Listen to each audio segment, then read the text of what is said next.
Leisure time. Did you ever stop to think how much leisure time you really have? Some of us put our leisure time to good use. And some of us, Ken Michaels, for example, spend most of our leisure time just moping. Moping? He thinks I'm moping. Well, who wouldn't mope? There's nothing to do, nobody's around. You know how it is. I went down to the bowling alley, went over to the drugstore. None of the gang was there. All my friends are busy, so what's for me to do? Do you suppose Ken has more leisure time than his friends do? Huh? Well, no, I don't have more time. We all spend about the same amount of time in school, and the rest is leisure time. I've got nothing to do but wait for supper. My friends have more things to do. They're lucky. Ken's pretty lucky, too. Listen to that. All right, I'll bite. Why am I lucky? Because you have so much leisure time. Time in which you can do things you enjoy. Time in which you don't have to work. Like this, huh? Is that good? Let me show you a few things. Suppose you had lived 100 years ago. What would you have been like? Take a look. Where? Oh, is that me? Is that what I would have looked like 100 years ago? Well, perhaps. But now, well, let's look back 100 years again and see someone else. Who? Hey, that's my dad. Young man, you get off that bed and get to work. After you clean out the stable, you can build some new steps for the back porch. While I work 72 hours a week, no son of mine is going to loaf. 72 hours? 12 hours a day, 6 days a week. Tomorrow morning, young man, you're going out to get a regular job. You can work too, and earn your keep. Not so good, Ken? Well, let's try another picture. Say about 50 years ago. Oh, hello, son. Well, say, I've got some new pictures for the stereoscope. We'll look at them tonight. Don't forget about your chores. Have them all done by the time I'm through work. And keep the wood box full. Boy, how long will you work, Dad? Why, 10 hours. 10 hours a day, every day except Sunday. 60 hours a week? Boy. Well, Ken, let's take a look at your father's time as it really is today. Hi, Dad. You sure don't work as long hours as they used to. That's right, Ken. It's a wonderful thing to be able to do so much work in so little time. This 40-hour week suits me fine. And some people even work shorter hours nowadays. But by the way, Ken, how would you like to play a quick round of golf before supper? I think we can work it in. And then later I'd like to shellac that new bookcase I'm making. Well, Ken? Yes, Dad does enjoy his leisure time. And to think that a few years ago, people didn't have nearly so much time to themselves. Yes, we've gained a lot of leisure time in the last century or so. All of us. Wait a minute. All of us? Mother should hear you say that. She's always complaining that she doesn't have enough time. Well, let's see about that. Can you picture your mother as she might have been 50 years ago? I guess so.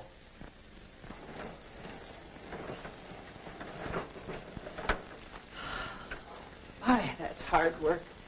It takes so much time, too. But that's woman's lot in life. Scrub clothes, carry water, bake bread, feed the chickens, till time to go to bed and then get up again to start all over again. You see, Ken?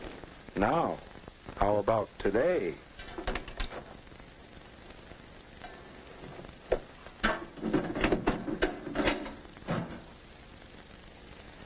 My, this new washer certainly is a time saver. And I do need some extra time. Now, let's see, I want to do some shopping, but this first. Wait a minute.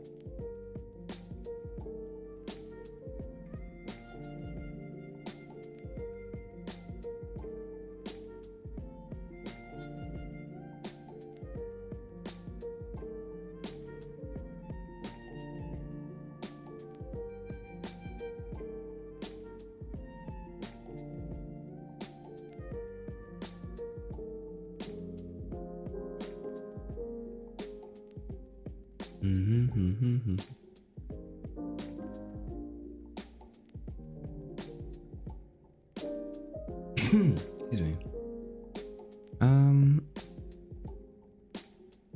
What to say, what to address.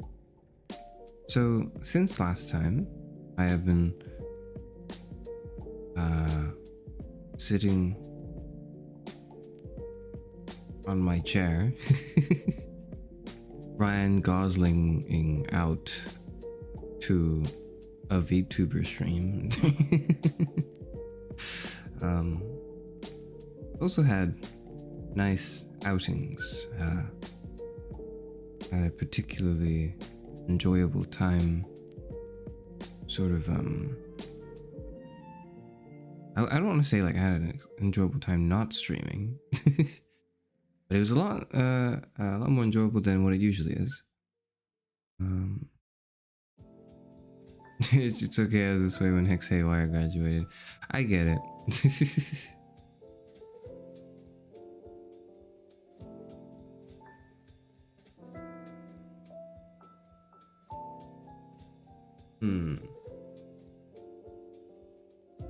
But yeah, there's not too much to say other than, well, now it is officially officially by any metric, the the October month. And with the October month comes a sort of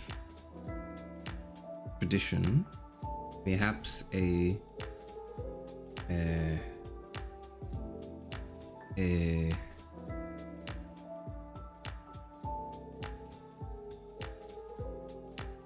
trend for the spooky season, yes. And with that is a renewed Karasufanor. Renewed in some ways, but more so just a relentlessly self-improving Karasufanor, attempting to do things that he otherwise isn't very good at. And that includes combing a sort of appreciation for horror. I have never enjoyed horror. I've just never been a fan. I couldn't do it. I can't. It's just not a thing for me. I don't really watch horror films. I don't play horror games. I don't really like the horror aesthetic at all. I remember when I used to go to my local theme park at around this time, for reasons you are not going to be privy to at all, but I used to go to a theme park, my local theme park, of which I will not name either, and they would always just have the Halloween decorations up. And I didn't like them at all. I thought, well, this makes me not want to go to a theme park at all. I don't like that. Why can't we spend, well, I mean, I say that, and I was about to say, oh, why can't we just spend this much time, spend this effort on like Christmas instead, a more enjoyable and agreeable holiday, but we actually do, and if not a bit more. People love Christmas. Like the moment October 31st ends and November 1st starts, it's basically Christmas for like the next 4 months, so everywhere. So that request is fulfilled. But regardless, this is a month where that is the thing, and I've never appreciated it. I've kind of just avoided it. There's no reason for me to venture into it, right? Perhaps, but you know what they say, horror games are where the YouTube viewership is. No, it's not because of, although, well, I suppose it's not the primary reason. The primary reason I want to venture into it is because I do want to cultivate an appreciation for it. Because I think it's possible. I'm just not very, like, just because I'm not very good with it now doesn't mean I'll be bad with it forever.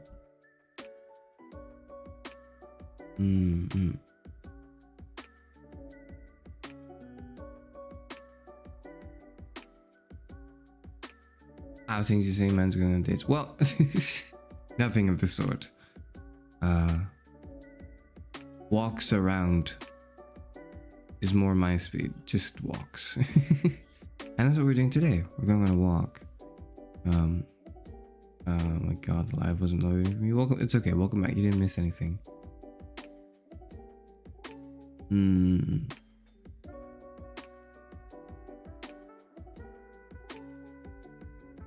Yes, Nicole. So when you especially you get the privilege of a warning beforehand that I don't know how the way this game works how this game will work exactly, but if there are moments in the game where it's just kind of quiet, I don't mind having Parrot read for me. But if that's the case, everyone's going to have to behave a little bit. Just, you know, saying this beforehand. Not horror, Andre, yep, same. Your icons from a horror movie. That's good. Well, that's good. At least someone else can enjoy it. But I certainly have not been able to kind of muster that yet. Can't stop consuming horror. Interesting. Even though you scare easily. I scare very easily. And like, it's very easy to just make me feel that dread and discomfort. Anyways, the point is, not so much that I'm bad with it and I don't like it, but more like I want to cultivate a sort of refined and renewed appreciation. Yes.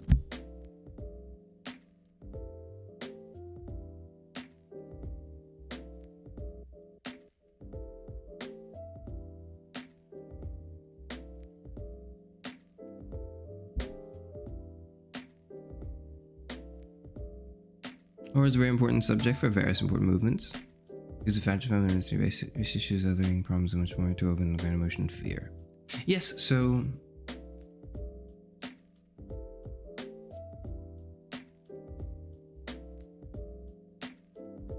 anxiety and fear, dread, shock. These are emotions that aren't unique to just Halloween, right? Or to haunted houses or horror manga or whatever, right?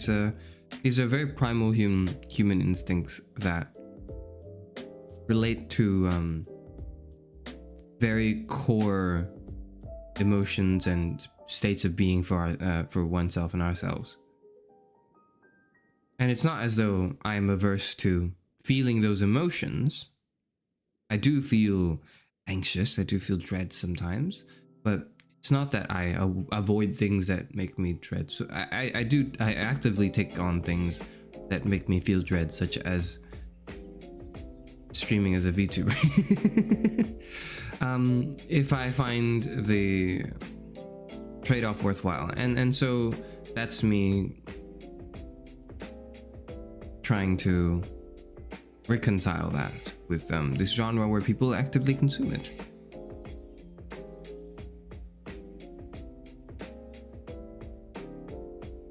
Wants to be a connoisseur of the horror game of the sorts, right? I want to, perhaps, you know, by the end of it, I would like to at least know what I'm talking about, because right now I don't. Body horror makes me go yo and do this soy jack point.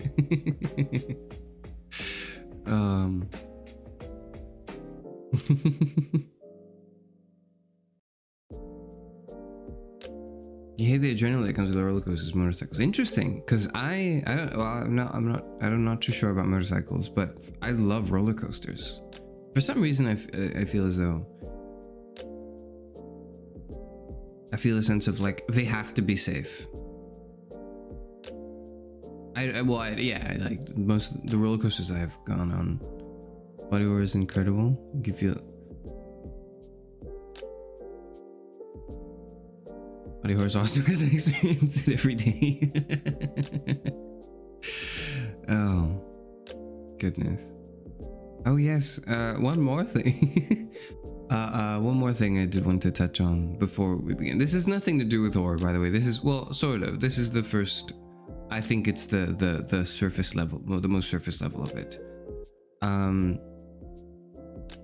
Represented at least. But one last thing is, I do want to acknowledge and thank two people, perhaps, I don't know. One is in chat, two people in chat probably. One is Tara Ditto, because you did a clip recently that I quite enjoyed. It was funny. I liked the edit, and I reposted it on my Twitter, of course. And it also made me realize that when I like sort of mutter through a chat message, as I do, because I kind of just want to like get through the sentence, right? And I didn't want it to, and I felt one of the things I thought was if I muttered it, it would sound obvious that I'm reading off of something rather than expressing my own thoughts. But what that results in is, for anyone watching the VOD or, you know, experiencing it not directly live and watching live chat, you will not have a clear idea of what I'm talking about. And so I must actually enunciate my words rather than slur them when I read something from chat. So that's a good thing that I've now been aware of. Second thing is, I don't know who, though I suspect the username to be a bit familiar. I understand the pseudonymity if one must hide from this though. But someone posted me on the Class of '09 subreddit. Now, I didn't know this. I was under the impression like 2-3 streams ago, well, 2 streams ago, 2 streams ago and a stream ago, that when someone said, oh, I came here from the Reddit, it was from me posting something, which I found ridiculous because I actually posted, you know, just my coping and seething that I posted on Twitter. I also posted it on the subreddit for Class of '09.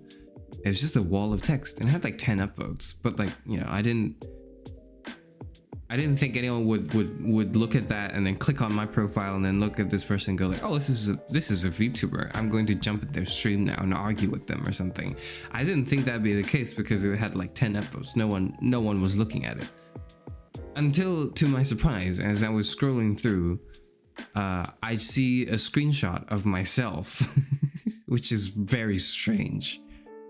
I don't think I've ever had a reaction like that. That was a jump scare. That was a jump scare. I'm scrolling through the subreddit and I see my own face. I see it. I see the screenshot of me doing the '09 Flipside stream, and then the follow-up feminist reading stream.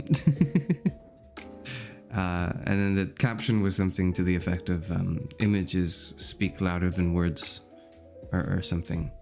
And it was posted by one of you. It was posted by one of you people. I know it's one of you guys. There's no way anyone else is going around posting me. I don't know who though. And because it's a name that's different from anything else I recognize in this chat. And if you want to remain pseudonymous or anonymous and not have your accounts be associated with each other, don't worry, you don't have to own up to it. I'm just saying that it was quite a pleasant surprise. Well, pleasant after the fact, after I looked into the comments, because initially I was fearing for my life. I was like, oh god, what are people gonna say? I'm gonna actually have to start moderating now because there's gonna be hate. There's gonna be hatred in my live chat now. Oh goodness, I'll have to deal with all this. No, thankfully I didn't. People were largely agreed with me and found my joke hilarious, which I'm very happy about.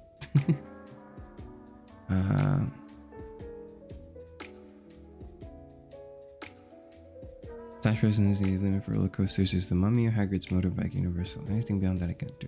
Okay, I see. The Thing? Oh, I've yet to watch The Thing. Maybe I'll watch that too. Roller coasters are easier to get sick on, yeah, I agree, than like a horror house or something. But I personally can't deal with I can't deal with the. Maybe I find people scarier than like things. I don't know. I'm not sure. Maybe not people, but like the supernatural, I suppose, which is what they try to invoke. Some people commenting, yes, very many. A little overwhelming, but one I will manage and expect to manage, of course. Walk on it. I'm not reading that. Fufu, come on. We're on a stroll. Okay, that's what today is. We're gonna be on a stroll. What are you so up? Right? That coincided as well with the 09 Flipside stream being a bit more within the stream of the public consciousness than usual. So I can't say which one can be attributed to what. Though I suppose later in the month I can check. Maybe I can check my analytics. Who knows? That doesn't matter though.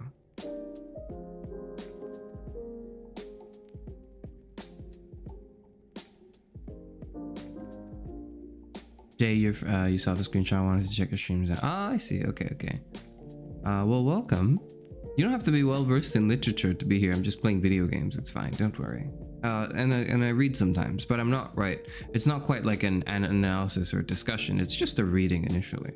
So in fact, it's a good thing if your literature isn't very good, because that way it won't reveal how inadequate I am as someone who's just in charge of the reading.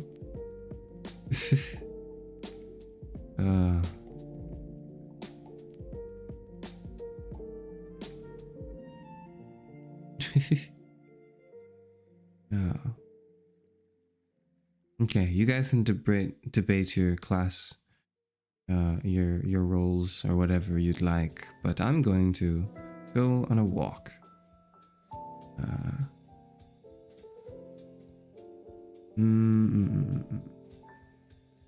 Where is that? That's here. I wonder if it will be very loud. We'll see.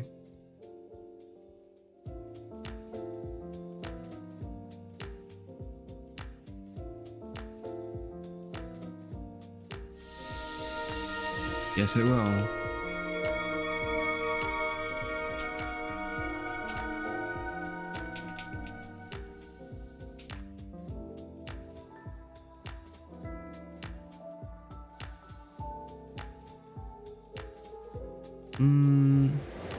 Ah.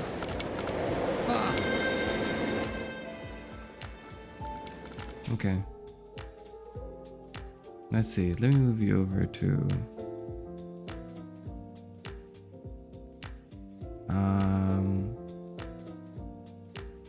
where are you?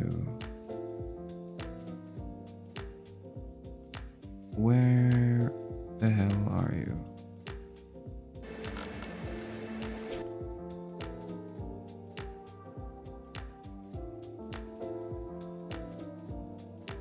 I can't find it. That's no good.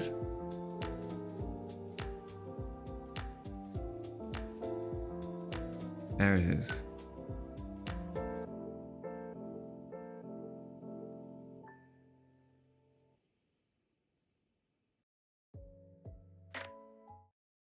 No, it's not. Where the hell did it go?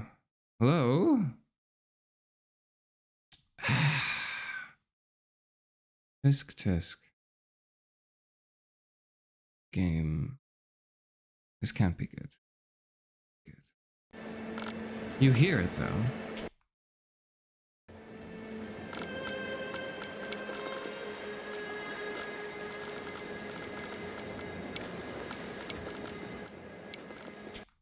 This is very frustrating. Okay, okay, alright. Okay. Hang on. I didn't think it would be this bad. Alright, if I did, I would have set it up before. Please enjoy being around here and talking to each other first. What the hell?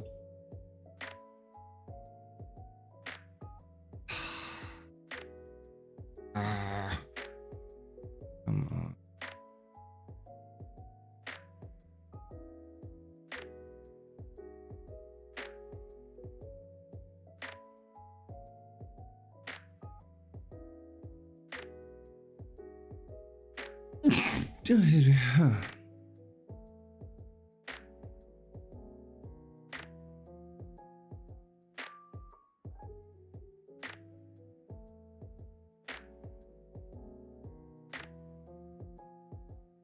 Okay, this is very frustrating. Hold on. Thank you. I don't like this at all. I don't.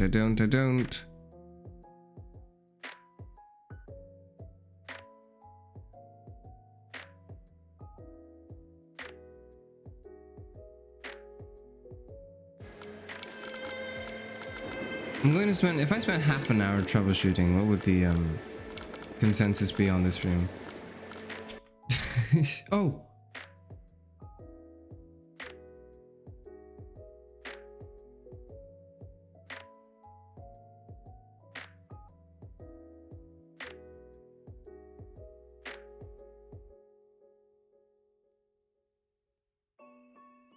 What? It was right there. Do you see it? Okay. I'm clicking onto it. Tell me if you see it. You should, right? Okay.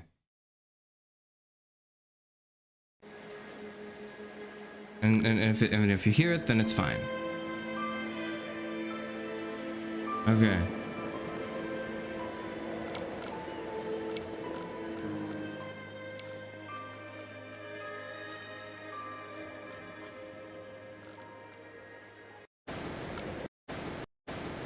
I don't know what. Why would it be 2, 4, and 5.1? What does that mean?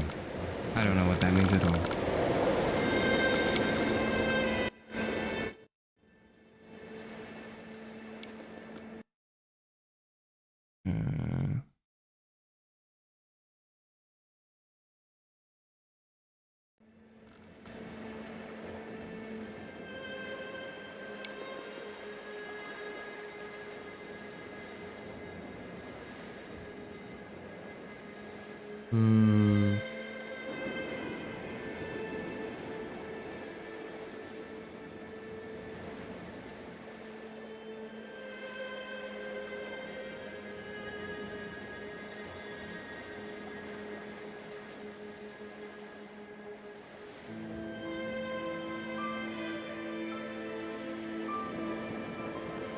While you were out having premarital sex, I studied philosophy. God. Oh, I miss Gramps. Oh. Alright, Parrot, you should be reading things now, because I can't. It's a little difficult to hear to read all of it.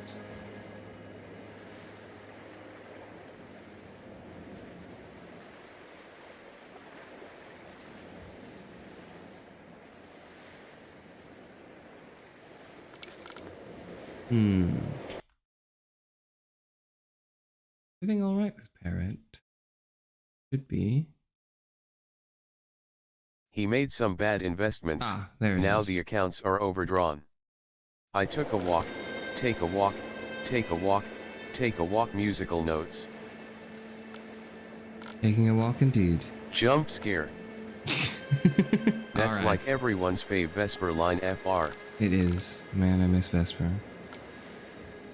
I personally think I was some kind of Dama weird, bit I like being a brat, I'm just a cute little obedient bean, but not here see. Alright, enough of the, horny.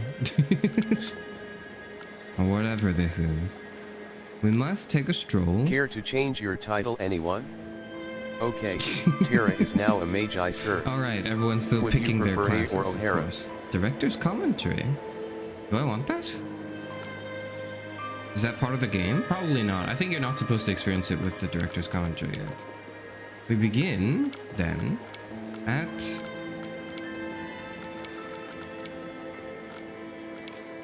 Last mouse one. Okay. That's the secret chairman, Chad is always horny. Tone it down, please. It's inappropriate. Let's go woof woof. Ariel O'Hara Odora. Or Ariel A. Odora. Choices. The lighthouse, the buoy, the caves, the beacon. Progress to say the end of each chapter. Okay, we've got 4 chapters and we have to split it up. Dear Esther, I sometimes feel as if I've given birth to this island.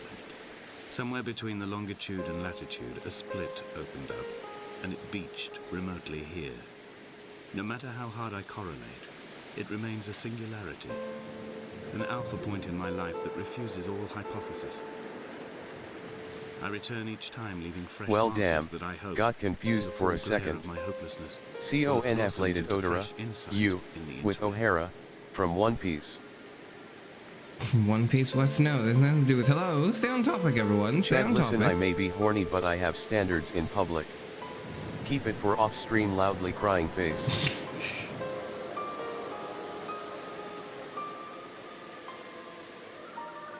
Break mentioned. What do you mean, Ariel at Empreg Odora? mentioned? No, nothing of the sort. Nothing of the sort. Hold on. It can be a little louder. But I can't separate the audio cue. Or rather, I can't separate the ambience with the music with the soundtrack. Bro gave really? birth to this island. I suppose. There we are.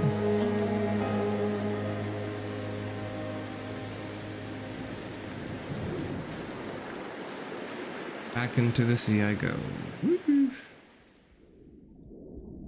Oh, Does that's Chairman not good. regret This is a letting little Parrot speak terrifying. yet? This is a little terrifying. Hannah is trying can we really not- hard to I'm herd that sorry, band I of just horny wanted to- cats from chat, pensive face, loudly Come crying back. face. Back. Yeah, okay, no problem. That was drown once. I just wanted to know what it'd be like. I didn't. Okay. So this is not a horror game at all. This is a walking simulator where you just listen to notes left by a writer. And the reason this is at the beginning of October is because I need to ease myself in. Now I'm imagining the Raven, but the Raven is us being chaos gremlins. It's a parrot, but yes. Oh, this reminds me of No One Lives Under the Lighthouse, maybe cause, lighthouse. Ah, Not the flashing jellyfish being scary for Chairman loudly crying face. that's not great. Only when he gets crazy. Heh, he, ha ha ha ha ha. All right, It's lay a off walking the thing. simulator where the intrusive horny thoughts of chat are winning. None of you are winning now. I prevail as I usually do. Crazy. I don't like the. I don't like this. I don't like. I like. Hey, not everyone is horny here, maybe. Are those voices? I don't know if they're voices. There's some playing cards. Nah. I'd win. On sweet can Smiling sweetness face and with honesty halo. find happiness together in a yogurt. Devil, prophet, In or a dark yogurt. bird, how can I find my happiness? This is terrifying. Nevermore, This but is- maybe if you were a lil switchy. Also, the purpose of you guys. I was. Oh, what the fuck was that? Crazy no, ones. I don't want to. Is that a Okay. hat the young people says nowadays? Skibidi toilet? Yeah, okay. You guys are here to help me cope, yes? With, just mild spookiness, I suppose. It's a little strange. That was a person. I don't like that was a person. I don't want... There's a person in the... There's a figure in the lighthouse prompting your You can do this, Chairman. curiosity to discover. Chairman mine, losing though. it to the shadows while we're just lost in the sauce. I don't like this. It's Okay. okay, Chairman, we can hold your hand 3.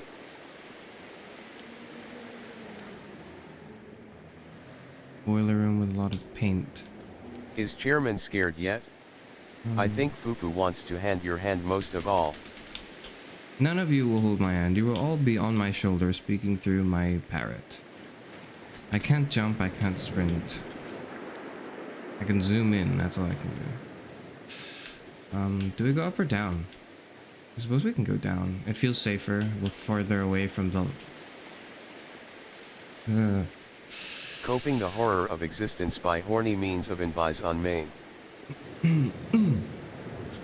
Someone has to mend the Okay. lights. Walking. We go in. We're walking. I can't quite...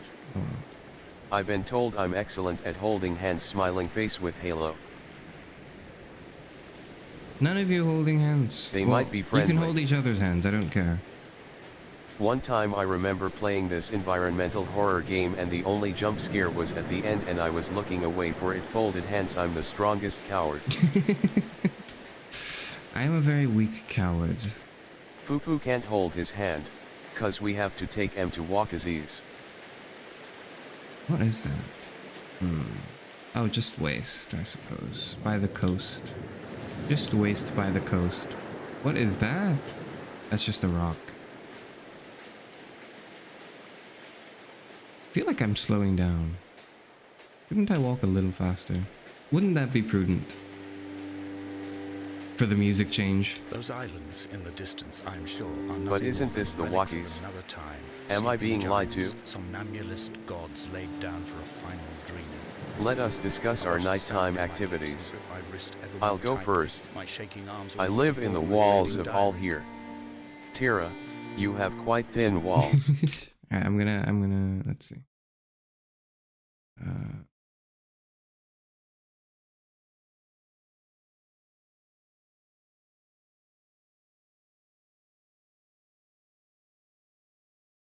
Fufu, Wakis are just around the corner.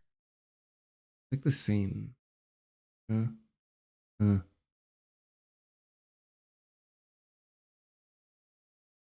Okay.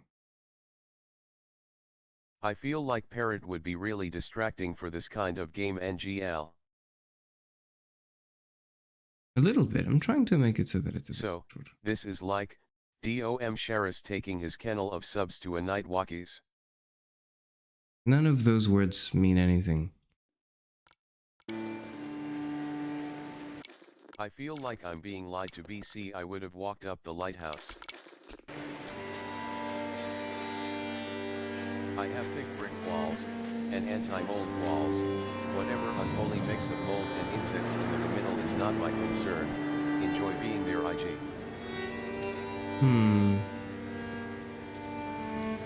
A odor, and none of those words are in the Bible.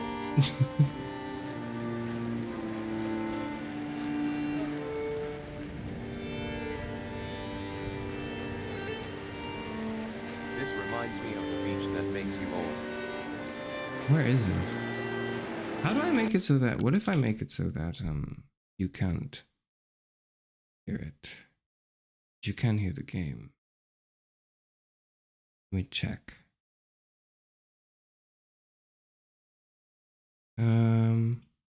The beach that makes you old. Golden ration mentioned. Let's see.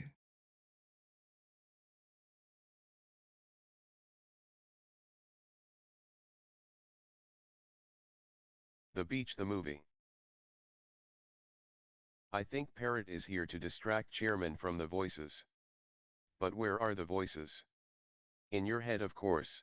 Where's your head? Good question. One moment. Yeah, the beach. I went there once. I'm old now. Remember this beach, how old you feel, pensive face, raised fist, medium dark skin tone. I am at the tender young age of 60, so I'll be fine. Sorry, one moment, I'm trying something.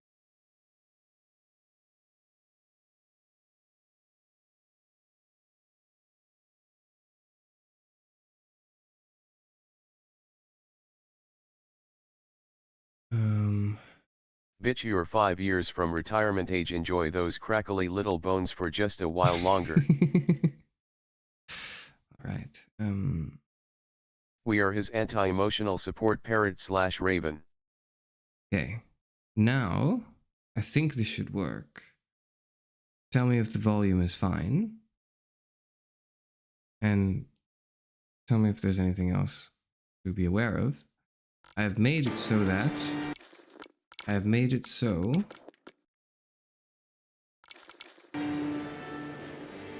you can't hear Parrot, but I can. So I can still hear Parrot, but does anyone else?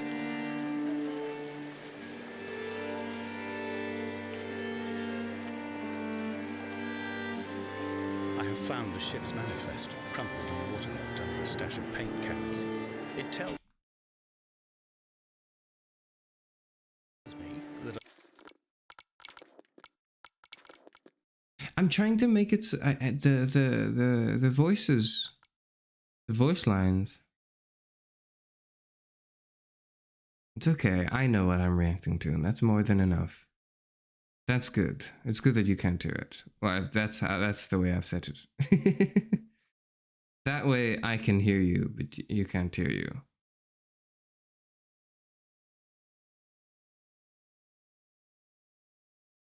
Until I figure out how to make it so that like the volume, I want to master the volume. So. along with this present cargo, there was a large quantity of antacid yogurt bound from You are the voices in my head. I can hear everyone at the same time. God knows there are no longer gulls or goats here to eat it. Gulls or goats to eat it. Well, I can hear you. It's fine. Take that. Please take that as validation enough. What is that? That's not anything. I suppose I would drown again if I continued walking this way. Would I? I don't think I can go in.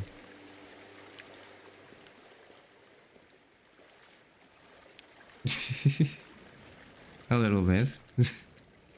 I'm regretting a little bit. What is that? Car door. I see.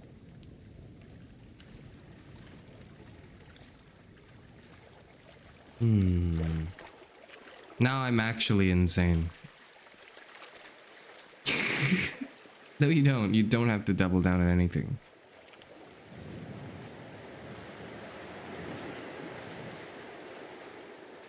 There was no cave to go into.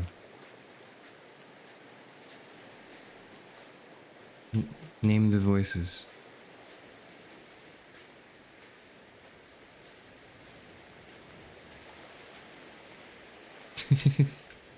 You all live in my head. It's terrifying. No idea. I suppose there's nothing left in this path. The beaten path. The worst part is like, you know what you're doing.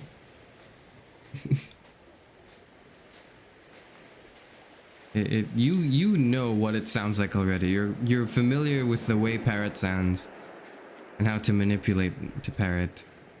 Don't do that, no. And now you know I'm the only one that can experience it. This shit is kind of whack. How is this entertaining? I don't know. You don't even know what I'm going through. This is like anti-streaming. This is like if I were streaming the game, but it was blank and you couldn't see it. And I'm just reacting. I'm like, oh, whoa, that was terrifying, right? And then you don't know what I'm reacting to.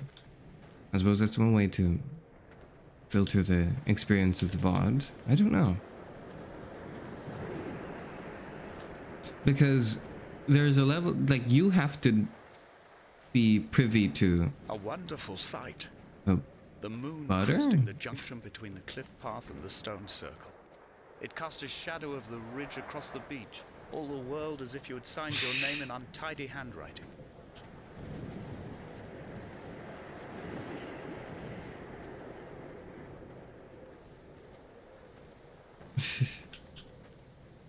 Should find new jokes, friends. Find new jokes. This is quite nice, actually. That's fine, I see. Streams are mostly second monitor activities, so I understand. Though on some level, I suppose, to gain an enjoyment of this, you have to be privy to what's going on.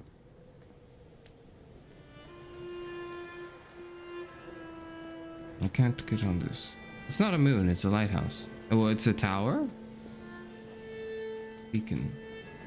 When someone had died or was dying, or was so ill they gave up what little hope they could sacrifice, they cut parallel lines into the cliff, exposing the white chalk beneath. You could see them from the mainland or the fishing boats, and notice and aid, or impose a cordon of protection, and wait a generation until where are we whatever walking pestilence stalked the cliff paths died along with its hosts. My lines are just... I suppose not off the cliff, but we're going up. Any would-be rescuers at bay. The infection is not simply of the flesh. The infection is not simply of the flesh. That's the lore. There's a sort of infection going on. What the f... Oh, that's just the rock. That's just the rock. That's just the rock. That's just the rock. That's just the rock. I can hear it. I am not nobody. I am perhaps the most important person on this live stream, mind you. They were God-fearing people, those shepherds. There was no love in the relationship. God-fearing. Donnelly tells me that they had one Bible that was passed around in strict rotation. It was stolen by a visiting monk in 1776, 2 years before the island was abandoned altogether. In the interim, I wonder, did they assign chapter and verse to the stones and grasses, marking the geography with a superimposed significance that they could actually walk the Bible and inhabit its contradictions? Inhabit the contradictions of the Bible? Doesn't seem very possible. Let's go up. Get a better view. Maybe we can paraglide down. I can't quite...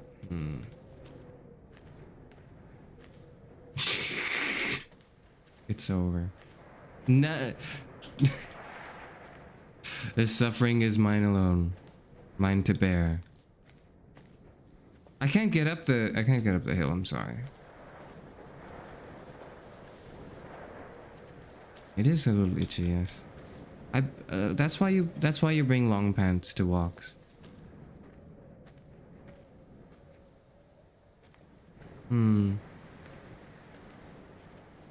Just Tara? Okay. Stop it, then. There's no reason that's supposed to look so human-like, or is it just me, right? Like, that looks like a head and like a body. And the rest of the stone lines up with the mountain, so it kind of just... Whatever. I'm not hallucinating.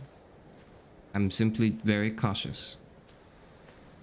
There's a figure on the lighthouse. But yes, this is a nice stroll.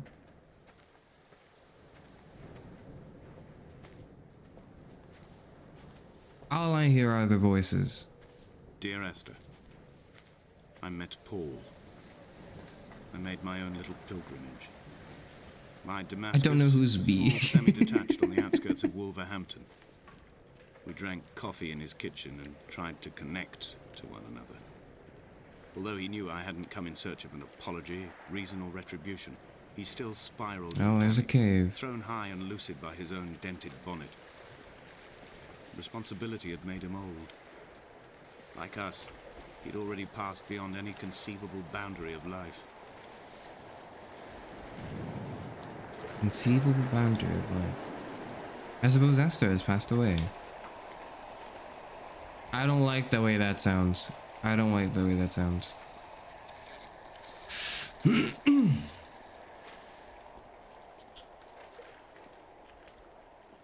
I don't even know what that's in reference to.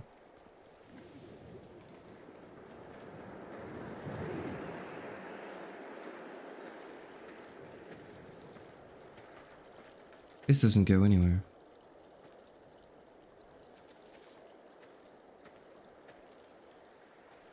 The lighthouse. So I went into the lighthouse. I couldn't, like, there was a stairway that spiraled down. That I just couldn't. I couldn't jump up to it. I couldn't. I couldn't get to it at all. So it was just kind of a spiral down. And then I saw a figure, and then I thought, I'm immediately leaving.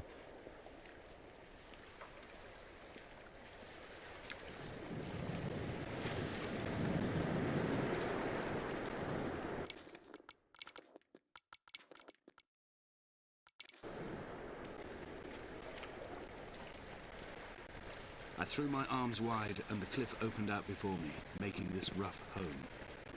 I transferred my belongings from the bothy on the mount and tried to live here yesterday. It was cold all that night, and the sea lapped entrance at high tide. At the tiny peak, I must first venture even deeper into the veins of the island, where the signals are blocked altogether. Only then will I understand them, when I stand on the summit and they flow into me, uncorrupted. Uncorrupted is a strong word. What the hell is that? I don't have a torch, no. How do I walk? How do I... What is that? Now I have my torch.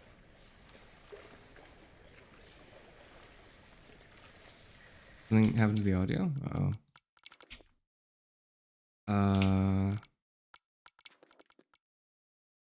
It should be the same. Oh, I do. I see.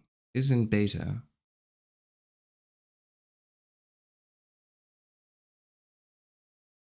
Hmm.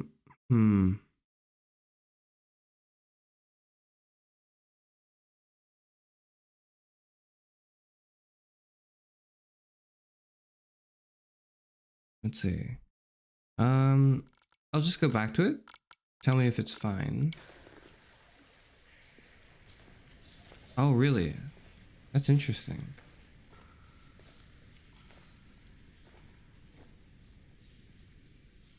Is that chemistry? What is this? HHOH. See. Well, then that's something with the game then. Oh, I suppose that's the way the game capture is working. Nice. We'll see if it's like that for the next narration bit, and if it is, I'll try to change it. Well, this is a dead end, I suppose.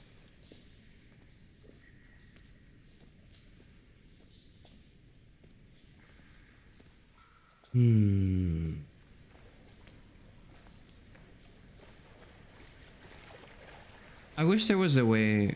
I don't know how I could even work that or manage that, but I wish there was a way for narrator. I wish the way. Blah. Sorry, I can't speak when when the voice is embarrassed me. I wish there was a way for the parrot to just read and then for him to immediately know when to stop when the narrator's speaking, but I don't think that technology is of our time as of yet. That's fine though. That's okay. We make do with what we have. And I suppose we walk out of the cave in that way. And now that we do, where the hell do I go? Can we walk there?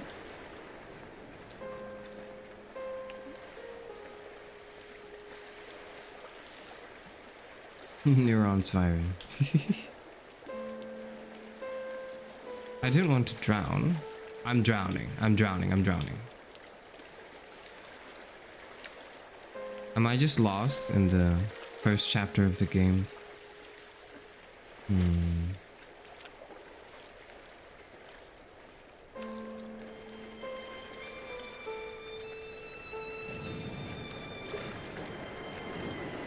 What am I? Where am I? Where do I go? It's not deeper in here, is it? There's nothing... There is no deeper.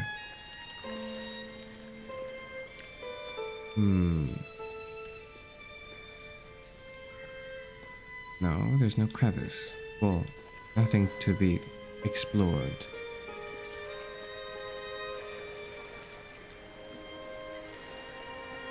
Yes, you have mentioned that, which I find strange because I would like the game music to be relaxing and not at all frightening.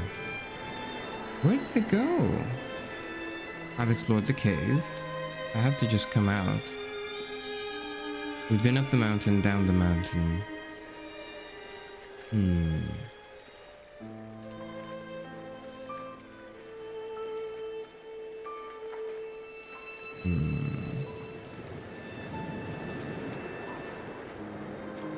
I don't know if humanities are easier, but they're certainly easier for me.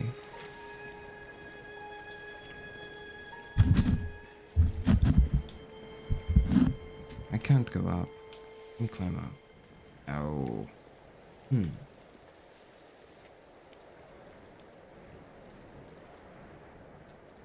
Ah!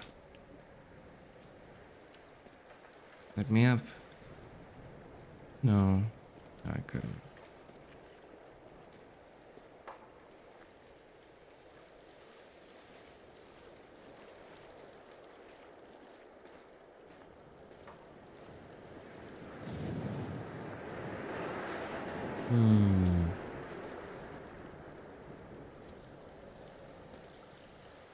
This makes no sense.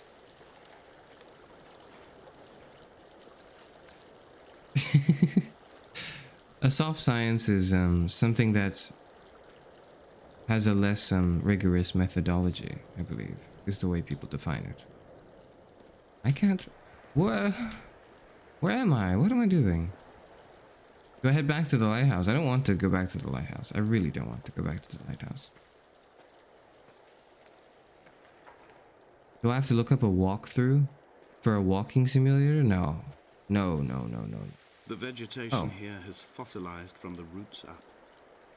To think they once grazed animals here, the remnants of occupation being evidence to that. It is all sick to death. The water is too polluted for the fish, the sky is too thin for the birds, and the soil is cut with the bones of hermits and shepherds. I've heard it said that human ashes make great fertilizer. I've heard that too, yes. That we could sow great a forest fertilizer. from all that is left of your hips and ribcage, with enough left over to thicken the air and repopulate the bay.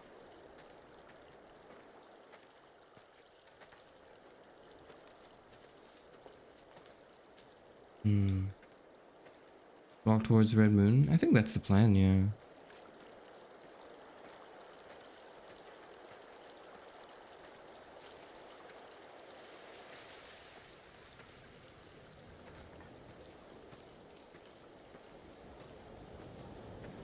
Wait, this isn't where I was before. This isn't where I was before. What? Is this where I was before? I don't recall. I don't remember this. I don't remember this. What? I don't remember this. Is philosophy of science? No. Well, yes. Well, maybe. Look, it is chemistry. Unit 3, public book. I don't like that there's these strike me as tombstones. Yes. I was just about to say, these strike me as tombstones.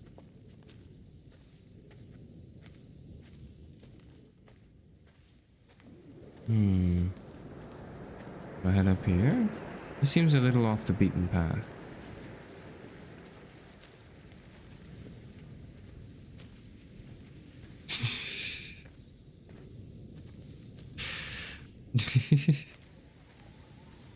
Wet socks. I'm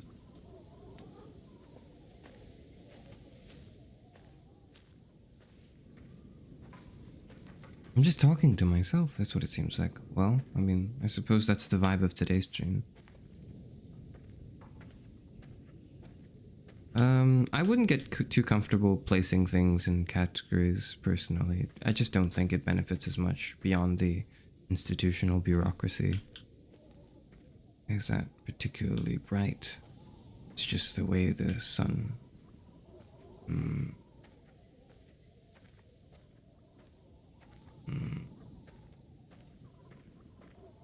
Okay, point of no return.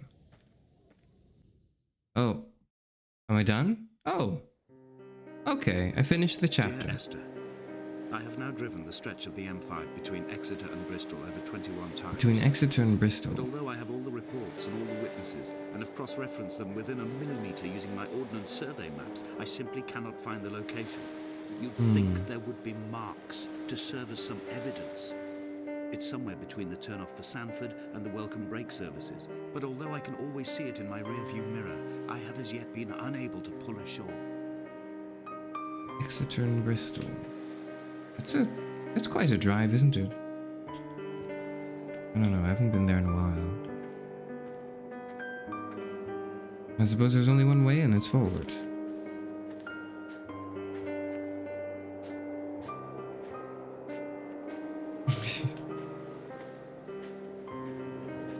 That's a light. It's a boat. It's abandoned. There's no way there's anyone there. Can I imagine if the standing parable turned into the 3 hours and no. Not my Stanley. Well, actually, I think the Stanley Parable could do something like this. In like an ending, I think. Not quite this, but like something to this effect. I've played all of the Stanley Parable many times, so from what I'm familiar with, this is not out of the question for what it could do. Which is what drew me to this game in the first place. The other thing is the fact that it was on sale.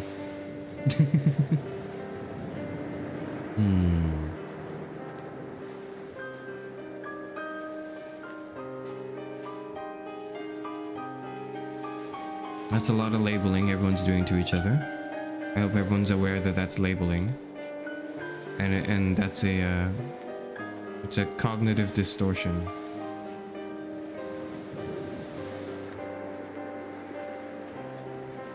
I had kidney stones and you visited me in the hospital. After the operation, when I was still half submerged in anesthetic, your outline and your speech both blurred. Now my stones have grown into an island and made their escape. Stones have grown into an island. Rendered opaque by the car of a drunk. Opaque by the car of a drunk. Okay, that's how she died.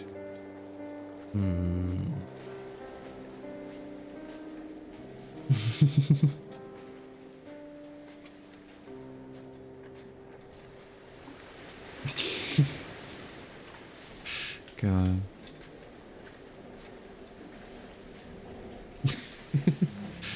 As far as I'm concerned, I'm applying therapy terms to myself in my head and the voices in my head. I don't like this very much.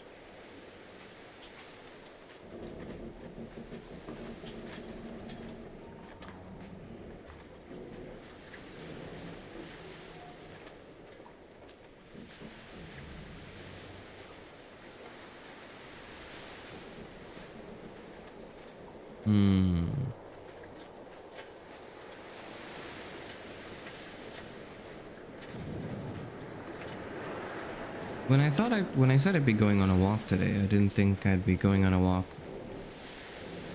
with the voices in my head blasting through my ear, but nobody else's. I suppose that's the authentic way to have voices in your head. To not also have them be outside of it.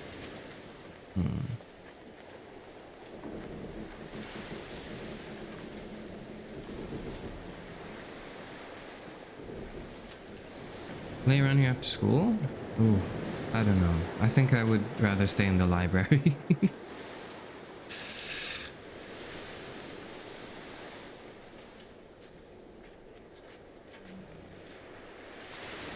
There's that paint again. It says something, doesn't it? It says something, doesn't it? Dinner did he eat nor drunk? So I believe that has to do with Esther being someone who's passed away from a... There must be a hole in the bottom of the boat. How else could new hermits have arrived?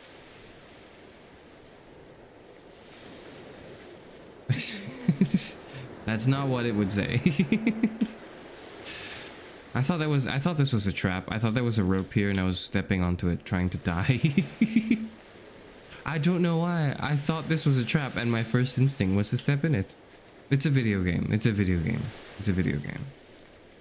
I'm not at all immersed into it and treating it like I'm actually going on a walk. Ever wonder what's at the bottom of the ocean? Yes, insofar as I'm wondering if anyone would like discover it for me. I don't want to go down there alone. Oh, well, I don't want to go down there at all, actually. The thought of it terrifies me. But I want someone else to, and I would like to live their experience, or live through their experience through their storytelling, perhaps. That'd be interesting. It says classroom, I was a mistake, yep. It wasn't a mistake. I think it was intentional. I think the difference between a mistake and what Flipside is a mistake implies good intention that just couldn't be executed. But the flip side was just negative intention. Subnautica stream coming soon. I've been thinking about Subnautica. So here's my thing: is I've been as we take this walk, right? Let me lower the volume a little. Actually, it's off. No wait. Do this.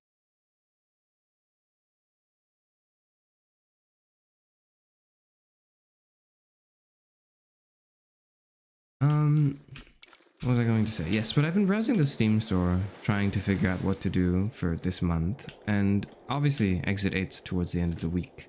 But I've been thinking a lot about what else to do. I've looked through most of it. I remember someone, I think it was Tara. You mentioned well, it's a big hole. I think we're gonna go explore it. Right? Can I save it? I can't save it. Okay. Is this what Paul saw through his windscreen? Not Lot's wife looking over her shoulder, but a scar in the hillside, falling away to black forever. Falling away to black forever. But anyways, I was browsing the Steam page, and I was figuring out what to play. The former drowning person. I can take your word for it, I suppose. But I was figuring out what to play. Right.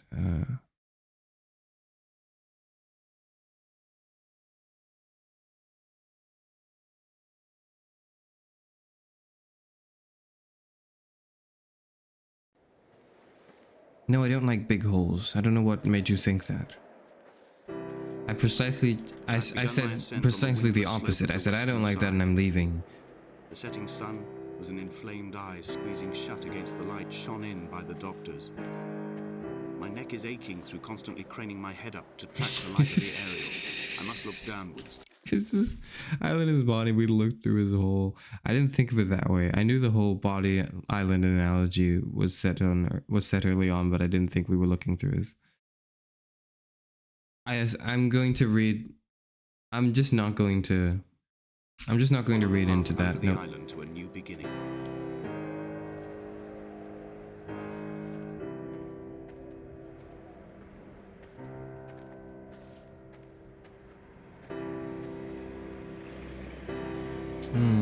That's surgery equipment.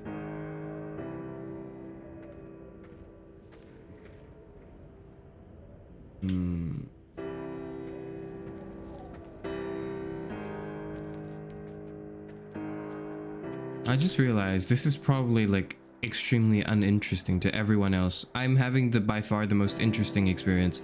I'm walking through the game and I'm very good at immersing myself in it. I'm having a hike, right? And I have all of these thoughts blaring loudly in my head that none of you can hear. I am streaming to myself effectively. I don't understand what the value of the stream is. I realize I've just erased most of it. Huh. I suppose I'll keep going. Seems that there's some people here, so I suppose I'll keep going until there's no one left.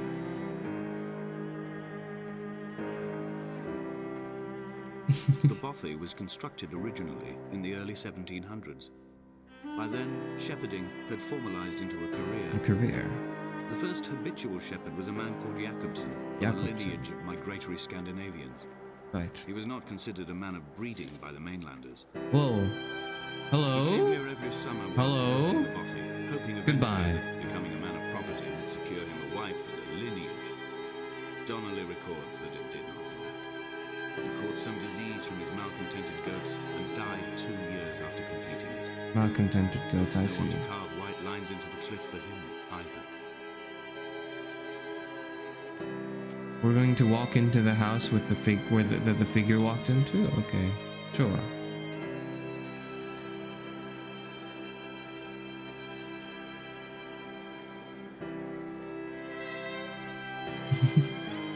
What's going on? Okay, this is very difficult to explain. Hello, art team. Everyone say hello to art team. Currently, I am playing through this walking simulator. It's called Dear Esther. We're sort of just taking. It's a game. It's a game where you take a walk. But what's happening is I have Parrot reading for me, except you can't. I've made it so that you can't hear Parrot. Only I can. I'm the only person who hears any of this, and I'm responding to your chat the way I'm hearing it. But it sounds, but it's a little different from me reading chat and then like talking to you, because all the time I have voices in my head and no one else. You can't experience this. Only I can experience it. And effectively, I've removed the entire idea of streaming it in the first place. I don't know why I did that. Anyways, but I don't think it's very enjoyable, but nonetheless, this is what we've come to. So I can hear everything you guys are saying. You can't hear me hearing you, is all. Yes. It's all just happening inside me. Yes, that's exactly right. I'm not ready to go in the house yet, by the way. And due to the, you can't hear that, no. No. I can't. This is like, I have the opposite instinct. I immediately stop talking when someone else is talking, and this is very strange. I've never been able, I can't. They don't hurt. I'm just trying to be respectful. I'm trying to be respectful to people I really shouldn't be that respectful to. No, don't send along. Don't do that. Don't do that. I want to hear all the messages. I don't want to hear like a long copy blasting. This house built of stone, built by a long dead shepherd. Contents: my camp bed, a stove, a table, chairs, my clothes, my books. The caves that score out the belly of this island, leaving it famished. My limbs and belly famished. This skin, these organs, this failing eyesight. When the battery runs out in my torch, I will descend into the caves and follow only the phosphorescence home. Only the phosphorescence. Follow that home. Hello, ma'am, sir. You were a shadowy figure walking through, and I just wanted to make sure we were on good terms. You know?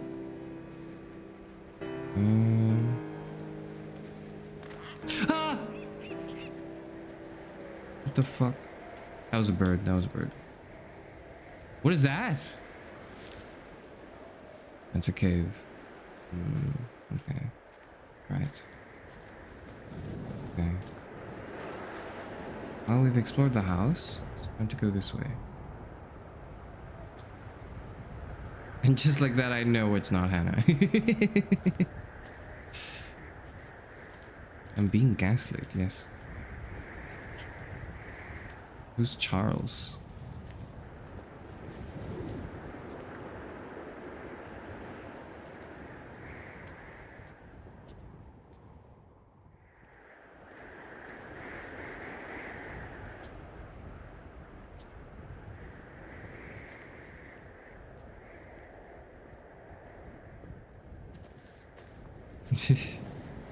I don't know if anyone, the crazy copypasta reminds me of Gigi's stream.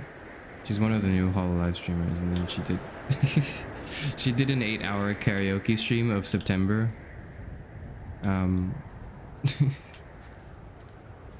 What to make of Donnelly?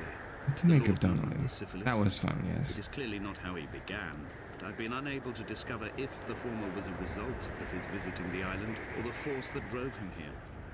Even with the A psychologist drunk driver YouTuber. smashing his insides into a pulp as he stumbled these paths, I can only offer my empathy.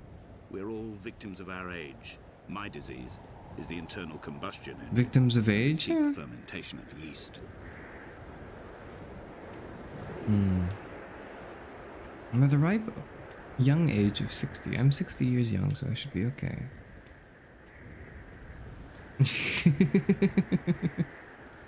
I am Charles, I suppose I am. But anyways, there was a stream that one of HoloLive VTuber did recently, where she did an 8-hour karaoke stream, but she just did September. Even though he'd been dead Do nearly you 7 remember? months, And she his did body that for had like been 8 frozen hours. right It was down to the fantastic. nerves and had not even begun to decompose. All around him, small flowers were reaching for the weak sun. The goats had adjusted happily to life without a shepherd and were grazing freely about the valley. Donnelly reports they hurled the body in fear and disgust down the shaft, but I cannot corroborate this story.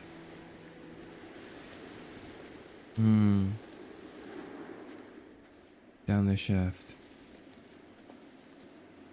You're all effectively the same person through Parrot.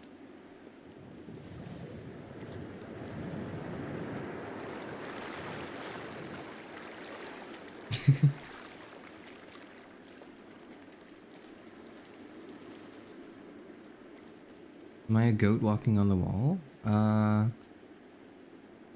No. I just enjoy walking on the... a little further off the beaten path to avoid things. It scares me, really. On the 21st of September? Yes, it was. Yes, it was. It was 8 hours of, do you remember? And then it was like, I can't even describe it. There's probably like an archive you could find. It's from Gigi Marin, I think is her name.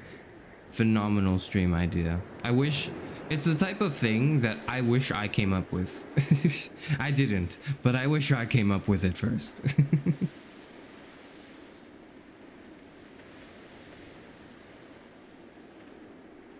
I'm unique, thank you. I suppose I am, and I suppose that you mean that positively. You can call me Charles from now on. Sure, you can. I can. It's distinct. That's recognizable enough from my name that it makes sense to me. I've been called worse things. I've been called better things. I've been called everything except my name, honestly. For some reason. Well, partially it's because people don't know how to pronounce Karis Euphranor, but well. That's my name.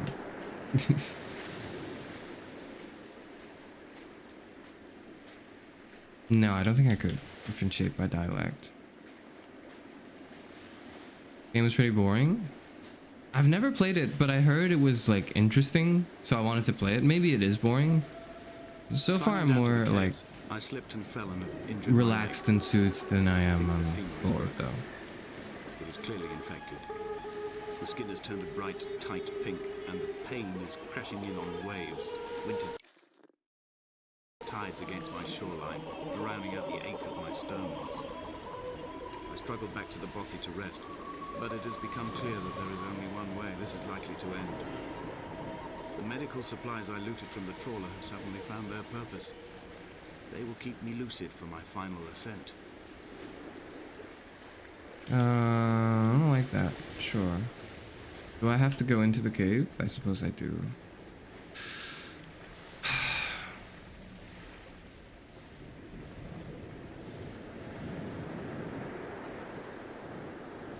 What was that sound just now?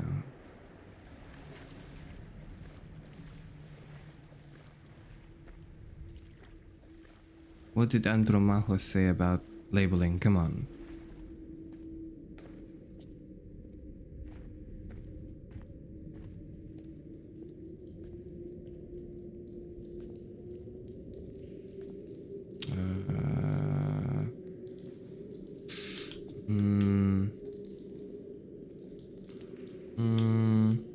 Okay. Can I just get up there instead? Oh? You're not. Okay.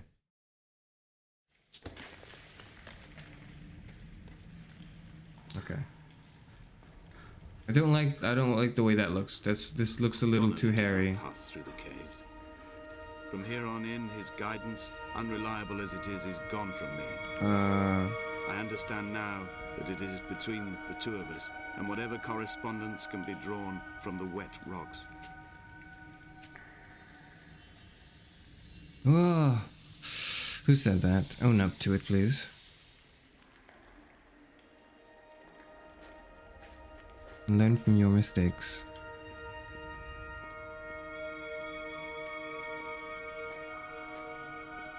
Polished stone arc.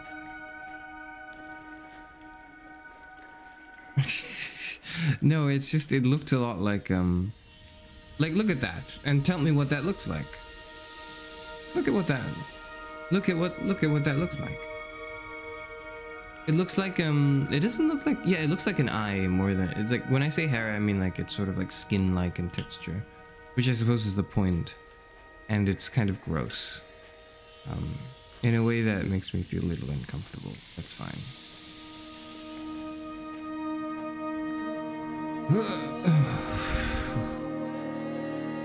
It reminds me of that Tumblr post of Regice, or was it Regirock, the Pokemon being in like a cave, and then there was like a comment that said that asked why would you feel what's happening? Why am I shorter? Oh, I'm crouching in. Okay, I see. But there was a post about how Regirock or Regice they were in a cave, and then it was like, why are you surprised to be in an ice cave, Regice? You're made of ice. And then there was a reply that was like, you would be surprised if you walked into a cave of human flesh. I said yes I would. And then once that thought was implanted in me, it has never escaped. I don't like it.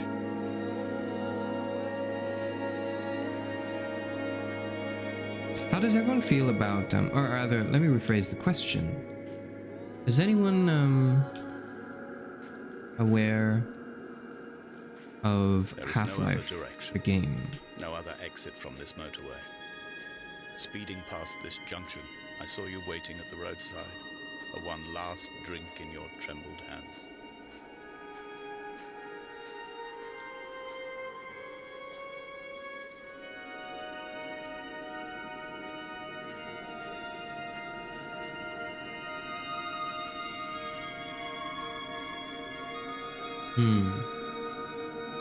No, I'm not here to announce Half-Life 3, unfortunately. But I'm thinking of that being a sort of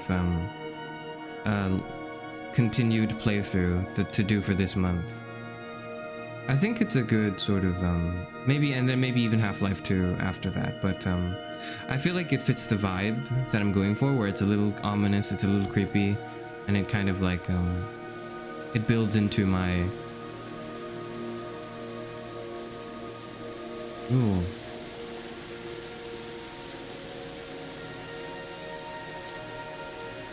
It builds into my sort of tolerance for the creepy. So, I've been in caves with stalagmites and other rocks. They're a lot more beautiful than this.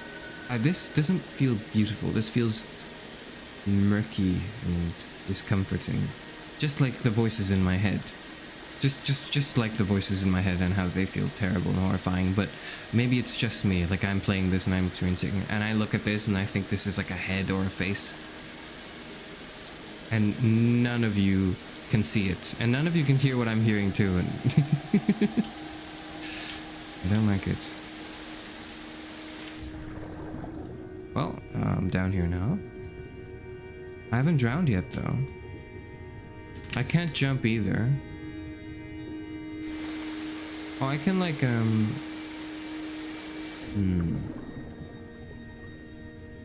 How do I? Yeah, they all do. Don't like it. Well, I appreciate, I can appreciate it, I think. But it scares me. Oh, there it is. There's the exit. And now we had a shower.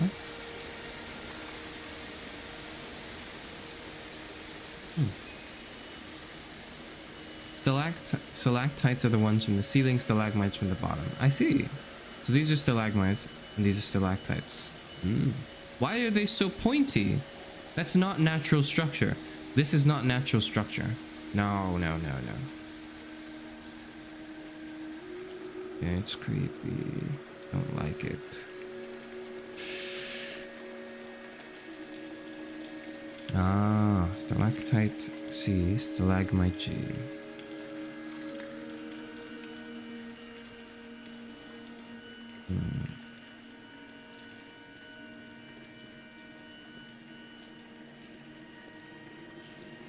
Whoa, zooming out feels weird. I don't like this.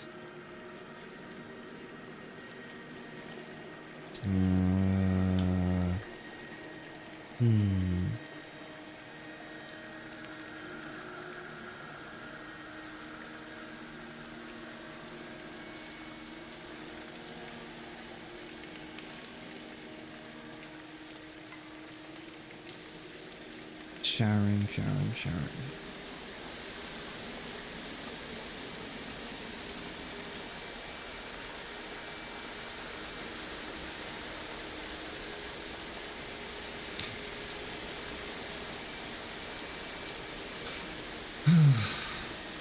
I don't like this. I want to go home. Can I go to a nice little room? Caves are the most terrifying thing. I'd rather not be in a cave, actually.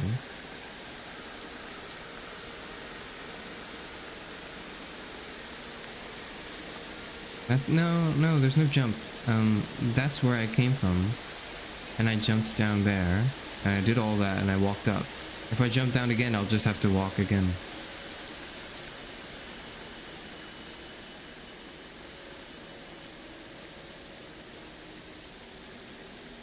What the hell? My mouse died. Sorry.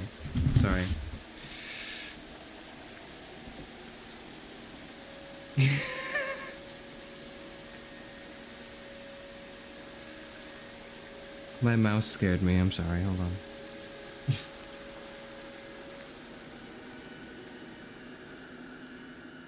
Find puppies is not very cute. I find it a little tragic. They're animals that are supposed to partly rely on their sight, right? Their sense of smell mainly, yes, but... Oh, it's very cramped. I don't like it.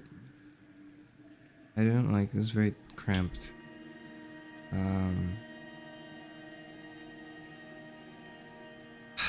Okay.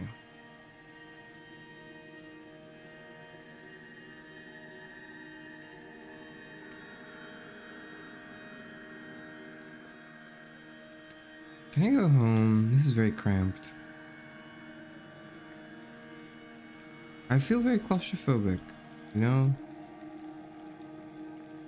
Also, like the click, like these are veins. These are veins and the cave structure. There is no, like, it resembles a cave, but upon closer inspection, you can see what they were going for, and this is the detail you look at, right? It's the fact that they have veins around cave. I don't like that, not one bit. So, then, question then, would you prefer, because I can do this, I've realized, right? Would you prefer if I have parrot read out loud to everyone else, to everyone, so, that way you can hear me, you can hear what I'm hearing, and then I can just switch to, my private listening. I can switch to my private listening when there's dialogue going on in the game, and we can just do that back and forth switch. What is it? And I can just pause whenever that happens. I could do that. Is that something people are interested in? The idea of?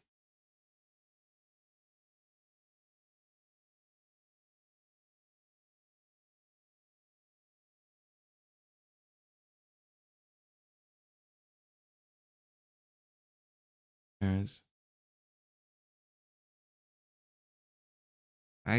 I'm impartial to the voices in my head. Is eating bats a good idea? I wouldn't want to have a stake in that debate.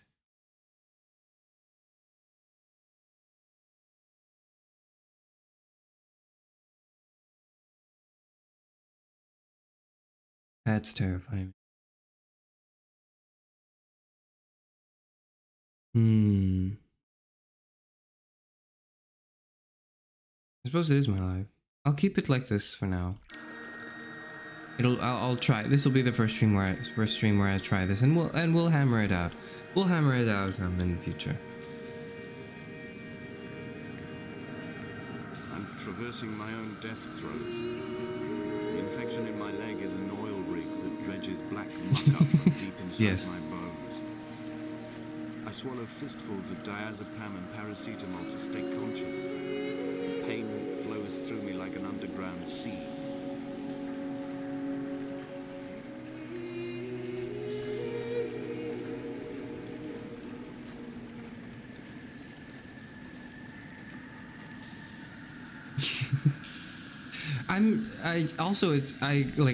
I must sound very strange. I realize that I've been trying to alleviate this by, like, when I want to respond to someone's comment specifically, I'll recite the comment again in my, like, out loud. But then to me, then I'll hear it twice if I recite it out loud, right? So I don't need to hear it twice. I just need to hear it once to respond to it. But then, and so that's my normal conversational behavior. And so when I'm talking, when I'm responding to a previous message or like a message, I'm just saying my response without you knowing what I'm responding to. And But I know what I'm responding to because I can hear. I'm just gonna keep going. I'm gonna play the end of the game. Where does that go? It goes up and up and up. I'm going to go down. Ooh, okay, that's just a shadow. That's just a texture. That's just a texture. That's just a gas texture. I think I'm overthinking it too. Voice in my head. Oh. What is that? Oh, they're just stones, I suppose.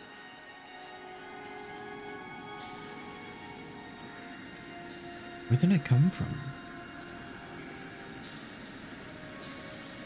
Do I have ADHD? No, not as far as I'm aware. Would it be easier if I did have it? I don't know.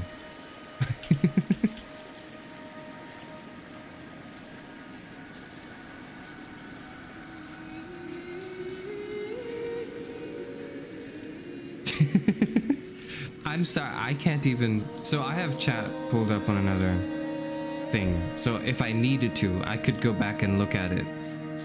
If there's like too many chats going at once and I heard them but I couldn't register in my head, I'll go back and read it to make sure I caught it. But when that's not happening and I'm just actually listening to it, it could be anyone. How I can't tell who is who because you all have begun this nefarious plot of impersonating each other to say things that the others wouldn't say.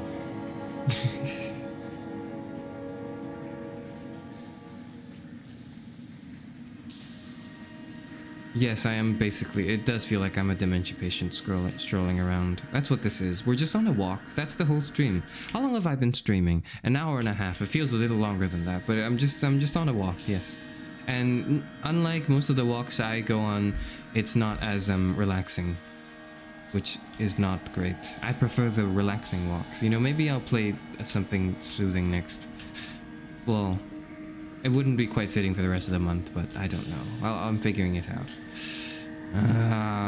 These veins on the walls are not good. If they just removed the veins on the walls, I think it would, and it would be a regular cave, and I would be much less freaked out by it.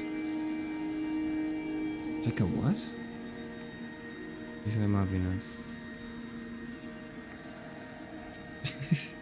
I'm playing the schizophrenia simulator.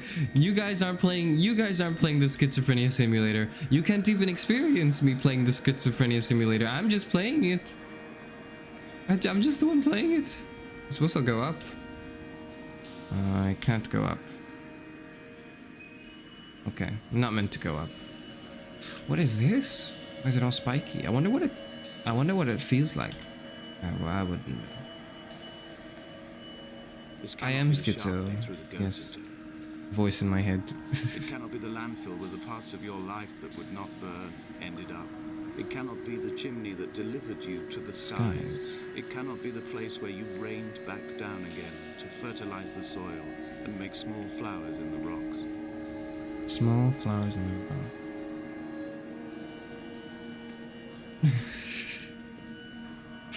It's just like the real thing.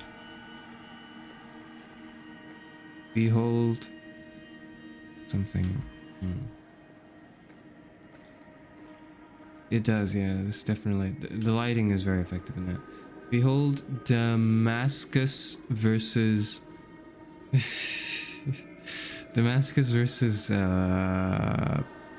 Packen. I can't read that. I don't know what that says, but I'm pretty sure that says no. Retold. Behold Damascus versus something. Steel?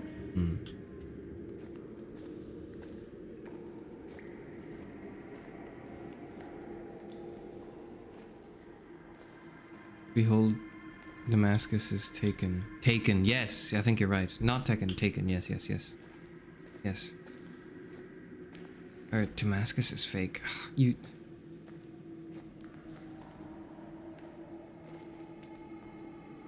Is that like a T or an F? So if it was fake, then the last bit wouldn't be, there wouldn't be anything after the E, but there's an N. So it's taken, I think. Because it's either faken or taken. I believe anyone can be friends. Yeah, taken. Yes. Damascus is taken. Now that's chemistry. That's a lot of chemistry, isn't it? That's what it invokes in me. Those are the feelings it invokes in me now.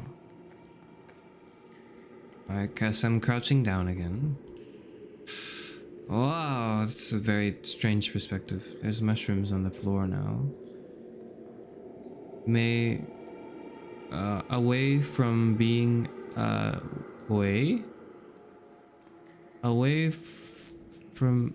away from being a city, away from being a pity, away from being a quitty.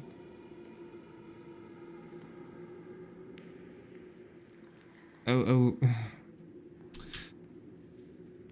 away from being a city. I don't know.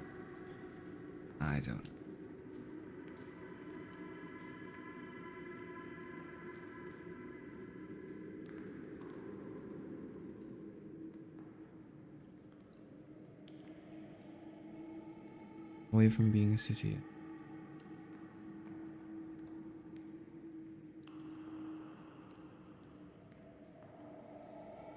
From being a what?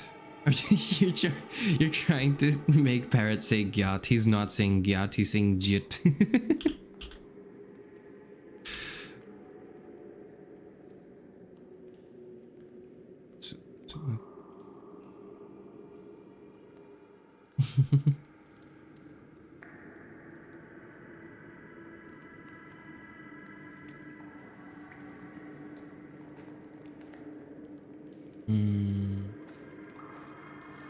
Yes, voice in my head. Heaven's not real, sure thing.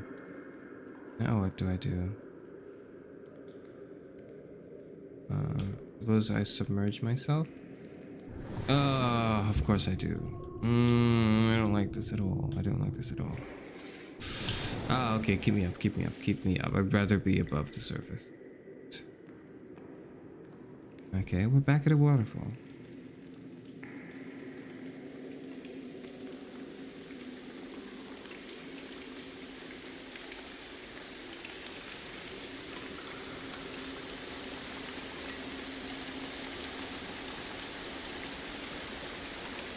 X220.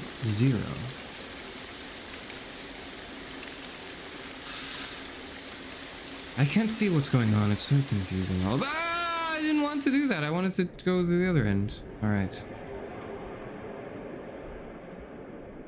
Whoa. Okay. All right. Okay. Where am I? What the hell is this?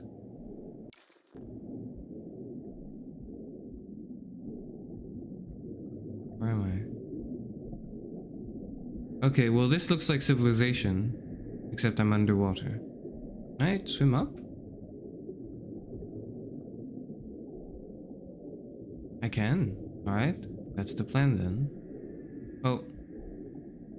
Okay. Don't think I'm allowed to swim up. Oh. Oh, I'm back. I don't like... No, I don't like that. I don't like... What the hell's going on? I'm gonna swim back up. I didn't do anything, I just swam up a little bit. Now I'm back. I didn't get to explore that yet. That looks like a city. Not a city, it looks like a highway. I could have hopefully caught a ride. Hitchhiked. No?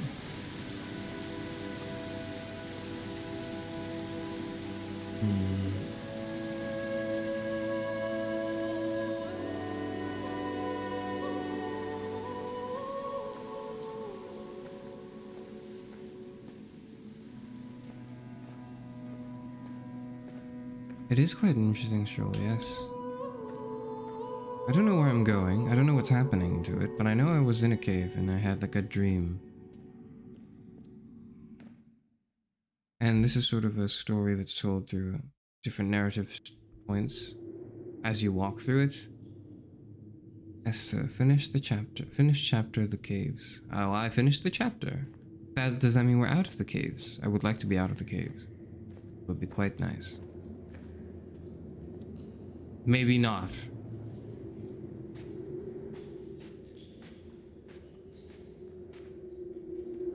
Act 22 is Jesse Boy telling the people he's hearing their voice and he'll guide people to goodness. I mean...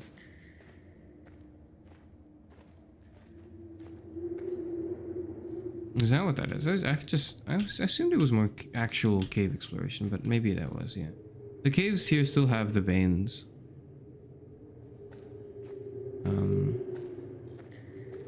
I would like to just stay in this tent, maybe.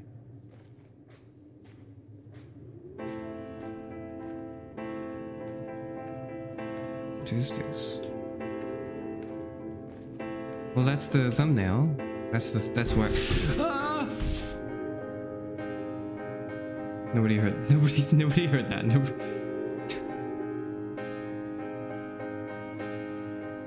I almost knocked my computer over. No, never mind. Nobody heard that. I was going to say, this is the thumbnail of the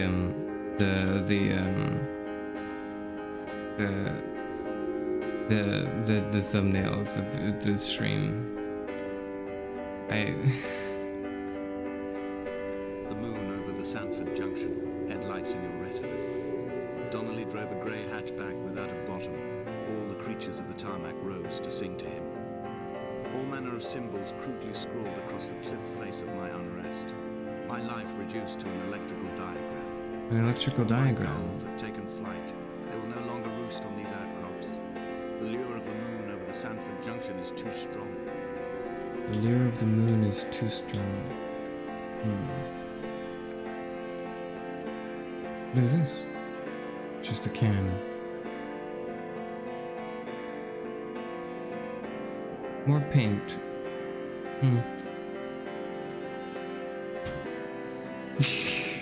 I know, right? Please, someone rescue me.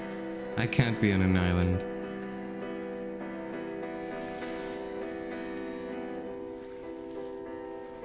I was not made for this. Is that a dock? Or is it just some...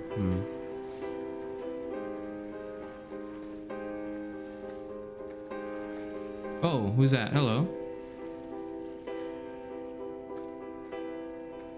Could you come down and rescue me, perhaps? We shall begin to assemble our own version of the North Shore. We will scrawl in dead languages and electrical diagrams and hide them away for future theologians to muse and mumble over. We will send a letter to Esther Donnelly and demand her answer. Okay. We will mix the paint with ashes and Esther Donnelly. and the glow from our infections. We will paint a moon over the Sanford Junction and blue lights falling like stars along the hard shoulder. I think people who are fans of this game are going to be very mad at me for not understanding the game and what the narrative is trying to present, but I'm sorry, I'm just not.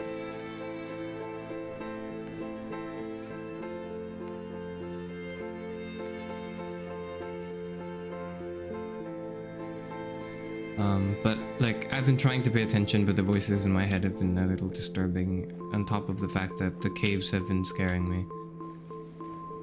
So I'm going to I'm gonna re-experience the game, for sure. But, I wouldn't mind the first playthrough just to see what it's like. It's still there, okay. So that's like, I can't tell what that is. It's some sort of medical equipment. And this is definitely surgical equipment. Sure. Okay.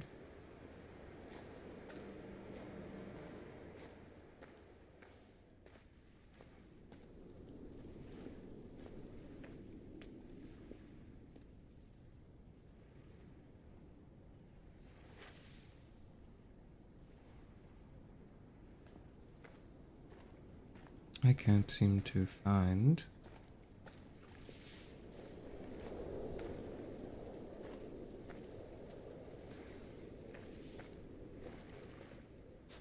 Can't. My legs are not that short. My legs are not that short. Yes, yes. Oh, there's another cave. I suppose that's what we will explore. Are you going to come down? Are you going to come down at all? No? Alright, well, you'll have to watch me go through this cave.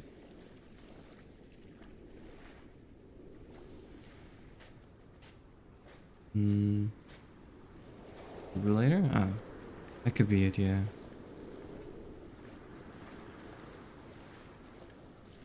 Song with a heartbeat. Chemistry.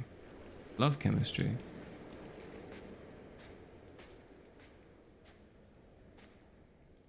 Oh, I don't like that. I don't like that. I don't like that at all. What the hell? What is that? Yes, it is being heard out loud by me.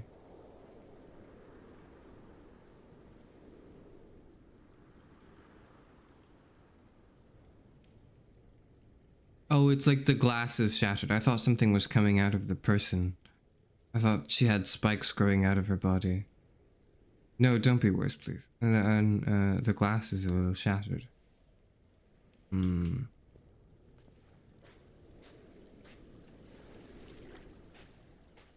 Parrot understands language even less than me.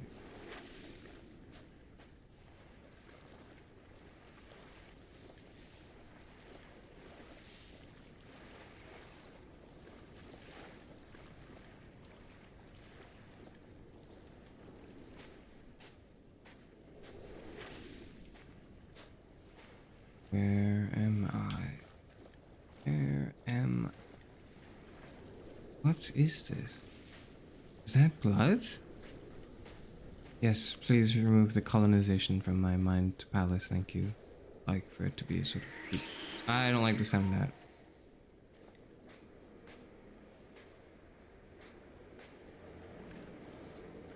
What is... I mean, this is a car, but why is it arranged like a smiley face? I don't like that. It doesn't make me ha-ha, it makes me go, okay, alright, and move on. That's what it makes me. I don't feel the ha-ha very much. America. I'm not. I'm not. This is not this is not America. This is the Library of Alexandria. Feathers and remorse. All of these signals routed like traffic through the circuit diagrams of our guts. Those badly written boats torn bottomless in the swells, washing us forever ashore. What is that? Some around. Hold on. Hi. Him. Full stop. Around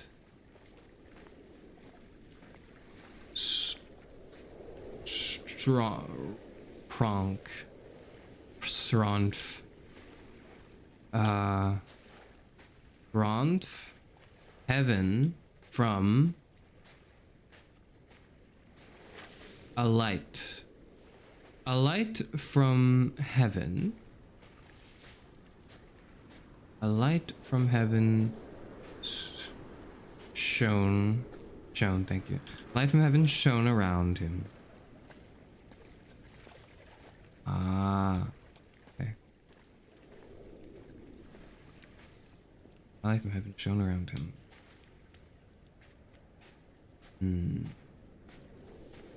What is that? It's just a candle now. Walks are nice. They're supposed to help me alleviate stress, not build into it. I'm now more stressful than I ever was. And all I've been doing is walking. What is that sound? I can see my armada. Or armada? I collected all the letters I'd ever meant to send to you, if I'd have ever made it to the mainland, but I don't like the sound of that. Collected at the bottom of my rucksack, and I spread them out along the lost beach. Then I took each and every one, and I folded them into boats. I folded you into the creases, and then, as the sun was setting, I set the fleet to sail. Shattered into 21 pieces, I consigned you to the Atlantic. and I sat here until I'd watched all of you sink. All of you sink.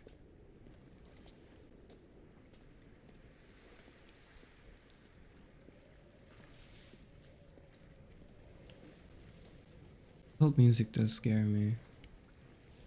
Paper boats. Oh, I don't like that. Hold on. Okay. What does it say? On a sudden, a light from heaven shone around him, fell to the ground.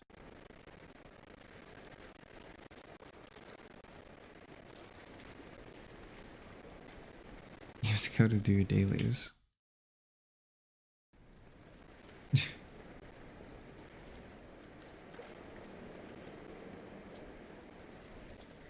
What is this? Where am I? Where do I go?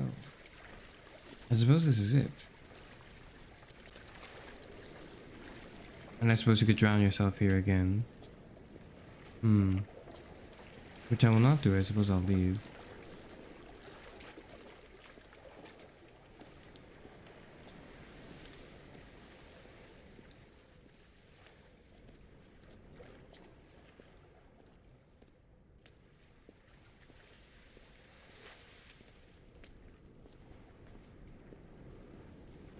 Enjoy the gambling. What? Don't enjoy gambling. Well, don't take too much. Don't enjoy it too much. What is this about gambling? Are the voices in my head gambling? I don't know. I don't know. Suppose we walk back.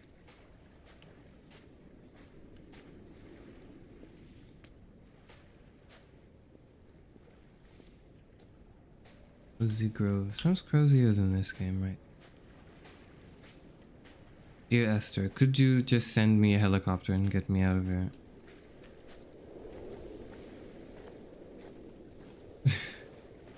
He's still there. She's still there. The figure, I don't know. I assumed it was Esther. That was my assumption. Yeah, that sounds about right. The voices in my head engage in all the vices, so I don't have to.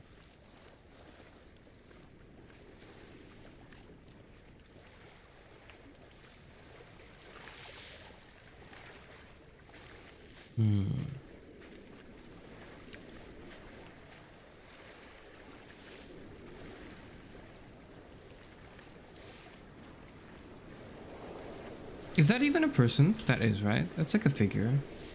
Yes, yes it is. Who's watching over me, I'm sure. I'm sure. Can't get over these rocks.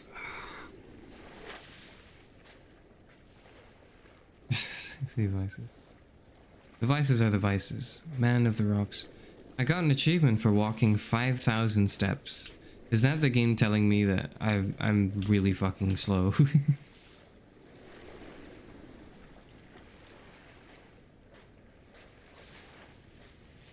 The documentary, what? What do you mean the documentary Full Metal Alchemist? Bad parts personified. You mean like the 7 deadly sins? Well, they're sins. Not quite vices. Pato Pato. Yes. I don't think those are vices. I don't think cuddles and beer are vices. They seem quite innocuous, really.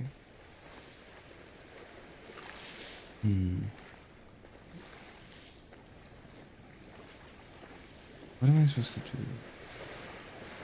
I suppose keep walking is the name of the game. But where to? Not to drown myself.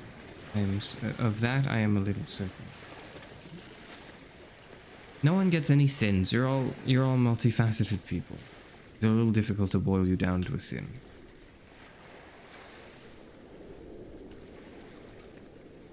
You don't just get one sin. You get a little bit of everything. As we all.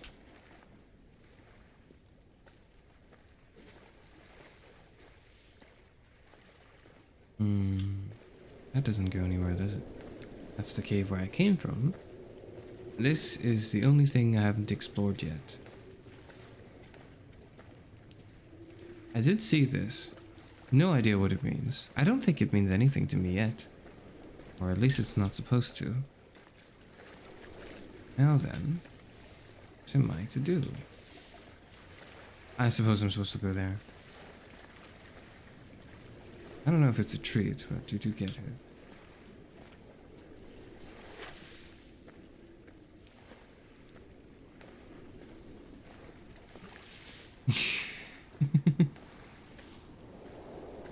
I hope nobody's on the run from police. That would make it very difficult for me.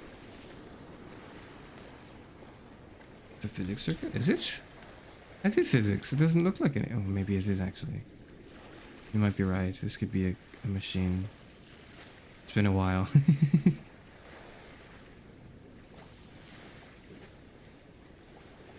I only have introductory physics in my pockets of understanding, which is not nearly enough. What the hell was I looking at?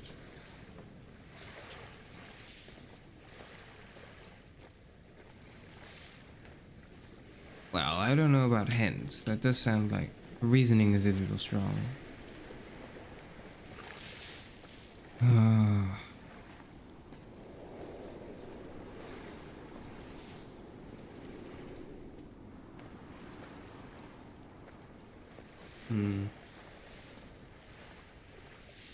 Didn't Socrates put a hierarchy of virtues, though? Hold on, let me think.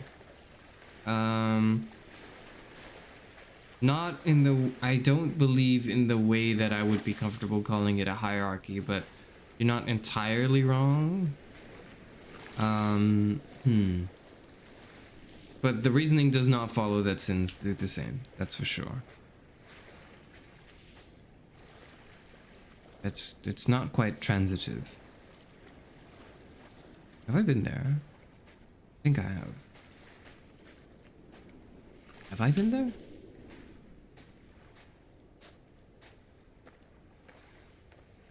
That was just a bunch of letters. I don't think it formed a single word. I can't get up there. How do I get there? Oh, I probably have been there then. Okay. What do I do? What am I supposed to do? Am I supposed to go back to the... Am I supposed to drown myself at the dock? I think that's the plan. I'm going to do that. I've completed 2 chapters. There's 4 chapters, right? I've completed half of it. Rest should not be too difficult if I'm just walking.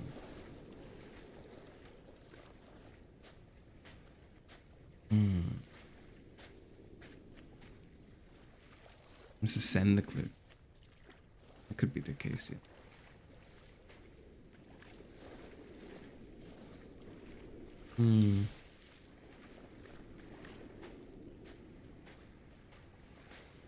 I will say that figure is there.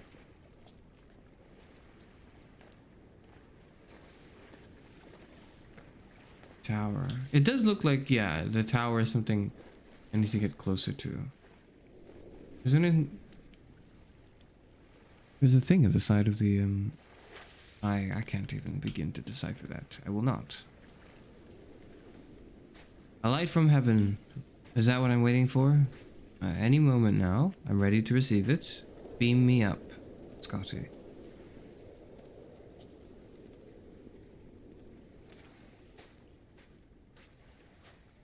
I wouldn't call physical beatings holy.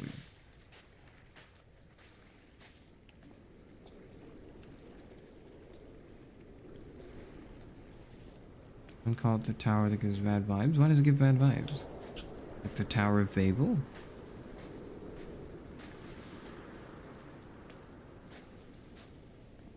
Oh. Oh, wait. Oh, there's stairs that I have neglected. I walked all the way back and I forgot. I just didn't see the stairs, sorry. Sorry. I didn't see that. Built the towers like in Fortnite. The game that the youngins play nowadays. Moon. Quite a blue moon.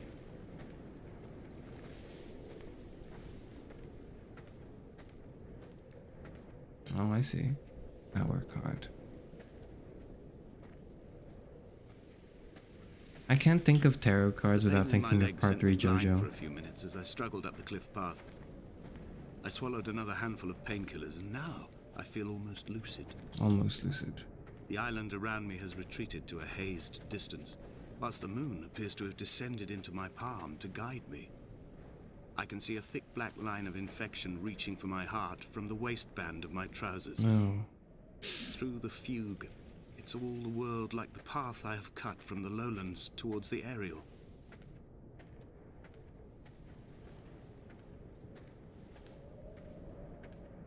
I haven't played Persona. I have.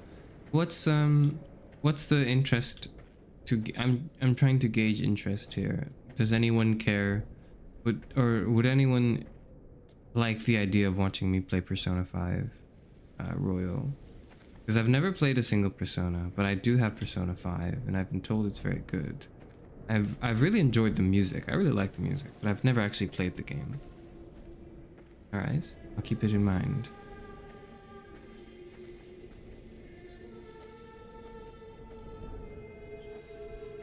But no one in chat has played Half-Life, I've right? begun my voyage in a paper boat without a bottom. I will fly to the moon in it. I've been folded along a crease in time, a weakness in the sheet of life.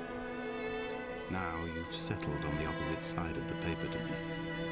I can see your traces in the ink that soaks through the fiber, the pulped vegetation. When we become waterlogged and the cage disintegrates, we will intermingle. When this paper aeroplane leaves the cliff edge and carves parallel vapor trails in the dark, we will come together. Paper airplane. Can we approach the mysterious figure now? Where is the mysterious figure? The mysterious figure is not here anymore. Mysterious figure is not here anymore. Where are you? Where are you? Could we just have a... Could you not just appear in my peripheral vision and leave? That's very rude, isn't it?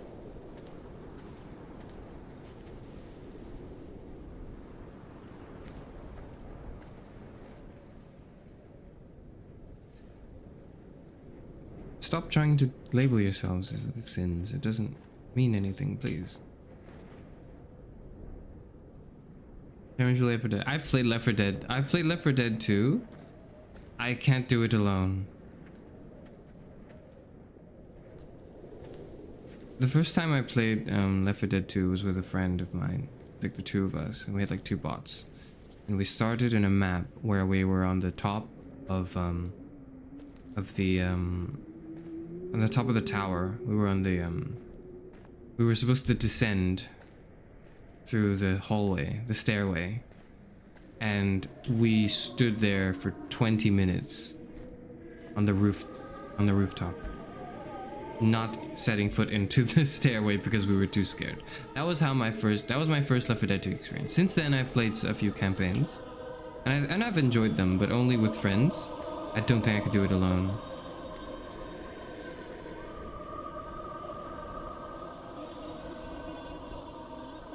And he was proceeding on his journey. Okay. That's what I'm doing, yes.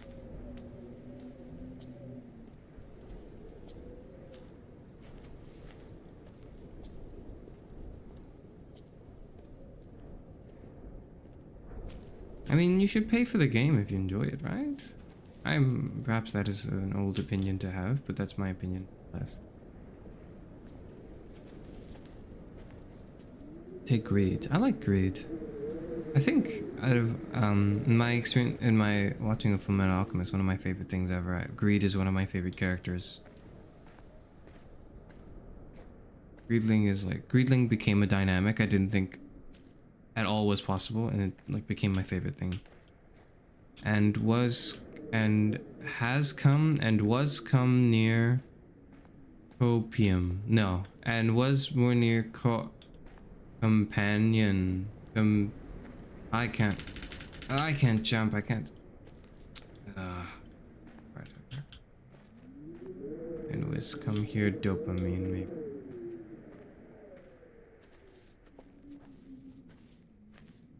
And he was. Hold on. And he was. If only Donnelly had experienced this, he would have realized he was his own shoreline, as am I.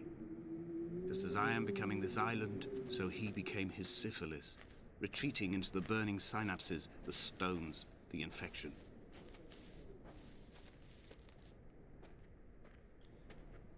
And neither did he eat nor drink.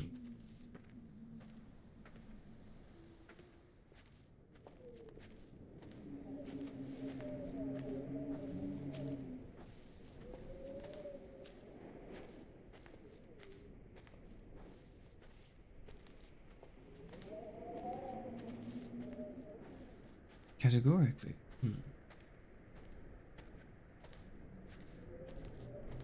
All the sins are sins nonetheless. I feel like I'm walking slower. No, I'm walking about the same.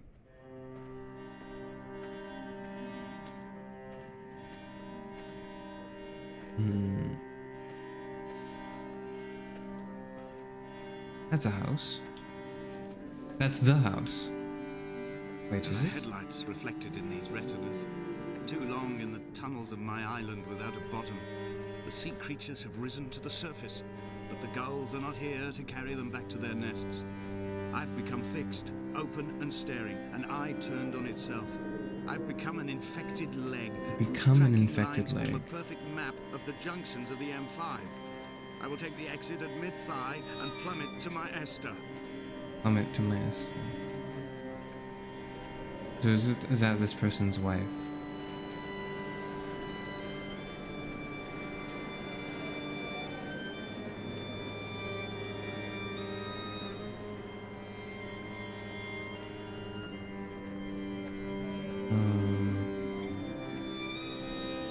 Well, I suppose it's time to walk in. I don't think we're killing ourselves. I think it's sort of we are experiencing death or near death and sort of accepting it because, like, due to whatever circumstances we've been in, and we're sort of accepting it, almost joining our wife. I don't know. I would like to see an explanation of this. I'm not at all prepared and equipped to. And I apologize as well. I'm not prepared and equipped at all to make a solid interpretation of this game. So I'm sorry if anyone's playing this and there's anyone's watching this as their favorite game and they're watching me fuck it up. I promise to do better. I'm at least I like to think at least I'm taking it seriously. And I do like it, actually.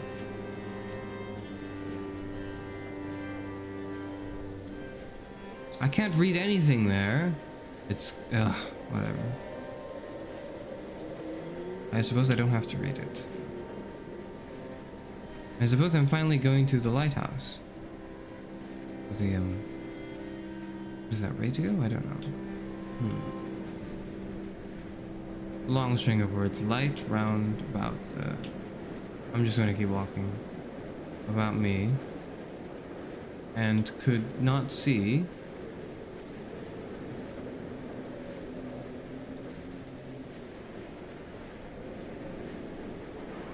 Could not see... A gull perched on a spent bonnet, sideways, whilst the sirens fell through the middle distance and the metal moaned in grief about us. I'm about this night in walking. Old bread and gull bones. Old Donnelly at the bar gripping his drink. Old Esther walking with our children. Old Paul as ever. Old Paul. He shakes and he shivers and he turns off his lights alone. Maybe I am Donnelly gripping the drink at the bar. That might be me.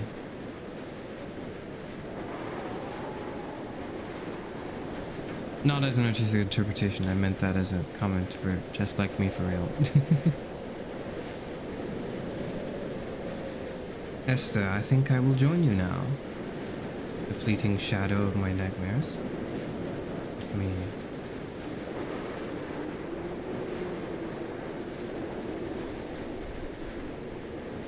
I've not played Dagon yet, but Interesting. Came to what to? Into.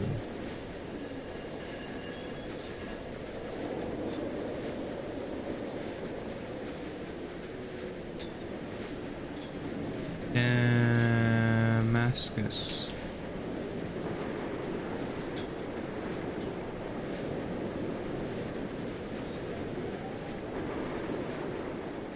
Here, that's the...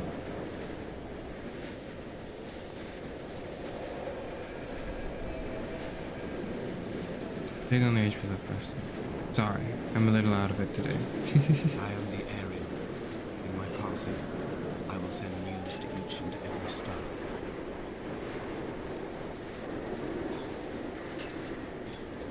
You know, I've never actually read anything from H.P. Lovecraft. Oh, Dear Esther, hold on, I'm not moving. I have burnt my belongings, my books, this death certificate. Mine will be written all across this island. Who was Jacobson? Who remembers him? Donnelly has written of him, but who was Donnelly? Who remembers him? I have painted, carved, hewn, scored into this space all that I could draw from him. There will be another to these shores to remember me. I will rise from the ocean like an island without bottom, come together like a stone, become an Ariel, a beacon, that they will not forget you. We have always been drawn here. One day the gulls will return and nest in our bones and our history. I will look to my left and see Esther Donnelly flying beside me. I will look to my right and see Paul Jacobson flying beside me. They will leave white lines carved into the air to reach the mainland, where help will be sent. That would be good, yes.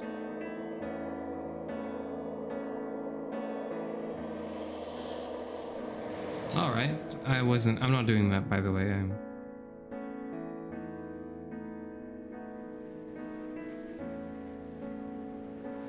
Is it like in Zelda where I'm paragliding now? I suppose not.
I wonder where Esther is.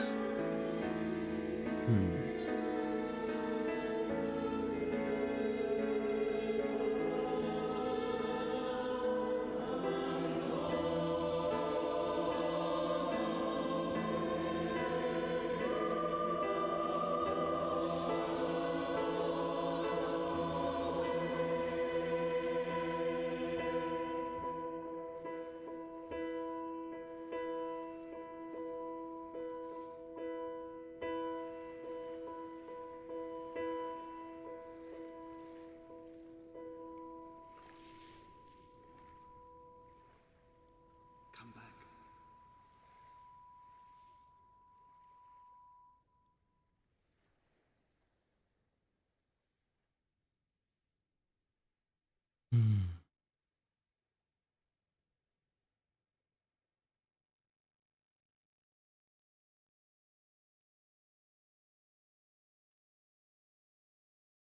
For the Chinese room.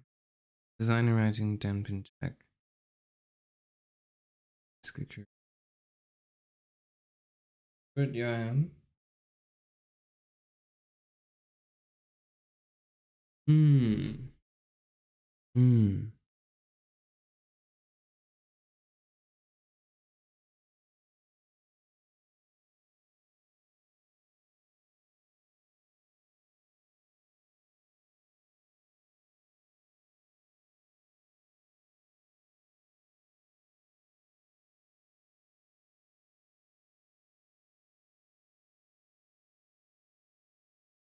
University of Portsmouth, Valve.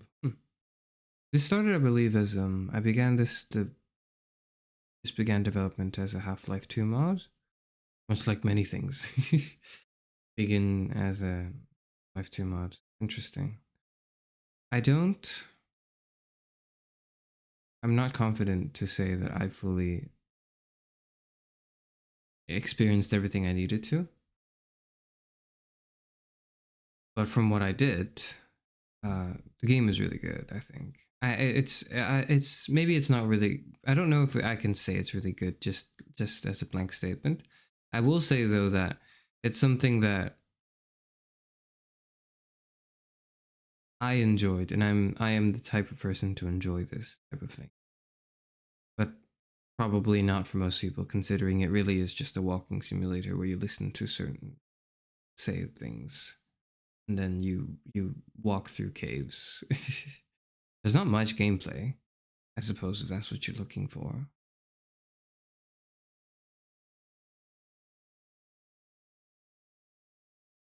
Based on the 2007 mod, yes. It was funded. Oh. It was funded and provided by the University of Portsmouth. I see.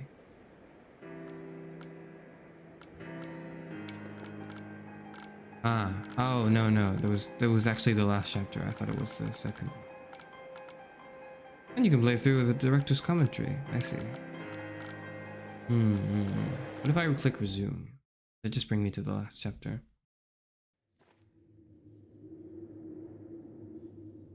Yes, that just puts me at the last.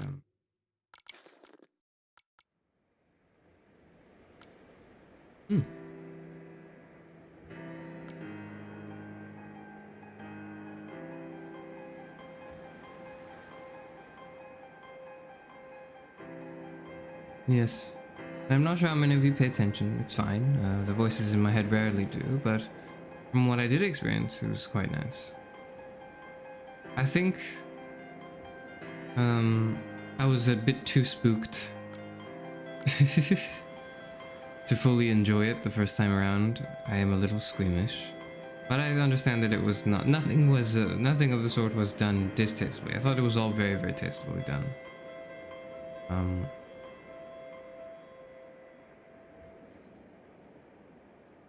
I can say really that there's not quite many things like it.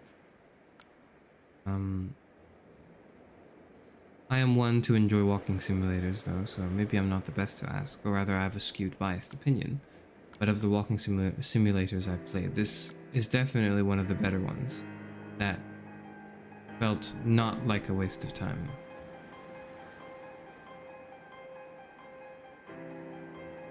I'm not quite, I wouldn't say, I was a little distracted, granted of course, but I don't think it was, it took away from my experience, because I did pay attention to when the dialogue was playing. It's just, it was quite strange to parse through all of the information and figure out the events of the narrative versus, or rather, figure out the version of the events, narratively speaking, but then also to appreciate the game as it is, without the sort of frantic putting the puzzle pieces together for me.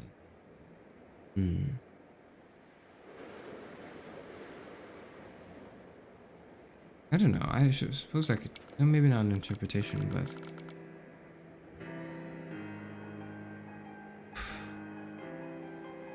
I do like the bit. I wish, I don't know, maybe I did something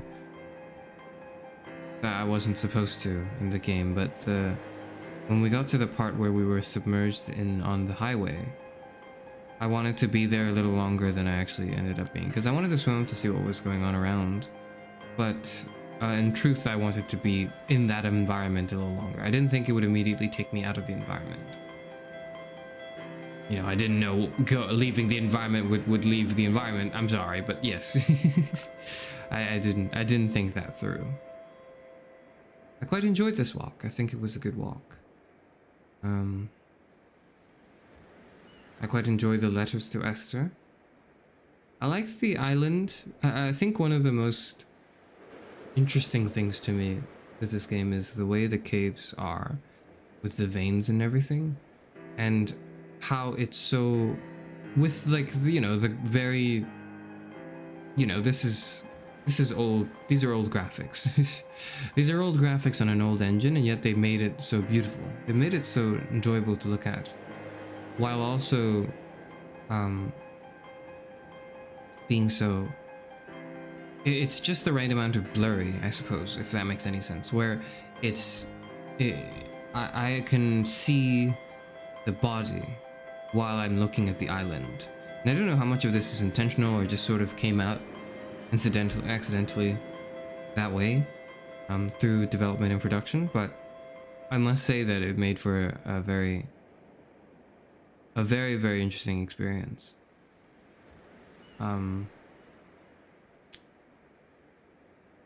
I haven't quite pieced together everything else though for this game. So I didn't want to. I'm not the type to do a rating. I'm not the type of person. I'm not the type of streamer, VTuber, to sort of play a game and then go at the end of it go, this was a 7 out of 10 because of whatever. I don't believe in number ratings. I don't think they're real.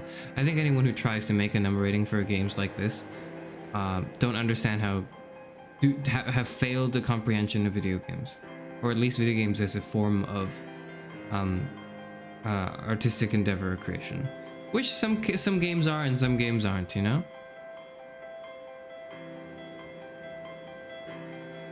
It's been a 2-hour stream, so I have time to go through with the director commentary. Oh, that's a good point. How long have I been streaming, actually? It's 2 hours and 20 minutes. I'm going to set up a poll then. How do I do that? Start a poll. Play with director commentary. Okay.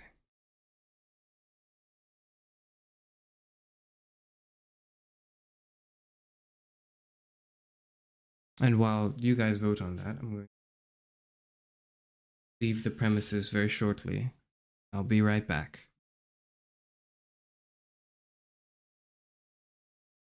Hello, Zephytus. Welcome to. Oh, actually, hold on. What I can do. There. Now you can all hear yourselves, and you can talk to each other, but you can actually hear it. I'll be right back. I can use some more schizoism while I clean some glasses. Backhand index pointing right, medium dark skin tone.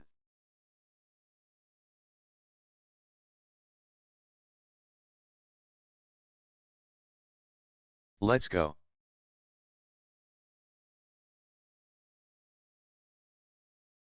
Face fuchsia, tongue out.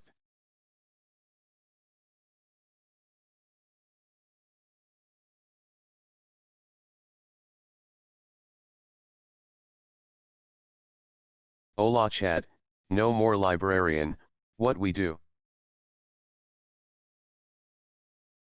Hi Raven voice.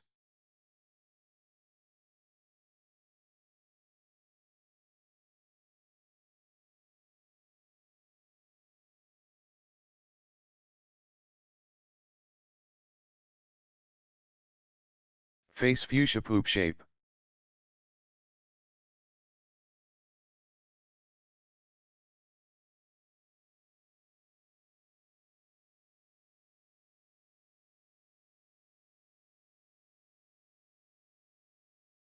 No librarian, no masters.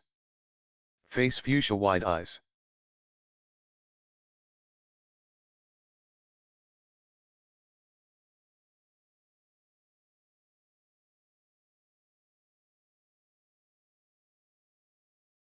Place of worship.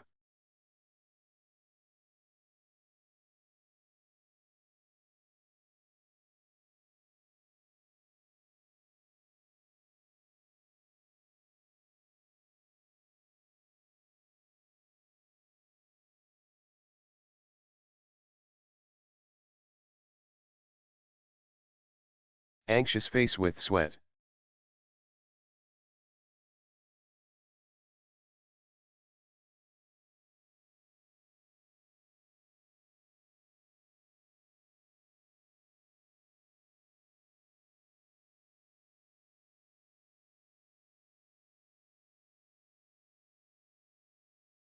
Now I will only call this live a place of worship. What the hell happened? I was gone for a moment. You lamento. But also, welcome. Yeah, so welcome to the stream, Zeviteth. I was going to say, you are the first person to have come here and expressed an enjoyment of the vampire. I'm currently drafting a Sharis Yufrenor wiki page. Will just be name and link to Sharis Yufrenor channel. Anyone wanting to add to it may, because I'm not doing that shit. Don't make a wiki page. I don't know. Do what you want, I suppose. I'm Exploding head. I don't know what a wiki page does. I don't know what that's You about. take a mortal man and put him in control. Oh hey chairman. All right, let me just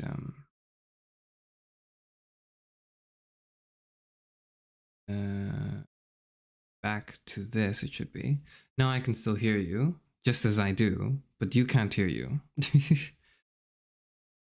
But I was going to say, nobody, I don't think anybody's mentioned how they actually enjoyed watching Vampire Therapy, which I'm a little worried about, which I was a little worried about Vampire Therapist, but I believed in how, like, the game, I liked the game, I did. I know I wanted to play it because of that. I also felt it was criminally underrated, and that's what kind of motivated me to play it in the first place.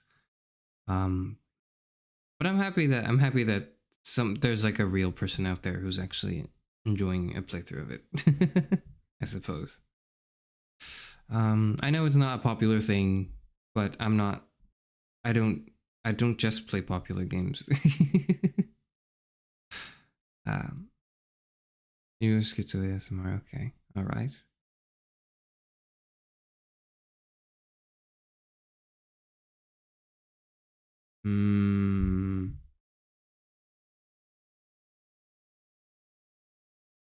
Games and Legends. Not yet. In due time, maybe, but not for now. So there have been votes from people. None of you are real. You're all voices in my head as far as I'm concerned.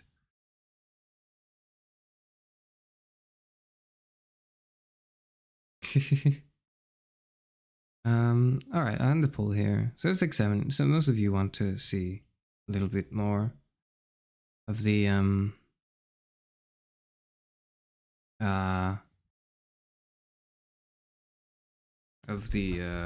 stream of the director's commentary. I think that would be helpful. I don't know how much more schizo I can take, but I will say maybe it will make the ride interesting. Let's do that. And now that I know where to go, it won't be as long, right? It'll be very short. Do that. Since, you know, I'll know where to go.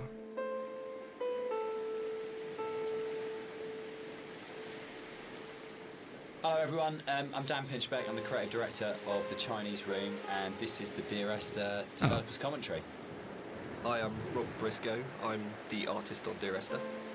And I'm Jessica Curry, and I was the composer on the game. I see. So what you're looking at today is a remake of a mod. Dear Esther started off in 2007 as a Half-Life 2 mod. Half-Life 2, yes. That did really, really well in the modding community, which was fantastic, and as a result of that attracted the attention of Rob, who worked as the primary developer on a Source remake of the game that was released in 2012. And this year is another remake where it's been updated for a cross-platform release, and we wanted to add in this developer's commentary just to give you a bit more of an insight into some of the ideas behind the game as it came together. Right, of course. Okay. What's the idea for this then? Why is this so terrifying?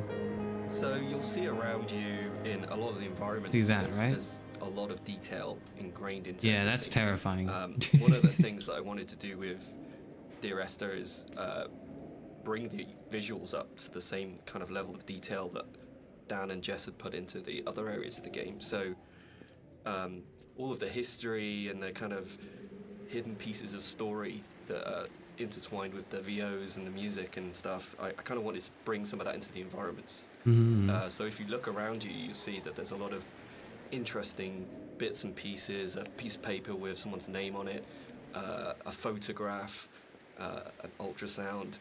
All of these little bits and pieces are kind of laid in to just kind of bring another aspect of the story into the game. And also, they're actually randomized, so every time you play, you'll see something different lying around.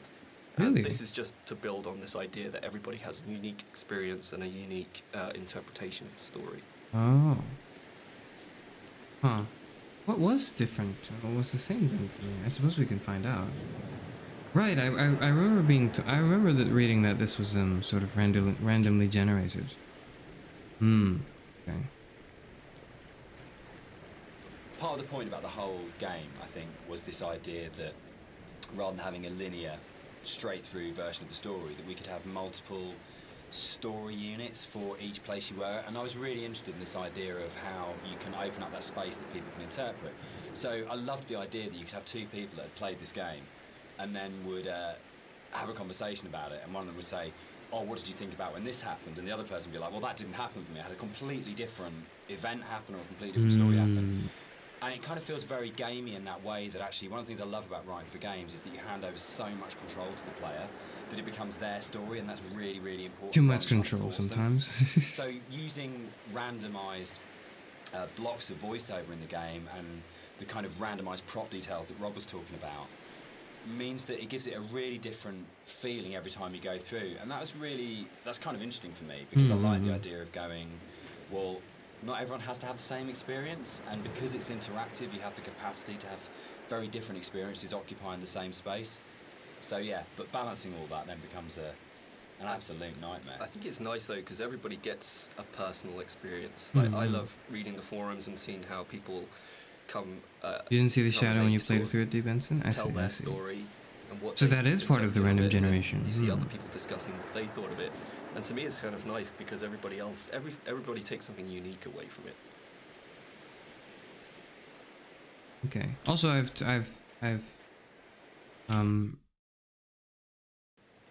I think for the purposes of this, I'm going to actually remove parrot. Say goodbye. I don't think you can do that, yes. Okay. Parrot's going away. Kind of want to just listen to it. When I wrote the music for the mod of Dear Esther, there was absolutely no budget whatsoever for live players, so all the music was sampled.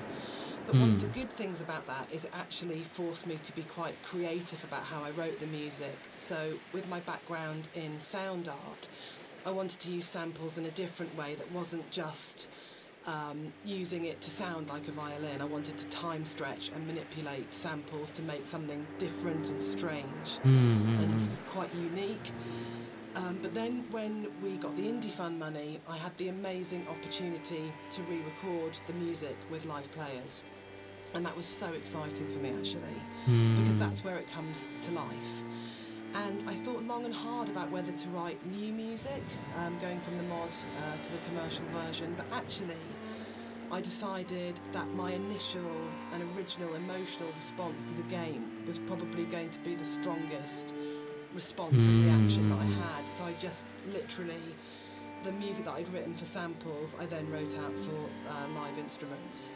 But what they bring to it is transformative, actually. And I think The Beach is a really good example of this, where, you know, you have these awful samples soaring away, and then you have the string quartet playing this very bleak, very sparse music.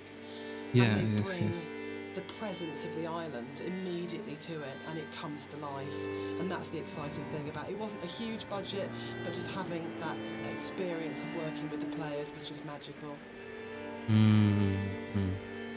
So this is like remastered with an orchestral sort of thing. Everything about Esther for me is a dream. Right, yes. The landscape is not an island, it's the dream of an island. The music is like music that you wake up because you've heard in your sleep, but you're not conscious of hearing it. And the language in the story was supposed to be like that as well. Of it didn't matter. Very dreamlike. The sense it was very difficult to understand. The kind of the shapes it created, if that makes sense.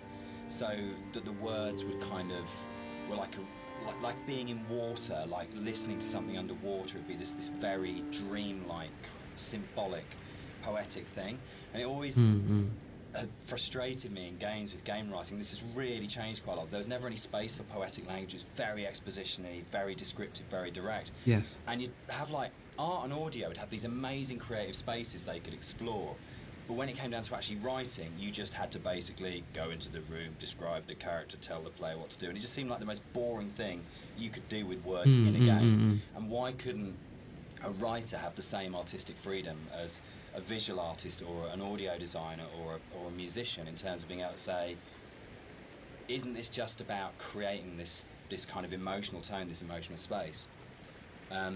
And it's really, I still love that about the game. It's one of the things I love so much about Nigel's voiceover, is it has this really odd, disconnected, kind of dreamlike quality to it. Yes. Where you might finish the game and not actually understand anything that happened. That was what happened to me, yes. The flow of it.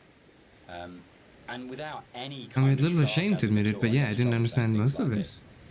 The same design principle applies as this to Halo. It's 30 seconds of fun, or 30 seconds of depressing engagement, I guess, in our case. But it is about that loop of being in the moment in the game constantly, and that's actually the critical thing that matters. I see. I'm not supposed to have gotten anything out of playing it. Alright. Alright, I'm not supposed to have understood what I got out of it. This symbol on the beach, yeah, this one. The golden ratio. Yeah, that was. It's one of the only things that's really left explicitly from the mod. In the original mod, there was an awful lot of more kind of symbols and kind of a much more kind of mystical, sort of magical element to the island. There was a lot of very weird stuff in there. And a lot Masterful of dev trolling. A little bit explicit. I mean, instead, there's a lot more hidden kind of codes and symbols in there. There's still some stuff which you can only actually see or experience if you are not playing the game, if you're looking at it from editor. We had in the original mods things like trees planted to mirror the shape of the M5, or there's a whole bunch of things that are there to represent star clusters and all kinds of things like that. And we'll probably talk a bit more about kind of like hidden details and the secrets in the game as we go through. But that was really interesting for us in terms of the design of it, of going, you've got your kind of, your conscious, explicit play experience, but games are always constantly manipulating your mood and your feelings and... Hold on, I want the decisions you're making. And so really trying to create a space that had all of these kind of subliminals in it was a really interesting thing that we wanted to do, both with the original, and then I think it got lifted up into a much more sophisticated version when we went to the commercial, because Rob was able to bring that sort of level of artistry to the visuals that really got that kind of sense of hidden meaning in there. And that was really important, given how kind of complex and symbol heavy and poetic the story is, where a lot of it doesn't actually make any sense, but it's about kind of leaving you with these, I guess, like the half-life of ideas and thoughts that you can't quite shake, that stay with you. Yes. So we really were trying to get that blend of how music, story and visuals could all create that really sort of uncanny structure that you wouldn't necessarily be able to define properly, but you knew it kind of had a meaning that was staying with you. Yes, that's exactly why I found it so difficult to articulate my thoughts on it after I finished it. I just don't know what to say about it. I had vague ideas shown to me, and they were connected in a way that intrigued me, but I couldn't for the life of me explain why. I suppose it was intentional. So something I wanted to do as an artist was create some kind of reward for the player when they explore the island. There are some areas of the game where it's a little bit more quieter, there's no music or there's no voiceovers. Yeah. So I kind of wanted to create a bit of an incentive for people to explore. And you'll find around the island that these kind of like random scattered items that are usually slightly out of place from the environment themselves, but in another aspect, they actually the car, bring a little bit of story. The car parts. Wait, this is different. The island itself, usually to the island. I don't think that was a thing here last time, was it? The actual maybe it wasn't. Protagonists or I do remember the car door. The characters that surround it. So you'll find around the island these little props and stuff. Just keep your eye out for it if you're exploring. I've kept my eye out, yes.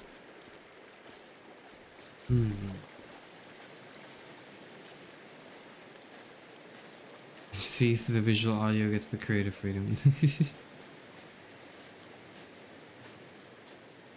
Creative freedom, fun of course. If I go through it again, will it just... Right, okay. This symbol on the beach, the golden ratio. The golden ratio is it's one of the only things that's really left explicitly from the mod. In the original mod, there was an awful lot of more kind of symbols and kind of a much more kind of mystical, sort of magical element to the island. There was a lot of very weird stuff in there. And a lot of them came out of the commercial version because they felt like they were a little bit explicit. And instead, there's a lot more hidden kind of code. Several miles I forgot a few hours ago. I didn't forget. I wasn't quite, you know, playing the game, you know, from editor.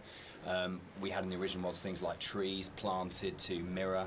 It's just a little difficult to articulate. I remember what I saw. I just don't know what the hell it was.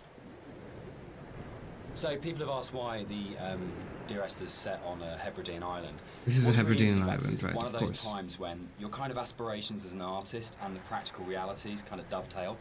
We knew that we had to have some way of limiting the player from disappearing off the play space. And when we made the original, it was a mod, and because it was a Half-Life 2 mod, you kind of had Eastern European city, spaceship, or blasted desolate landscape. We had 3 options if you didn't want to start making any other assets. So it started off with these practical constraints. We don't want to set it on a spaceship, we don't want to set it in an Eastern European city, so it's got to be on this kind of like this desolate landscape. And we want to limit the player, so an island seems like a natural choice. And it's really interesting how you start from that, and we had this big lump of clay on a table that we were carving out paths and things to annoy the cleaners and things like that. And Annoying the cleaners for sure. Just started making sort of snippets of music to kind of go in there. And then all of a sudden we just went, oh, that's the story. Oh, that's what happened here. But it really started, I think, from the place. And when we started looking at photographs of Bore, we started going and reading some of the history behind it.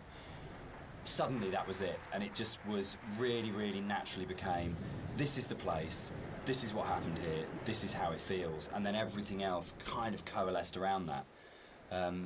Yeah, I think as an artist it made my job a lot easier because those islands are so kind of like the environment is kind of hostile. You're out there in the Hebrides. You've got this kind of like inclement weather. You've got cold, rain, snow. There wasn't it's much a very of kind of the weather here, I it suppose. can be a very depressing place to be at times, but it's also at the same time very beautiful, and it's this kind of like stark. I suppose it is beautiful, but I definitely felt the depressing more. That has this beautiful surroundings. So it's, in terms of art, I think it really helped me to portray a lot of the themes in Dear Esther. And there was a natural fit with the music as well. It suggested a musical style, which was really key, I think. Right. One of the things you're always trying to do as a composer is create memorable themes. And a slight confession is that probably the most memorable theme, which is Remember in Dear Esther, wasn't actually created for the game. Rob's looking shocked.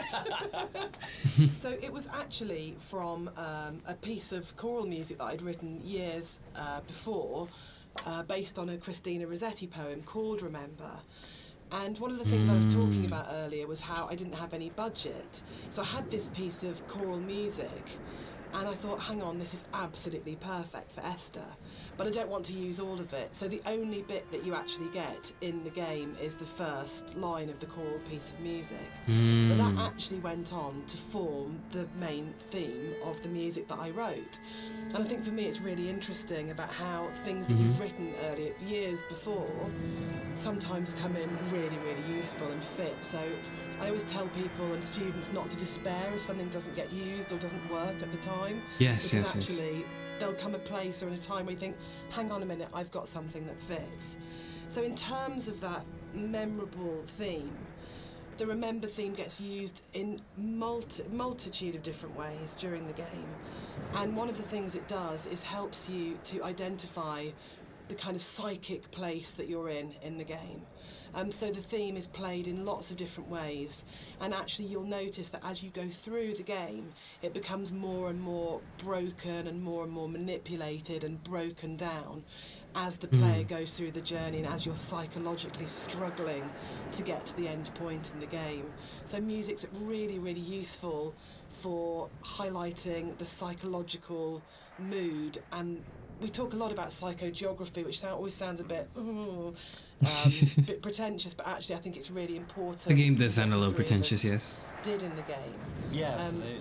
Dan, maybe what sort of like the core kind of idea about psychogeography, if you're not in the place you're in is not the place you're in, or you create the place you're in. It's not just as you're here and then the landscape's out there, but you don't navigate like a city by street signs and by this kind of formal things. You navigate it by the things which are I navigate it through Google Maps. The ways you've lived in that space, and I think that was really kind of key to. I think it's really central to how the fusion of art and story and music come together in Dear Esther, because it's not a place where we're going, right, we have to lead the player up here because it's a natural formation, and then you would naturally have a piece of music here because you come around a corner, but the story, music and art all work around the idea of what's going on in the narrator's head at this point. How do we represent his emotional state relative to this landscape? And again, it's that idea of the game is, it's a dream of a place. It's like the idea of it being a fever dream or a coma dream, which obviously ties in a lot with the kind of story, and we'll come back to it in a lot more detail when we get to the caves a bit later on. I see. We'll get to it more. Okay, in the cave.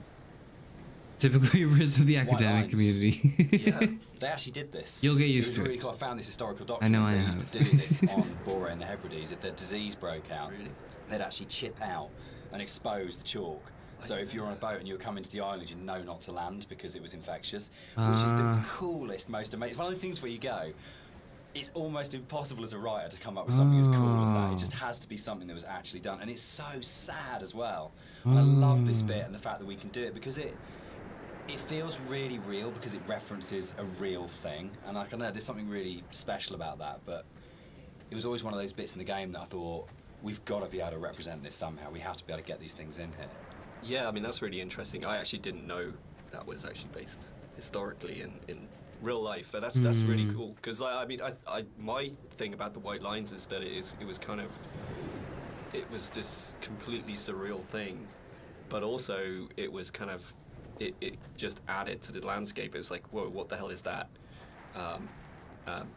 And putting that into the game was kind of challenging, because to me it just seemed like, oh, it's going to be really hard to pull off in a way that's kind of realistic. But then when you look at the kind of art style of the game, it's not really a realistic thing. Like, everything is half imagined. So in that way, it kind of really fit into the landscape, and it kind of creates this amazing sort of landmark that you see in the environment. And I just found it really interesting to hear about that.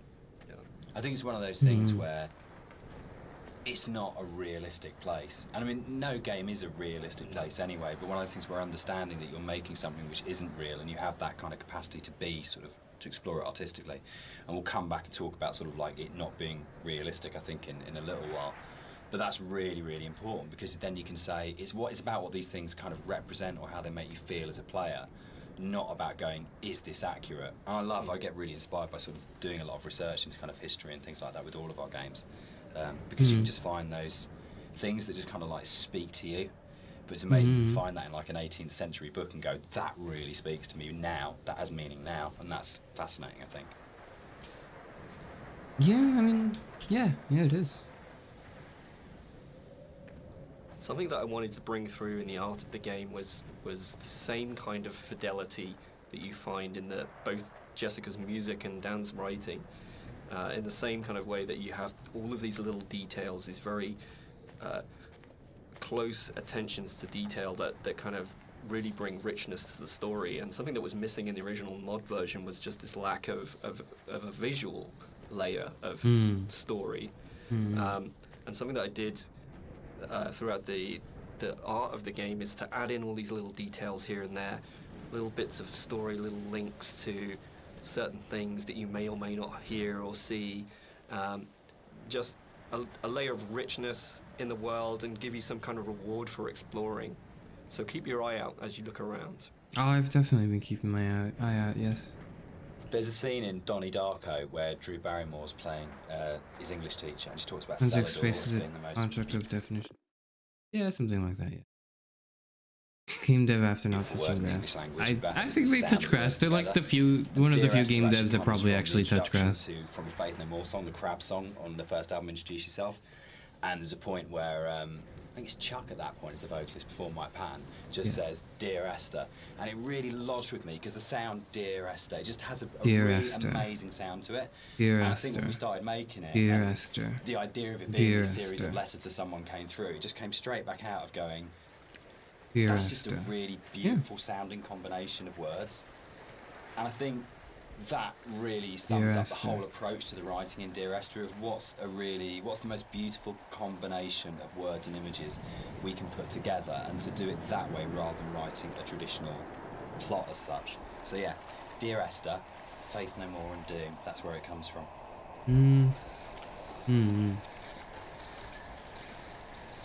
I think the central question to the entire experience, for most people that have played it or are talking about it, is this idea of, is the island real?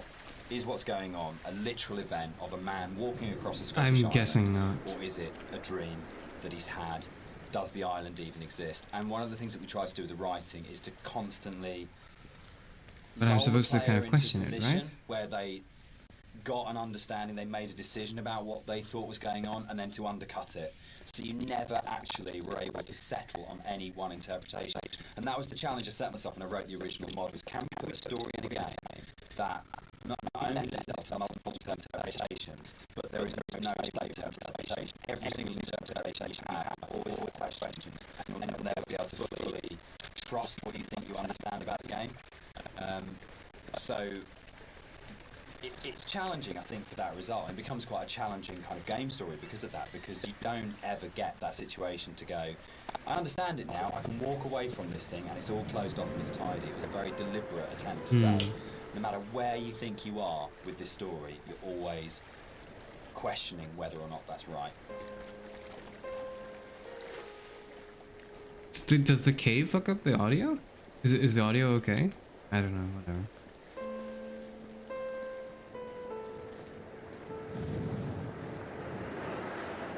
Dear Esther. Now that I'm thinking about it, yes, Dear Esther is quite a nice combination of words and sounds. Dear Esther. Dear Esther. Dear Esther. I like it. I like it. Audio got Cyberpunk a little. I hope it's better now. One of the things that's been most commented on with the audio and the music in Dear Esther is how sparse it is. And that was a really deliberate tactic. I see. I wanted to leave room for the player to think and to dream and to wonder and to put their own interpretation into what was happening. And I think the problem with so much modern media is how bombarded we are constantly. Yes, of course. Kind of MTV, absolutely, yes. Flash in your face, MTV, constant music. And Dan and I watch a lot of drama together, and that really is constant music.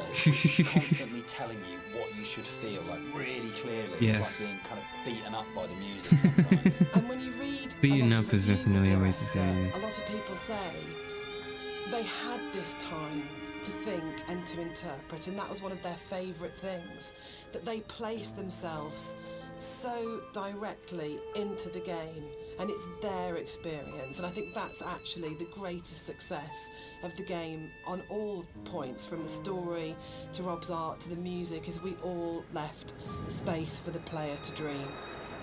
Except they didn't account for players with schizophrenia, where they have voices in their head having discussions about 7 deadly sins and whatnot. But that's a difficult thing to account for, I'm sure. So there's a lot of places in the game where you see a lot of strange things, and this is very deliberate. Yes. One of the things we wanted to do is just kind of like not spoon feed the player every little piece of story. We kind of just, some things are literally just in there to just kind of let you think and let you decide on whatever you want to bring to the story yourself. Mm-hmm. That's a different book? It's kind of like I approached it like an impressionist painting, where you've got like this kind of very vague outline of things, but if you stare at it enough, you can kind of like fill in the spaces, and kind of the image comes together on its own. So a lot of these kind of strange pieces of geography and stuff, that's really kind of deliberate in some ways, just to kind of keep the player's mind open and kind of bring their own interpretations of the story through that. My interpretations have been too terrifying for me, but I can see why that was deliberate and intentional, I think. I've never heard of this game, but like from what I read of the reviews, everyone really likes it. Everyone who's played it, but then it's like no one's played it. But all the people who have played it love it.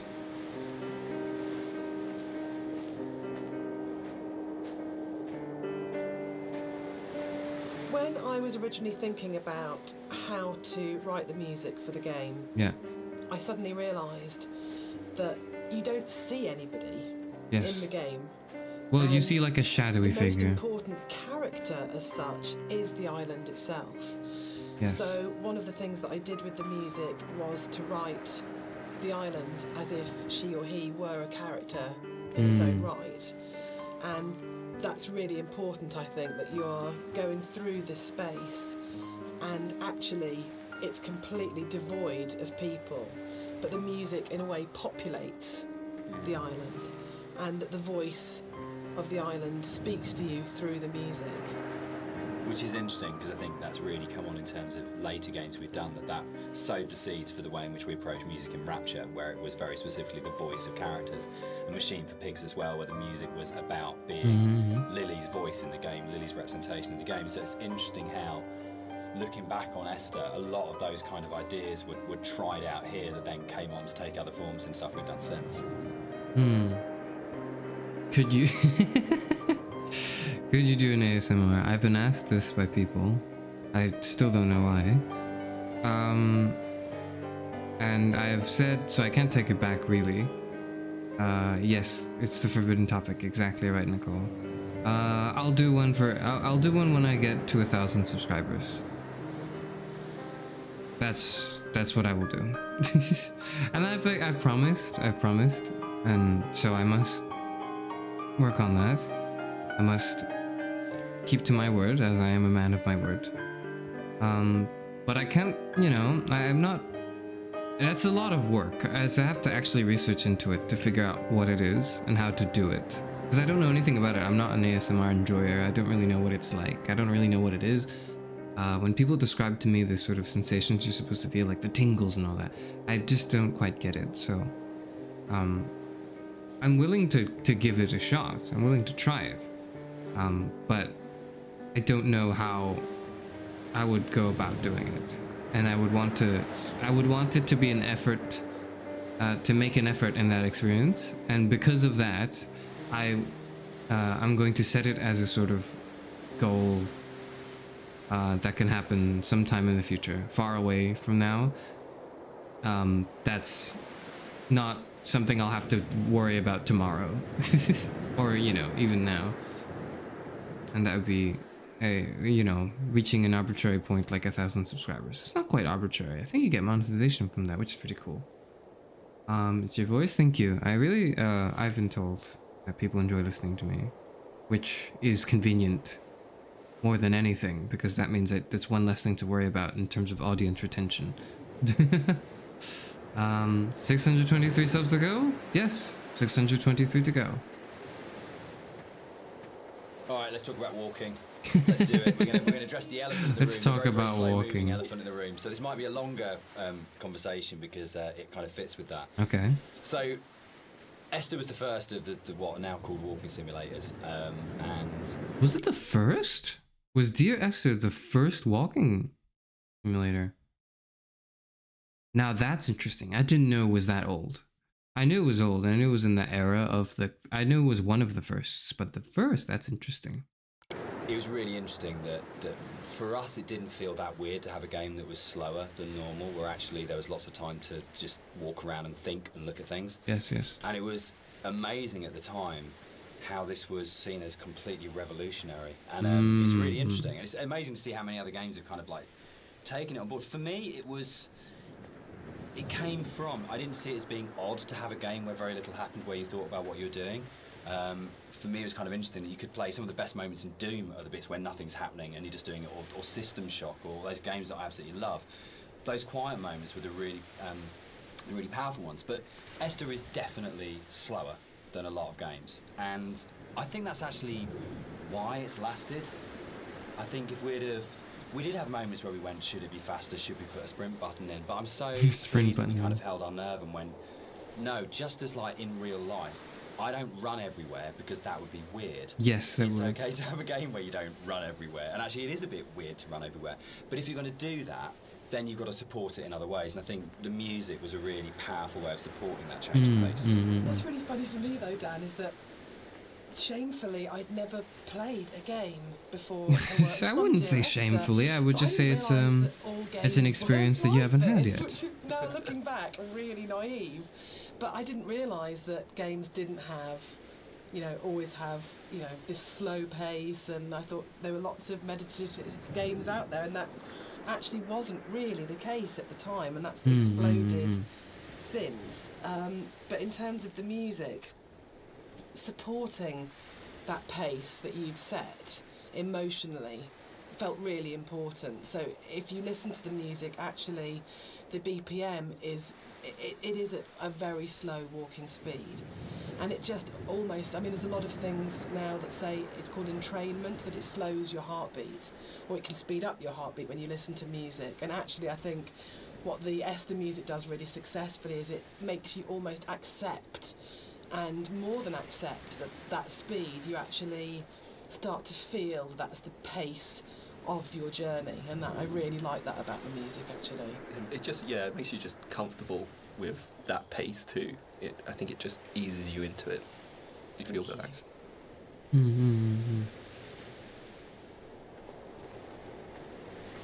The radio mast in Dear Esther is obviously there as a really important kind of design feature, as well as its place within the story. And that, I think, came from, it's really interesting, it being a Half-Life mod to begin with, in the Citadel in Half-Life 2. Yes. But it tells you how far you are through the game. You're always looking up to the skyline. Am I closer to the Citadel? Can I see it? And it lets you know how near you are to the end of the game. And it was really important because Esther's so open in a way, because there isn't this. You're not using kind of shootouts or kind of gating it with combat encounters to kind of constantly keep you moving. But it was really, really important that you always had that focal point of going, I know exactly from the beginning of the game, virtually right from the start, you know where you're going, you know where the game's going to end up, and you know that sooner or later you're going to be either at the base of that thing or climbing that thing, and it's always there, that red light. And I think particularly with the colour palette of the game, the fact that you've got this very, very, very clear red light that's unlike any of the other colours in the game immediately tells you as a player, this is what the shape of this thing is going to be, this is where I'm going, this gives me a purpose, even if the sort of moment by moment is a bit more abstract.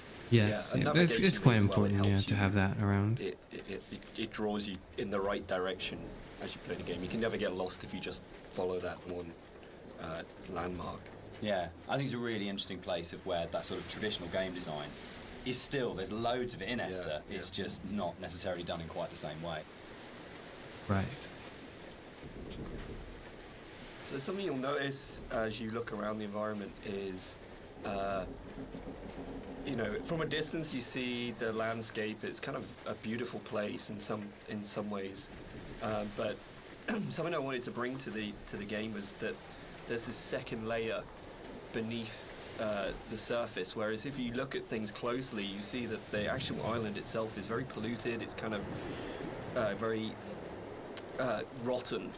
Everywhere you look, every rock, every grass surface, it has this layer of filth on it, and it's kind of been put in there just to kind of emphasize further that this island's a really unpleasant place to live. Yeah, I don't like it. It's like if you scratch the surface, you see want to leave just how immediately. corrupt this island is.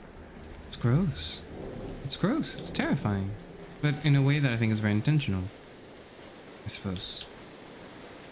We cast and did all the voice direction for Esther ourselves for the mod, and it was basically Jess and I on a casting website just listening to people's show reels and finding what's the voice of this thing. And well, Nigel did a great job. There was never any question about Nigel. I think we heard his show reel for the first time around. It's probably been listened to sort of 30 or 40 actors. And we started listening to his show reel and just both looked at each other and went, that's it, that's him. And it was amazing when Nigel came in. We had, I think, a day and a half to do the whole thing. And he just did that amazing thing that really, really great actors did. If he just walked in, got in front of the microphone, and more or less did the entire thing in one take. And we did hardly any retakes on anything. It just felt like his instinct for the character in the game was so strong that he just, without virtually any direction, just came in and just got it. And one of the hardest things with the voiceover that we did was when we went from the mod, which had 3 potential narrative units per queue, to 4 potential narrative units per queue, was not only finding new bits of writing that kind of complemented and played off what was there in the original mod, but for Nigel to come back in, nearly 5 years later, and to just re-find that voice in exactly the same way. So they remade it after the mod, mod, right? right? Complemented it. It was a real testament to his ability as an actor, I think. That apart from we had spent quite a lot of time trying to make the sound actually sound the same in terms of mic placement and things like that, but in terms of the actual delivery of those new monologues, you wouldn't know that was both written and acted sort of 4.5 years after the original thing was done. So probably. I don't know. I've never played the original. Not in the room sort of today, but deserves a huge amount of credit for how the game kind of eventually was delivered, but also I think in terms of how the game has lasted, a huge amount of respect needs to go to Nigel Carrington for his work on it. I see, Nigel Carrington. That's interesting. A lot of this mirrors the development from what I've researched and seen of for the Stanley Parable, which is my favorite game, and how they had they had a mod originally. It started off as a Half-Life mod as well. Walking simulator, all the same. I think they came out at the same time, maybe even after Dear Esther, right? But then it came out. People liked it as a mod. It developed into a game. Was remade into a game in 2013, and then remade again. I believe 2 years ago, 2022. I don't know.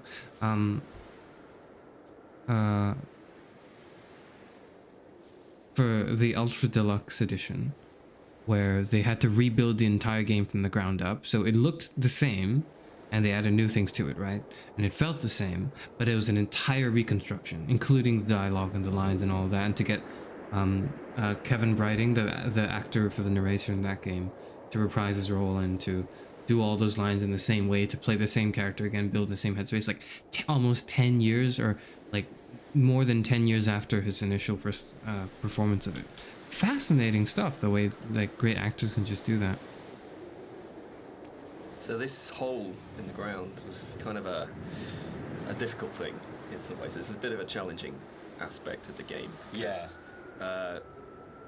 in some ways, it kind of like, I think for me, we wanted to have this kind of this pit here, and I wanted the player to be able to actually go as close as possible and like look over the edge and kind of have this feeling of dread and stuff. Yeah, but the other issue that we faced was like, what happens if the player just jumps into the hole? Like we have no real death in the game. You do. You can drown yourself immediately. That's what I tried. I immediately did that. It was really hard because it was a game where we couldn't let the player die. We didn't want to have respawns, but we had to handle the fact that there would be both accidents where the player would fall off a cliff or something, but also the deliberate urge as a player. Yeah. The first thing you're going to do is go, great, there's an ocean, how far out can I go? Or there's a cliff that's really high, can I jump off it? Hey, don't call me out on that. How do you have death in a game where you can't have the player die? Because if the player starts breaking up the experience by dying and reloading, then you're in you start breaking the experience a lot. Yeah. So... Yeah, I mean, we didn't want to also have like artificial boundaries, where it's like an invisible wall. Like if you take a look through the game, you'll never see a place where you think you can get to, but you can't. There's always some kind of actual natural boundary or man-made boundary. So that was the other thing. We didn't really want to create these invisible. That's not quite true. There are invisible walls. I feel like there's like there's barriers with the rocks at least that kind of stop you from going further. But yeah, all around this thing. So. I don't think that's an issue. I think that's just a natural part of game development. The way in which that sort of the very weird audio visual, probably one of the most dreamlike bits in the game, where if you do die and you get the kind of the heartbeat and the strange flashes of visuals, and I think in a lot of ways. Is that what happens? Okay. If we hadn't had the hole there and we hadn't had a place where we go. Oh, that's what happens when you die. Yes. We'll jump in this hole. We have to start from that basis. They will throw themselves down this hole. It kind of gave us the impetus to really, really focus on it, and I think the stuff like the drowning deaths and the cliff deaths are strong because the hole was there, and I'm not sure if the hole hadn't been there, whether or not we'd have arrived at that way of handling it, which I'm really proud of. I think it's a really incredibly creative, interesting way of handling a player going out of bounds and of actually being able to reset the game when the player's basically done something you ideally wouldn't want them to do. Yeah, I kind of think it fits well with the theme of the game as well, because you don't really know what's just happened. Yeah, it's not like you hear a death sound and then you kind of respawn. It's this kind of like very soft, very ambiguous change. You know? There was a point in the original mod where if you died, it would do the whole Half-Life major fracture detected. It always brought a really good tone to the game.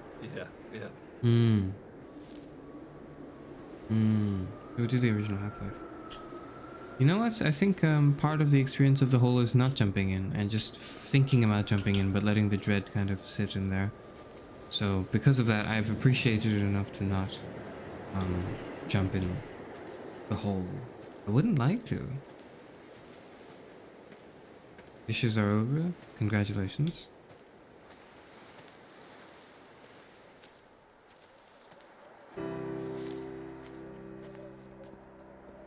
Get me to the next speech bubble. Yes, I want to hear more commentary from the developers. One of the really important jobs of a composer, I think, is to provide the player or the listener with different emotional tones and states. And up until this point in the game, the music has been very sparse, very intimate, and very isolating in a way. But the island is also a beautiful and magnificent place, and what I wanted to do at this point for the first time in the game is to create something that was really epic. So we go from that shift in scale where it's very intimate and small to suddenly realising that this is an extraordinary and magical place to be, as well as a difficult and quite sad and melancholic place to be. So the string players were instructed at this point to play with much more vibrato. Up until this point they've played in a very sort of Scottish style actually, no vibrato, very plain playing. But this was a really beautiful cue to write actually, because it has that scale. You suddenly realise that the island is really big, and you know, you have this beautiful vista, and the music then shifts so the player can actually just for a moment, I think, enjoy being where they are. Yeah, I think that's it. Can I?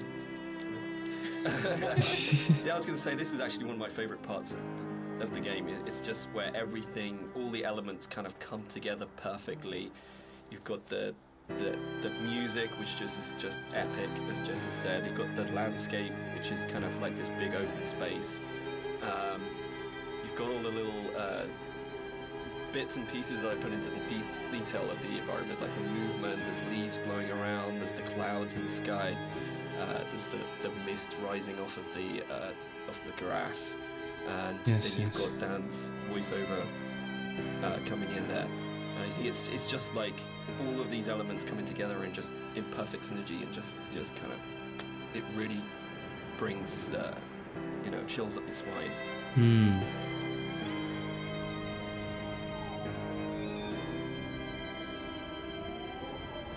Inside the bothy, there is a randomised chance that you can find an ultrasound picture. Fuck, same goddamn bird scared me, oh my god. The one instance of randomisation in the game that is like the pinnacle of it, because the idea that Esther was pregnant when she died changes everything emotionally about how you understand the story. Wait, I want to rehear it, listen much if you don't find it, but it just adds this other layer of just the ground falls away from him the first time I saw it, and the meaning of the crash in Esther's death just means so much more when you go, it's not just about her, there was an unborn child here. And I think that's where the randomisation just hits its absolute peak, because it's one tiny detail that may or may not be there, but if it's there, it's going to fundamentally change the way you feel about the entire thing. And that's the strength that the randomisation elements in Esther kind of provide, that you go, your likely kind of feeling about the story and your understanding about the story can be changed so absolutely by the occurrence or not of one tiny little prop detail. And that's something which, those moments I think are what make it really, really special. So it's for me, it's almost like the most important prop in the game, because when it happens, it's so profound. Yeah, and it's again, it's just something that makes each playthrough more personal, I think. This is what I love reading about, you know, people finding these things and going, holy shit, I've just found this one thing that's going to change it. That's changed my interpretation completely. Yeah, absolutely. Hold on, let me listen to it again. I want to listen. Inside the bothy, there is an ultrasound picture on the table. Find an ultrasound picture on the table. Oh. And I don't think I found it. The one instance of randomisation in the game that is like the pinnacle of it. No, it's there. The idea that Esther was pregnant when she died changes everything emotionally about how you understand the story. I'm not saying you don't care as much if you don't find it, but it just adds this Meaning the other layer crashness is of death. just the Right, ground falls away from him the first time I saw it. So as you leave the bothy and the seagull takes off, yeah, it scares the shit out of you, the which is seagull. kind of interesting because when we made it, we kind of had to, we kind of called God it a ghost damn story, it. but there was no intention really. We kind of wanted this dreamy, hallucinatory type thing. But when it came out, people started coming back and saying this game is absolutely terrifying. Yes, it is. Really, really frightened. And that was really amazing. And I think it's because nothing happens. We're so trained in games to go, there's stimulus all the time. That if nothing happens, you're waiting for something to happen. Yes, and it's dreadful. Kind of, I tend to go hate back it. to again and again In a good the whole way. sequence in Dead Space 2 when you go back to the Ishimura, and it's like the best bit of Dead Space 2 because for what feels like hours, but it's probably only about 15 minutes. Nothing happens and no necromorph comes at you, and it's absolutely terrifying because it's just this space and you're just left in it. Yes, yes. So I think the kind of the bird here is really interesting because Fuck the bird. Fuck the bird. Really make you jump. But I don't know if that was part of why people were saying that the game was really scary, but it was a real surprise when people started coming back and saying, this is a frightening game. And I don't know how much of that is to do with the ideas in the game are frightening when you think about it. Not quite the ideas. I think the ideas are okay. To do with just the emptiness and the lack of kind of things in the game make it a really quite stressful or quite frightening It's place. very It was stressful, a real yes. surprise, I think, that sort of reaction from a lot of players when we shipped it. It was terrifying. It is. It's the emptiness, right? It's the ambience. It's the nature of the story you're telling as well builds into it. The bird is a piece of shit. I just don't like birds. I just don't like them. So one of the things that influenced the visuals quite a lot was the tech limitations at the time. Yes, right. And That also much is the apparent. kind of That's themes of the fair. game. Like tech-wise, we were never ever gonna kind of achieve photorealism, and I think that was a good thing. I mean, really, it made us sort of stretch out into other areas, and for me as an artist, it kind of made me think a little bit more creatively. I did a few tests at the beginning, and when I realized this wasn't possible, I kind of went back and I kind of did some research on different styles, and one of the ones that really struck me was this kind of impressionistic painterly style, where it's kind of like there's just enough shape and color there for you to form an image, but a lot of it is just your imagination. It's kind of like the believability of the environment is in your mind. So this is something that I really wanted to bring over into the game, and you'll see a lot of landscapes that kind of look very surreal, very kind of unreal, and that's mainly due to this impressionistic style. We should probably talk about some of the inspirations behind it. Yeah. I'm on a strict you don't talk about Stalker kind of thing. Stalker, what's that? When Rob and I started talking, I think one of the first things that we kind of discovered was how much we're both obsessed with Stalker. And I think that was one of the major things behind it in terms of when people talk about game inspirations. I mean, for me, there's a lot of FPS stuff in there, Doom, System Shock, but I think Stalker probably more than anything else. And Roadside Picnic, the Strugatsky novel that Stalker's based on, the idea of this incredible space that you didn't understand, that's simultaneously beautiful and threatening. And I think sort of Tarkovsky's kind of films kind of play into that as well, particularly his version of Stalker, that you want to have this place that you feel rather than think about. And for me, that was like really kind of core to all of the inspirations for the game. Was this is a space that is about feeling, not thinking. Yeah, I think the movies in particular. I don't think those things are mutually exclusive, by the way. Movies. I'd read the book, and I played the game. But when I watched the movie, it kind of all made sense to me, like why I like the game so much and why I like the story. It's just like every shot is like a painting. It's like every shot has its story to tell. There's very little dialogue in the actual movie itself. There's just these long, lingering shots, and each shot is amazingly beautiful, and in its kind of desolation. And for me, that was like a huge influence. Like trying to bring some of that through into the environments. So that is definitely something I'm going to struggle not to talk about. But the game as well. I'd say the actual Stalker game has a big place in my heart. Like gaming-wise, it's one of the reasons I got into game art in the first place. Stalker. So that to me is a big part of it too. Now I gotta look that up. 1 second. Stalker.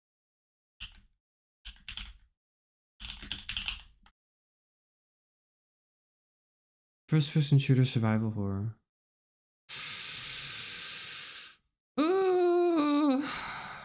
Hmm. Based on the novel Roadside Picnic.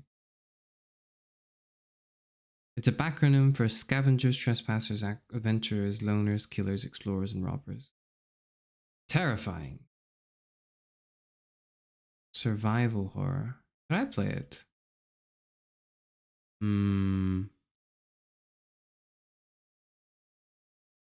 I'll consider it. Anyways. Is it? Yeah, it is the Ukrainian game. Yes, yes. It's the one that's set in the Chernobyl disaster, I think. Yes. Challenging things to do in the visual side of things is to kind of create an emotional connection with the player. With the music, it's very strong, and the dialogue can kind of help you to feel what the character's feeling, but to kind of really create an atmosphere and to create emotion, it's very difficult. So I designed a few things very subtly within the environment to kind of plant imagery into your mind and kind of make you feel certain things. This is horrifying. Shipwreck on the beach, you can kind of, like, if you look at it from certain angles, you get this real, like it's like a cross sticking up. It's this kind of semi-religious imagery, but it really kind of, it's not obvious, it's not in your face, it's just kind of like something that makes you feel like something you know. And so like there's a lot of deliberate attempts in the game to recreate that feeling, and it's kind of hard to point out in many other places, but it's done in a way where every single rock, every single plant, every single cliff face has been deliberately placed and designed in a way to try and make you feel something in the game. Most of it is terror and fear. Sort of a dread, an existential one, I would imagine. Not being very comfortable just with this, with all of this, whatever this is. Also, that's a suitcase. This is another of my favourite bits in the game, where you come along the edge of the sort of gully and you find hundreds of books, and it's one of the first times where most explicitly there's the suggestion that nothing you're seeing is real, because there's just no way that this can exist, and it's a really amazing, uncanny moment. But it works, I think, for me, because you just go, I don't understand it, but it's lodged somewhere in my head, and I can't get rid of it, and I can't unsee this. And I think for me, like in terms of my influences from books, I mean, there's the obvious sort of stuff like with Burroughs, Cut Up and things like that going on. But it comes to the kind of books that I really love, that, like Roadside Picnic, or the other one by the Strugatskys as well, I absolutely love, is The Ugly Swans. That's just full of these images that you go, I don't understand, I literally have no idea what's going on here, but I can't shake it, it's just got its hooks in me. And I think more recently you've got books like Jeff Vandermeer's Annihilation does this so well, where nothing is understandable, but you feel the logic, but you can't understand the logic, but you feel like the logic's there. And that, I think, is a really powerful thing that games are so good at doing, of creating these things. And I think where a lot of game writing for me becomes kind of the wheels fall off it, is that they have these amazing ideas, and then suddenly there's this huge rush of going, right, we've developed this mythos and we've shown you all the tips of the iceberg, which are really interesting, but now I'm just going to show you the whole iceberg. And actually, that's never that I don't want to see the whole iceberg, because it robs the mystery. And I think the best game writing is those kind of moments where you go, I feel like there's something just outside the edge of my vision, or just on the edge of my hearing, but it's the confidence to go, that's it, that's all you get, and the rest of it is up to your imagination. And I think it does loop back to games like Stalker. I think Skyrim at its best does it so well, where you just have these moments where you think, I want to know, but it's going to be down to my imagination to draw those things. And the player's imagination is the most powerful thing you've got in your design kit. There is nothing you can put on screen, there is nothing you can do with audio, there's nothing you can do with dialogue that will ever be as powerful as the player's own imagination. So if you oversell, I suppose that's why it's so terrifying, is because I have a strong imagination. What you're actually doing is you're kind of not only robbing the player of the opportunity to invest in the game, but you're also fundamentally opting for a weaker tool than what the player can bring to the experience themselves. One of the really important Fear is the mind images killer. in the game is the radio mast. And the soundscapes that I wrote for the game are really tied into this idea. Yes. So it's the concept of the tortured sounds that they're so It's broken terrifying. down, I they're hate so it. manipulated. And it really is supposed to In a represent good way. the inner state of the protagonist at this point. It's that fractured understanding. So it kind of works on two levels, actually. We have the narrator who's trying to understand the journey that he's on, and we also have the audience's journey and their struggle for comprehension to understand what's going on in the game. So this distortion, this breaking down, this fragmented, kind of tortured sound really ties into the idea of the radio mast and that idea of communication, actually.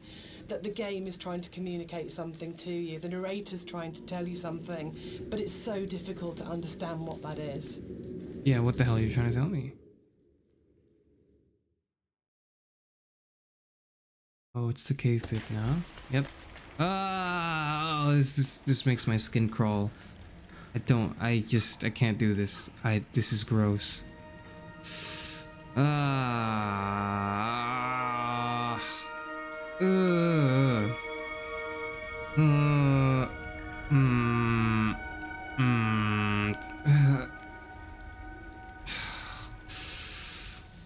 Okay. So, okay. Oh, it feels gross. Ugh. Okay. Tell me about the cave. The caves in the game are really interesting because it's a very tonal shift within the whole visual look of the game. It's kind of like this more organic, more surreal, dreamlike landscape compared to what you're used to before this point. Yeah. It's we kind of used the visuals and this kind of unreal theme very subtly, but here it's kind of at the forefront, and it's, to me, has kind of been designed as this kind of journey through the inner self, through the body, and it's really designed to be a very different experience compared to the rest of the game. I get the whole inner self exploration thing. Probably the most that I understand. Yeah. Music cue in the game, and it's the one that most people write to me about to say that they are absolutely obsessed with and they love. Yeah, I think it's really good. It's the only music cue that has singing. It has a female voice, and I think that's a really important shift for me. You've gone from this beautiful string music, but it's quite abstract, into what is effectively a song. And with lyrics, so you're actually explicitly saying something as a composer at this point. The other thing that I think it's important to say for me is it's the biggest shift from the music that I wrote for the mod. It's the same music, but the act of having it sung by an amazing singer. I sang it on the original, and it's really bad. And Clara Sanabras re-recorded it. And it's what good actors do, it's what Nigel Carrington did, it's what good musicians do, and they take something that you've created and they just shove it up into the next level and make something that's good into something really extraordinary. And also for me, I think it's a point where the environment art and the music just meld so beautifully and so seamlessly into one. I mean, on a personal level, I've played the game hundreds of times now, and I still enter the caves and I look at Rob's work and I'm just absolutely overawed, just gobsmacked by its beauty. And it is beautiful. It's a it is really magical moment in gaming for me, actually. I know that probably sounds really dramatic, but I just think it absolutely hits something where everything just works together. And the music is so dreamlike. You know, Rob has talked about the journey through the body, and I think that's absolutely, for me, the music becomes so organic and fluid and actually very feminine and female at that point. You're hearing the voice of his love. Which stands in nice contrast to the voiceover being done by, you know, the man. I just want to say that I think you can divide caves and games into pre and post Dear Esther. I think that it's just a way of breaking away from That's awfully reality, self-centered, but I can respect it. With these spaces that actually makes them this incredibly much more vividly colourful and much more kind of interpretive and look for it. It's really interesting. I look at caves now in games and I find myself going, that's a very Rob Briscoe cave. I think that's an amazing thing to have achieved. So I think it's one of those. It's great paying other people's work compliments. I enjoy that because you never feel like you're being big-headed about yourself, but I think it is. Well, you're paying a compliment by saying it's just like the thing you guys did, which is a little big-headed, but, you know, go on. It does come again down to that blend between the audio and visuals that just, it's a real high watermark. I kind of, it's one of the areas in all the games we've made that I'm most proud of. I think as well, you think you know what you're getting with Dear Yes. Esther for the first 45 minutes of the game, wherever we are at this point. Wherever we are at this point, where are we at this point? 3 hours and 30 minutes, that's where we are, yes. We are at 3 hours and 30 minutes of the game, that's where we are. To something completely unexpected and completely new, and I think it just throws the player such a curveball in such a wonderful way.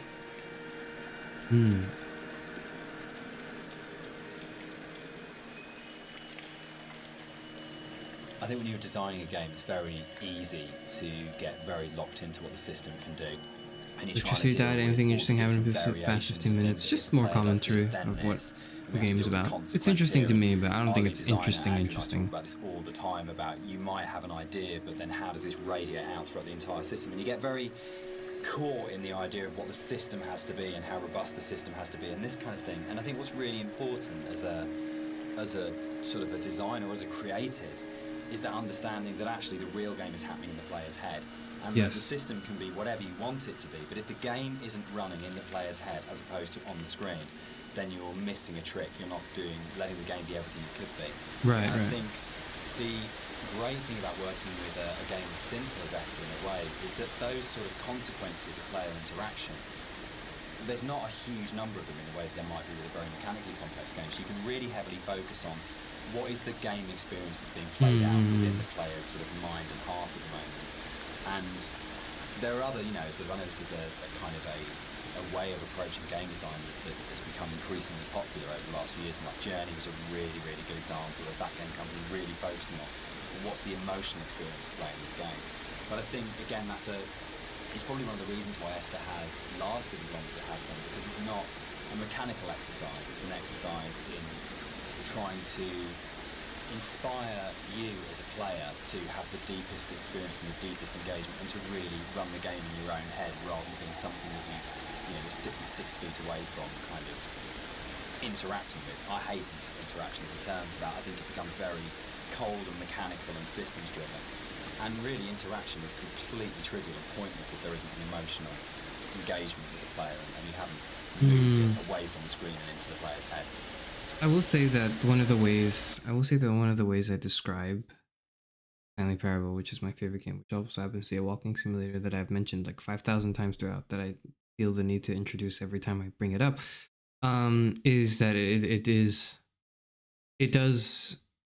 a very good job at precisely that, removing the game from it's sort of playing the game not through the system but through the player's head, right? That's kind of, especially when you're limiting so much of the complexity of the mechanics of it, of the way you engage and interact with the game.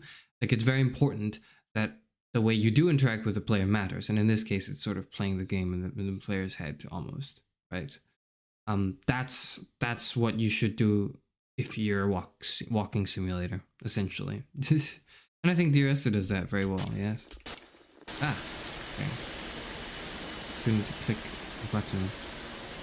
What's really important to me is that Dear Esther started out as a Half-Life 2 mod, and if the Half-Life 2 modding community hadn't championed it and celebrated it and downloaded it a lot and talked about it and loved it, then it would never have been a game.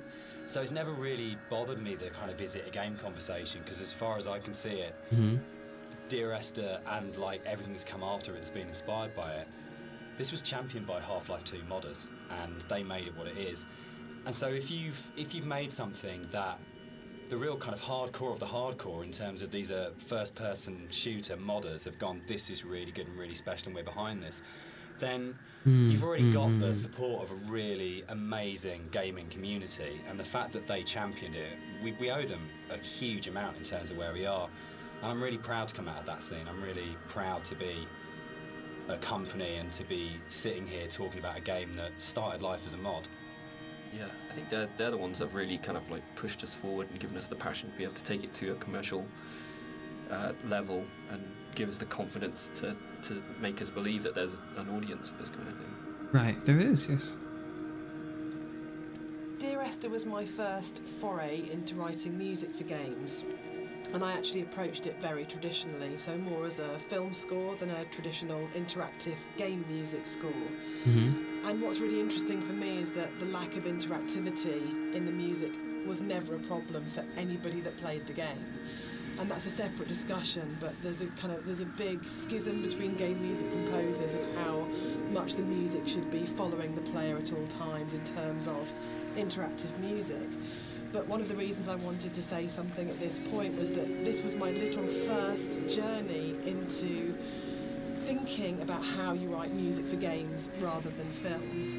So I had this song that was a certain length, and Dan said, well, we don't know how long the player is going to take to traverse through that space. And I thought, oh no, he's right, and slightly panicked. So this was a very simple solution where the song was split in half, and then I wrote some drone music that could just play for as long as was needed as the player walked through the space, and then the second dynamic half adaptation of video game music is fascinating. Play. And it's very, very simple, but it's quite emblematic for me in terms of my career, because it was the first time that I had to think about the player. Because with film music, it's so simple. You know exactly what's going to happen when. Yes. But this concept of interactivity was so new for me. So I kind of look back at it. Play more video games, it will be less foreign.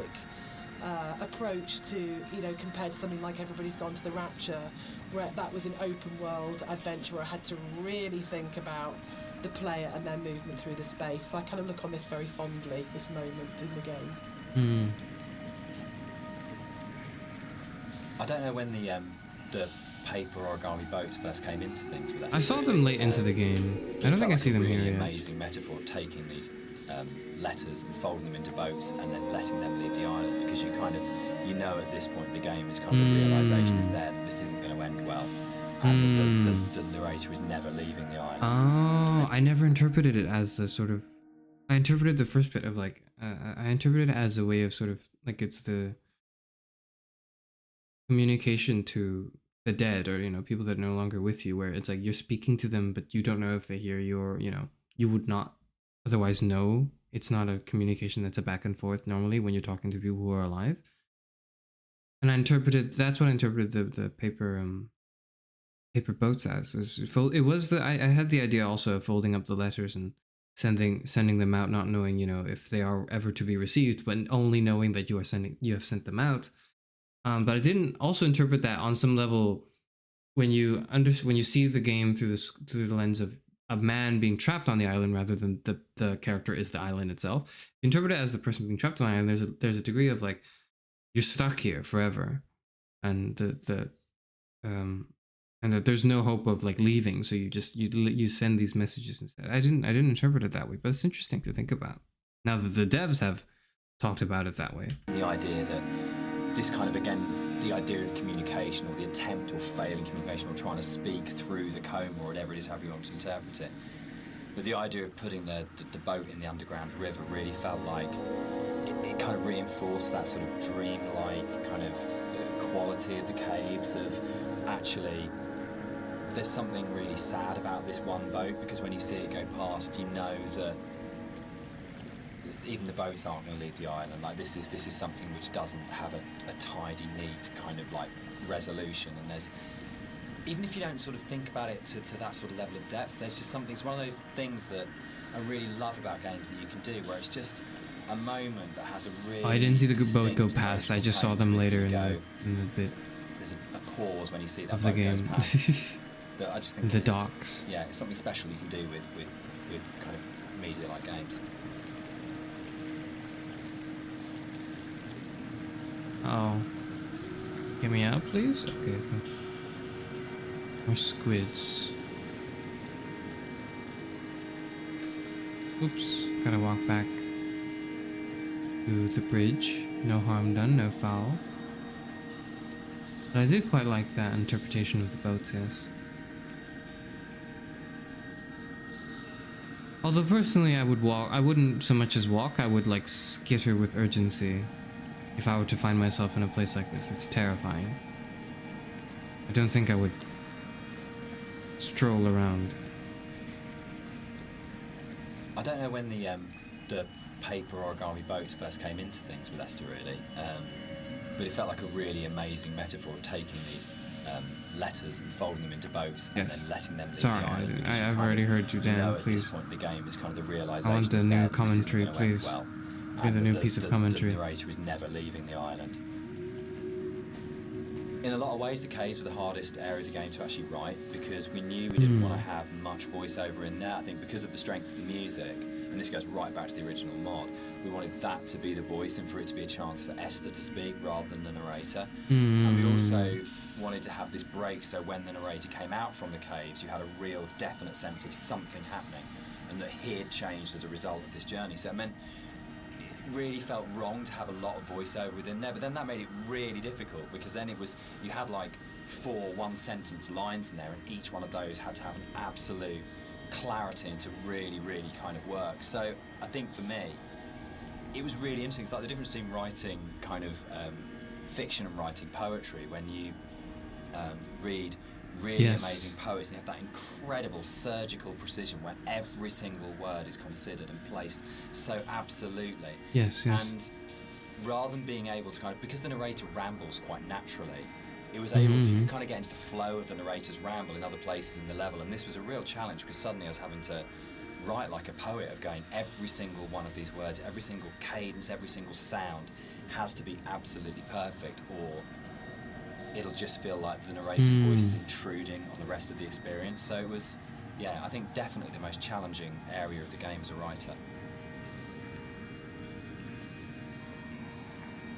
The sound here is a classic case of, again, what music I think does really well, which is you've had this soft, lyrical, beautiful, epic, dreamlike music, and then the moment you come out of the caves, you're into this really harsh soundscape, and the tonal shift is very, very brutal, I think, and deliberately so. You have very little music when you come out of the caves. You hear the wind, and it's a classic case of foreshadowing. So we know from this point that things are probably going to get bleaker, more difficult. And it's something that music does really well, I think, which is that emotional signalling and signposting. That is the job, yeah.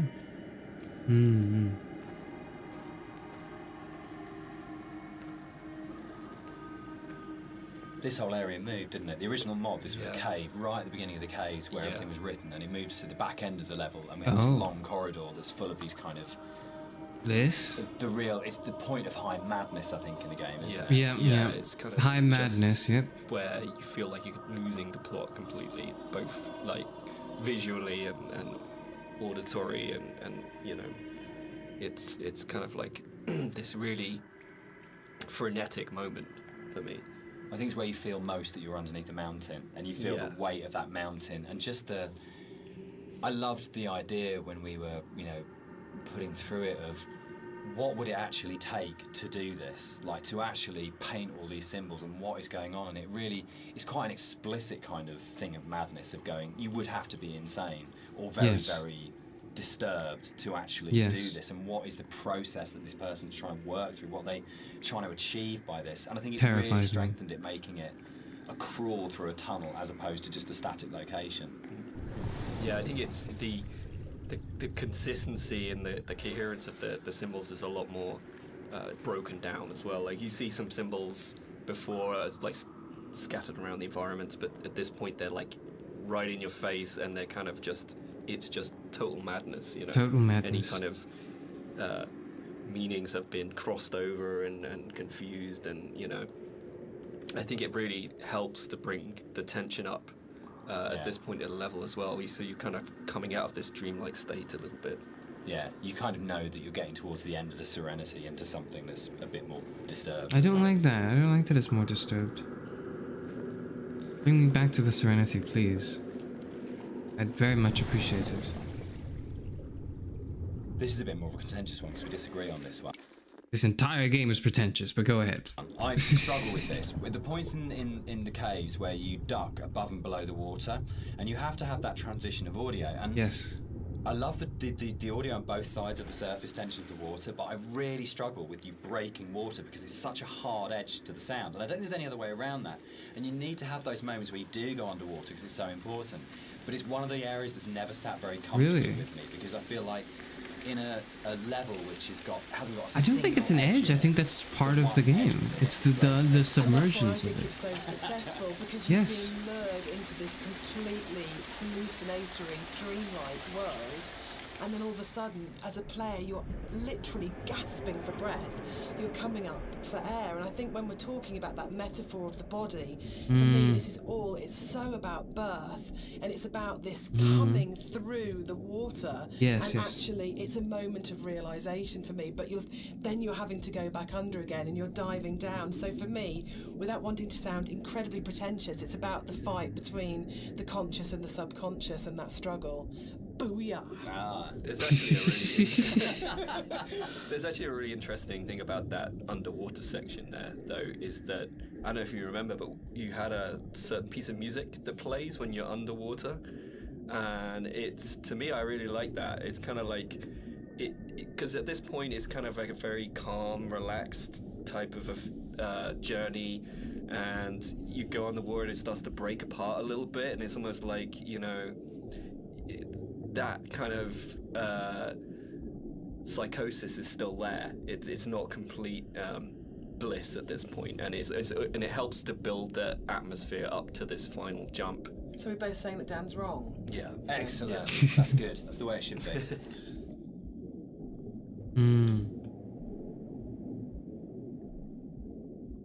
The motorway scene. The biggest new addition to between the mod and the commercial version. This didn't exist in the mod at all. It was a completely new thing.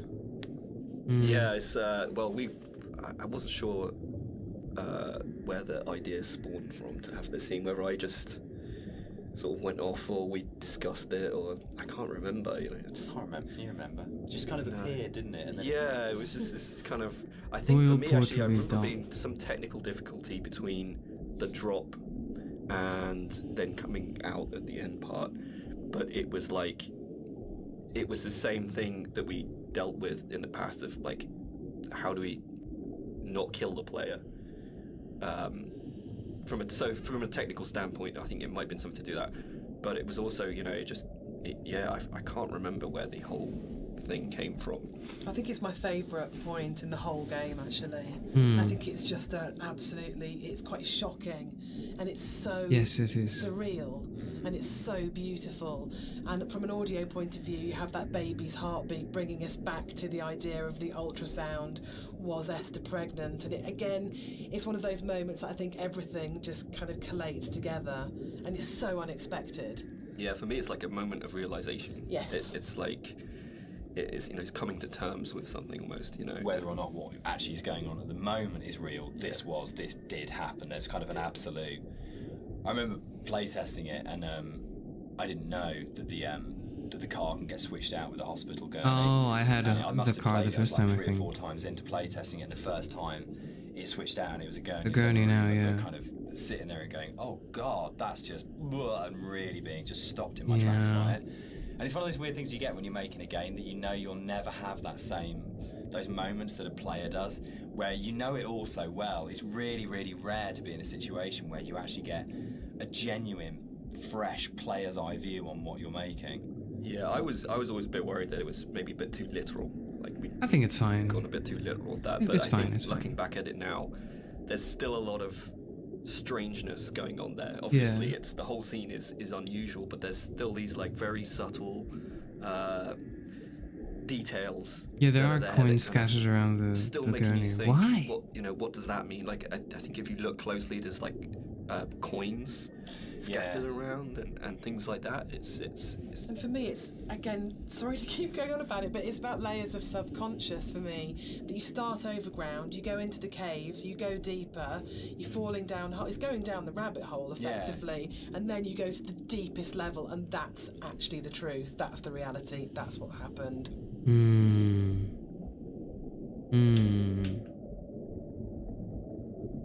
So the admission really is that I did play fast and loose with the geography of the M5. There isn't actually a welcome break service. It's just outside the junction of Sanford. But As we also know, pointed out to you. players.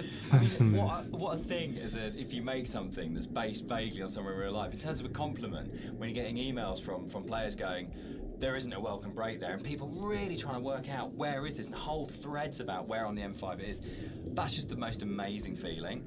But I think what I really love about, what I think works really, really well in Esther, and again it's something that I think is really carried forward to our other games, is that a lot of the time we're not dealing with kind of like big, glamorous, amazing, epic places. It's a sort of like a ratty little island in the Hebrides. It's someone who lived in Wolverhampton. It's just outside, you know, a service station on a stretch of the M5. And I think that earths what's going on. It gives it a realness as well, particularly when you sort of put it against the surrealness of the caves. Actually, kind of going, this is really surreal and this is really, really dreamlike. But actually, I'm talking about, you know, a car accident just outside a little chef, and it kind of that playing off those two things against each other.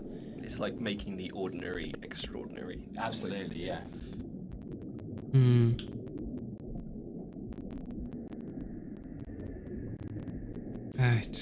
I don't like this. In a good way. In a good way. This terrifies me in a good way. Bring me back to the island. No, not to the... Well, close enough, I guess. Oh. It's uncomfortable. Makes my skin crawl. This game makes my skin crawl.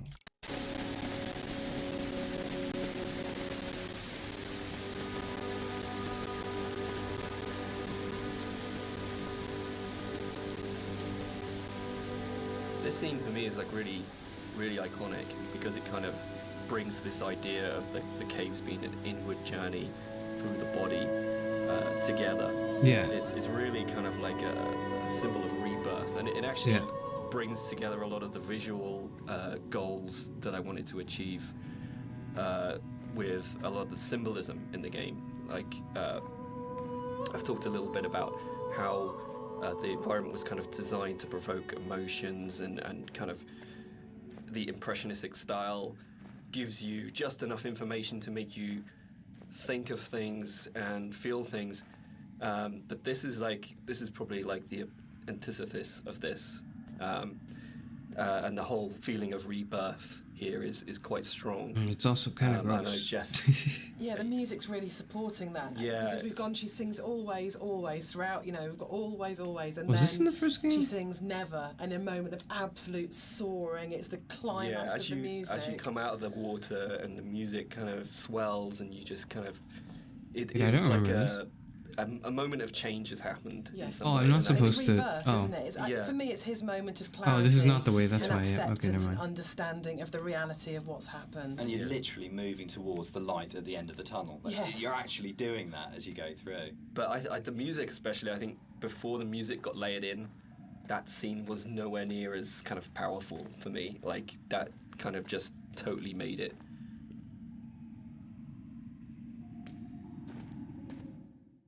Oh, okay. Oh, it was just allowing the commentary to play over. I see. I wasn't supposed to get to the end. That makes sense. Talk to me through it. Tell me through the game. I would like to know. Dan and I had worked on lots of projects together, non-game projects, before we made Dear Esther. Yeah. And I think the thing that links all of the projects that we've worked on together is the idea of hidden stories and layers of stories. Mm-hmm. And one of the things I wanted to do with the music was to embed hidden little hints and stories into it. So the music that you hear here has Morse code. Of course, yeah. I Morse mean, code is how spelling more? out the Yeah. word Esther. And I really, really liked this. Of course, there's like Morse code in the people composition that spells out understand Esther. Morse Of code course and try there and is, figure out yes. what it was saying. It also provided a really interesting rhythmical dynamic. And yeah, it's just about these ideas of hidden. The thought that passed my mind, I was like, is some of the some of the music, does it contain Morse code? And I thought, no, I'm reading way too into this. Stories and layers, but it also starts to emphasise the obsessional nature, I think, of the story in Dear Esther, and his agitation and actually slight panic. So you're getting this rhythm that just repeats and repeats and repeats obsessively.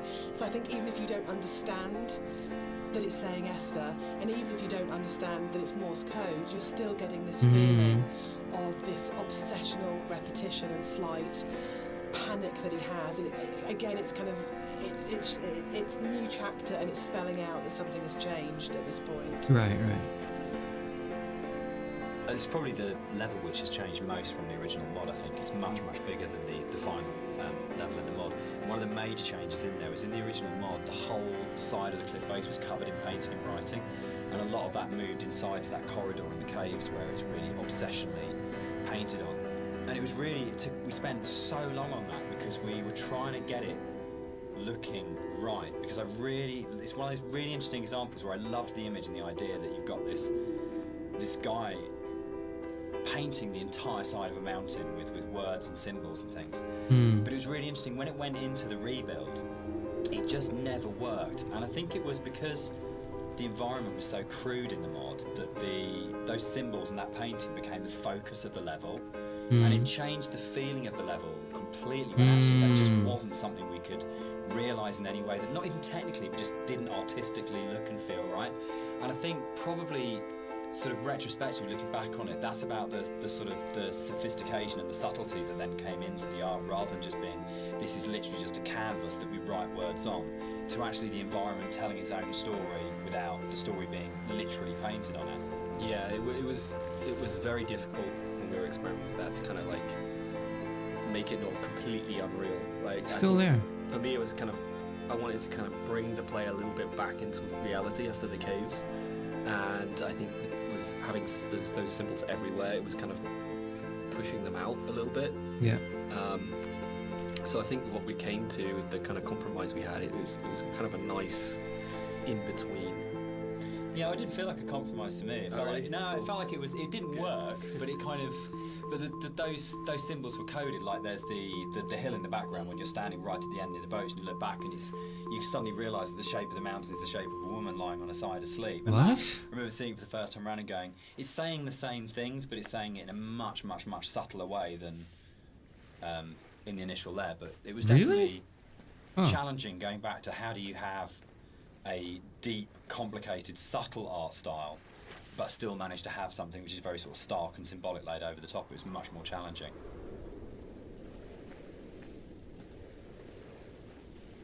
The shape of a woman lying on the side of her. And one of the things that I always really responded to emotionally was those shrines that you see on the road, and sometimes they're dedicated to saints, and sometimes they're to markate where an accident has taken place. So you'll get photos of the deceased person and flowers and candles, and they'd always really touched me. This is a very nice podcast. I agree. So I said to Rob, I think it would be amazing. I'm just kind of listening to a podcast. I'm just streaming, listening to a podcast. That's what the stream has become. Took that idea and ran with it, and I think they're so successful and they're so beautiful, and they're really moving. And I think it's because you had this elemental scale. You have the island and it's huge, and you have that scale, and all of a sudden you come around this corner and it's absolutely brought back to the human scale again, and to that relationship of the individual. And I think the other thing that it does really successfully is it's a kind of magic realism, because there's no way that you could have all those amounts of candles lighting your way. Who's lit them? The island is empty. Who's put those shrines there? But I just think it's a really lovely bit of environmental storytelling, actually. One of the really nice things about the move from mod to the commercial version is that we had a couple of years worth of the community talking about the game before we went back into it again. And one of the things that I read on a forum was that someone had constructed this amazing version of the story where they'd decided that the narrator was Paul. And I hadn't thought of that. It was never part of the original writing. And I thought, that's so amazing that as a writer, your audience can find something in what you're doing that you hadn't thought of. So it was really important when we went back in to record the additional set of voiceovers. I thought, I absolutely want to do this. I want to take this idea that's come out of the fans and to run with this and to add an entire new sort of stream of story in there. So we added in a couple of cues within the force level that intimated much more strongly that actually Paul wasn't this other character who caused the accident, but actually you were responsible for everything. But again, it was then trying to find that balance of not overcooking it, so you weren't led to that idea, but just if you happen to have the combination of just a couple of narrative units, then you would possibly come to that interpretation. But it was really amazing to be able to say, it felt like giving something back to the fans that had enabled us to make the remake in the first place, and it's always a lovely moment as a developer to be able to recognise your fan community and kind of say, thanks, this one's yours, this one's here for you. I didn't read into that at all, but that makes sense to me. One of the most fascinating things for me about planning this director's commentary has been that in previous years, when all the three of us have talked about Dear Esther, we've talked about the interpretation of the player. But actually going through this together, post having made it, we're still surprising each other. Yeah, and I think that's really, really interesting for me, because it shows that we left interpretation for each other and that we trusted each other actually just to get on with it. And because we each brought our own special and unique contribution to the game, we didn't have to, in a way, talk it to death or say you have to justify every idea you have or talk it to death or explain it. That Rob's idea that the island is very tainted and corrupt, and my idea that Dan didn't know that the whole level of the caves is a birth metaphor. I think it's really amazing that we're still finding out things about the game that we didn't know. I think it was nice when I came onto it, because Dan was basically like, he gave me a bunch of materials, but he left me to my own devices for a lot of it, and we kind of like, I'd finish the level and Dan would play it and give me some feedback, but he was very kind of like hands-off at the beginning, which was really nice, kind of. So a lot of my interpretations just came through that downtime where I was just kind of like going off and doing my own thing. Little shrines, good end markers. So yeah, it's like interesting to hear Dan talk about it sometimes. Oh, like because in Greece, there's some backstory that I've never even considered before. And obviously hearing Jess talk about it as well is really interesting, especially when it comes to the soundtrack. It makes me look at things in a very different way. So yeah, it's really interesting. I think for me, like, making games is so inherently collaborative, and you have people coming together with different ideas and different takes on things. And in a way, the least interesting thing you can do with that is to structure it all so heavily that there's no space for each individual person to bring what they're thinking to it. And I think the best games, well, for me, my favourite games are ones where you can really feel the personal footprint of each individual developer and aspects of it, and it feels like it has been a genuinely collaborative exercise where everybody has thrown ideas into the mix and everybody is bringing something to the table rather than people are just following a kind of a really structured plan. So yeah, I think it probably is one of the reasons why Esther has had the sort of life it's had since release, is because there's 4 people if you include Nigel, all bringing very different things to it, and it gives it a huge amount of depth for something that's so simple on the surface. What's fascinating to me, Dan, is that you're an atheist, but each of the 3 games that we've made are so strongly about religion, either the language or taking allegories and stories. Why are you so drawn to it? I think I'm really interested in people and the stories that make up people. And I think there is like in the Bible, like most kind of religious texts, it's not about what it is, it's about what is behind what it is, and that's what you're really getting to, is the idea of the sort of the parable or the metaphor. And it really felt like, particularly with Paul on the road to Damascus, is a story that many people know and we can understand, and it's about redemption and consequence and guilt and transformation and who you really are and what that means. And it felt like just a really strong, powerful way of making it very accessible, the narrators kind of in a turmoil, in a kind of a story that we know really well. And there's a universality to those kind of you can see the questions that, letter. whether it's, Christianity, letters on the whether it's letter. Islam, whether it's kind of Buddhism, that they're asking very broadly similar questions. What does it mean to be human? What does it mean to be a good person? How should we behave to each other? How should we feel about the world we're in? And it's a really powerful way of speaking to a lot of people. And I think that's what's been really important as well, is that it's about saying no matter who you are or what your kind of like outlook on life is, whether that's faith-based or secular, that we are all effectively asking the same questions, and that's why I think all our games kind of tend to be around those questions. And they all tend to be philosophical questions. Isn't that fascinating? Is Dear Esther a depressing game or a hopeful game? For me, it's kind of like a mix of both, really. I think it feels depressing. My interpretation is kind of like, always feel like kind of depressed when I think about the kind of turmoil that this guy's been going through for God knows how long, and the kind of environment he's been in, and all these events surrounding his story. But for me, I always feel like a little bit hopeful at the end. The conclusion just feels like a relief, and like this is kind of all ended in some way. What do you think, Jess? I think it's a game about acceptance, and I really like that. And I think it's telling that a lot of people with mental health issues have responded really positively to the game, and we get a lot of emails. I am not one of those people. Letters from those people saying I have not responded to them through yet. a really difficult time. I suppose I am indirectly by streaming that's it, but yes. Because it's about the struggle of being human, that it's hard and that we love and that we grieve and we lose, but we come through it, and those things are what makes us human, that it's transformative and that the pain is part of life. And that's a really beautiful message, and I think that's what you do so well, Dan. That's what you write about. You write about what it is to be human. So Dan, you wrote it.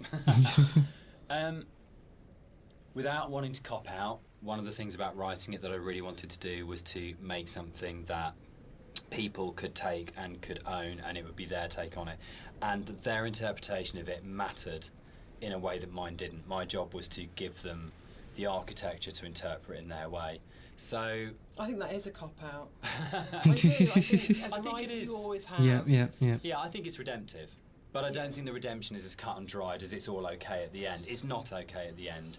But there is a release, there's an escape, that bad times will happen, but they will end. And they won't always end positively, but they will end. And that's I think, the redemption of it, of saying that this things are never too shall easy. pass. This too shall pass. My mum always says. This too shall I think pass. That's probably the motto of the Chinese room, actually, absolutely. isn't it? Like, I don't think it's as kind of openly positive as, say, Rapture had a much more strongly positive end. I don't think Esther has. I think it's much greyer than that. Yeah. But I think it's very grey, about though. It's not black, it's not white, it's very grey. About coming to terms, right? So, Dear Esther is the first walking simulator. How do you feel about Walking Simulator? You know what, I think I took offence to it when it first became a thing.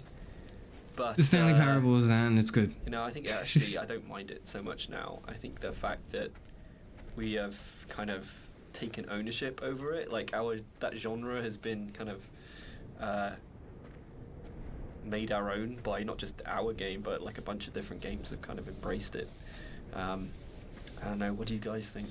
Well, I'm still really confused about the need to categorise in games, probably more than any other. Oh, they mentioned it. Let's go. Industry, and I think it shows that games have a long way to come in terms of how we describe an experience. So, I do agree with Rob that it's really positive that we reclaimed Walking Simulator, but I still find it reductive, possibly, as a term. It's reductive a little bit. I think for me, it's people want to know what they're buying and what they're getting into, and I think it's so people understand what a walking simulator is now, in a way that if it was like first-person adventure or slow-moving, not very interactive, story-driven games, they're all sort of really very fluffy. But I think if you buy a game and someone says it's a walking simulator now, you've got a pretty good idea what you're getting. And there's been, there's Gone Home, Firewatch, Stanley Parable. There's so many other really good titles that kind of fall within that group of games out there now, that it does have an identity, and I think that's the really good thing about it. I mean, when Esther came out, there was literally nothing. We had no So idea this how was to the describe first. it or That's know. fascinating. I didn't know this was the the so it ended up grandfather being of sort it like all. a ghost story, because it felt like it was the closest thing we could get. But it feels like now you can make a game like this and you can say it's a walking simulator,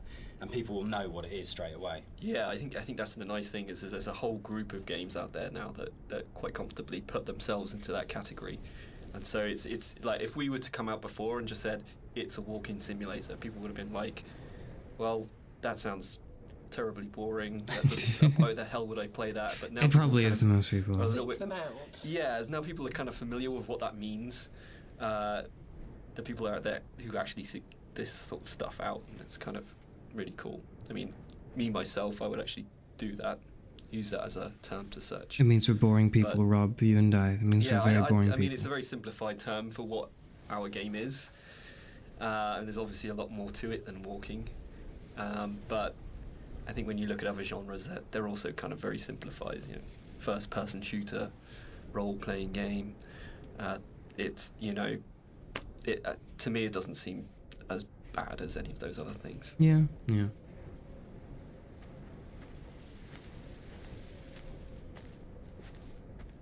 There's a bit of an illusion of simplicity with games like Dear Esther that people kind of assume, because there's not a lot of mechanics and there's not much going on in that sense, that they're easy to make.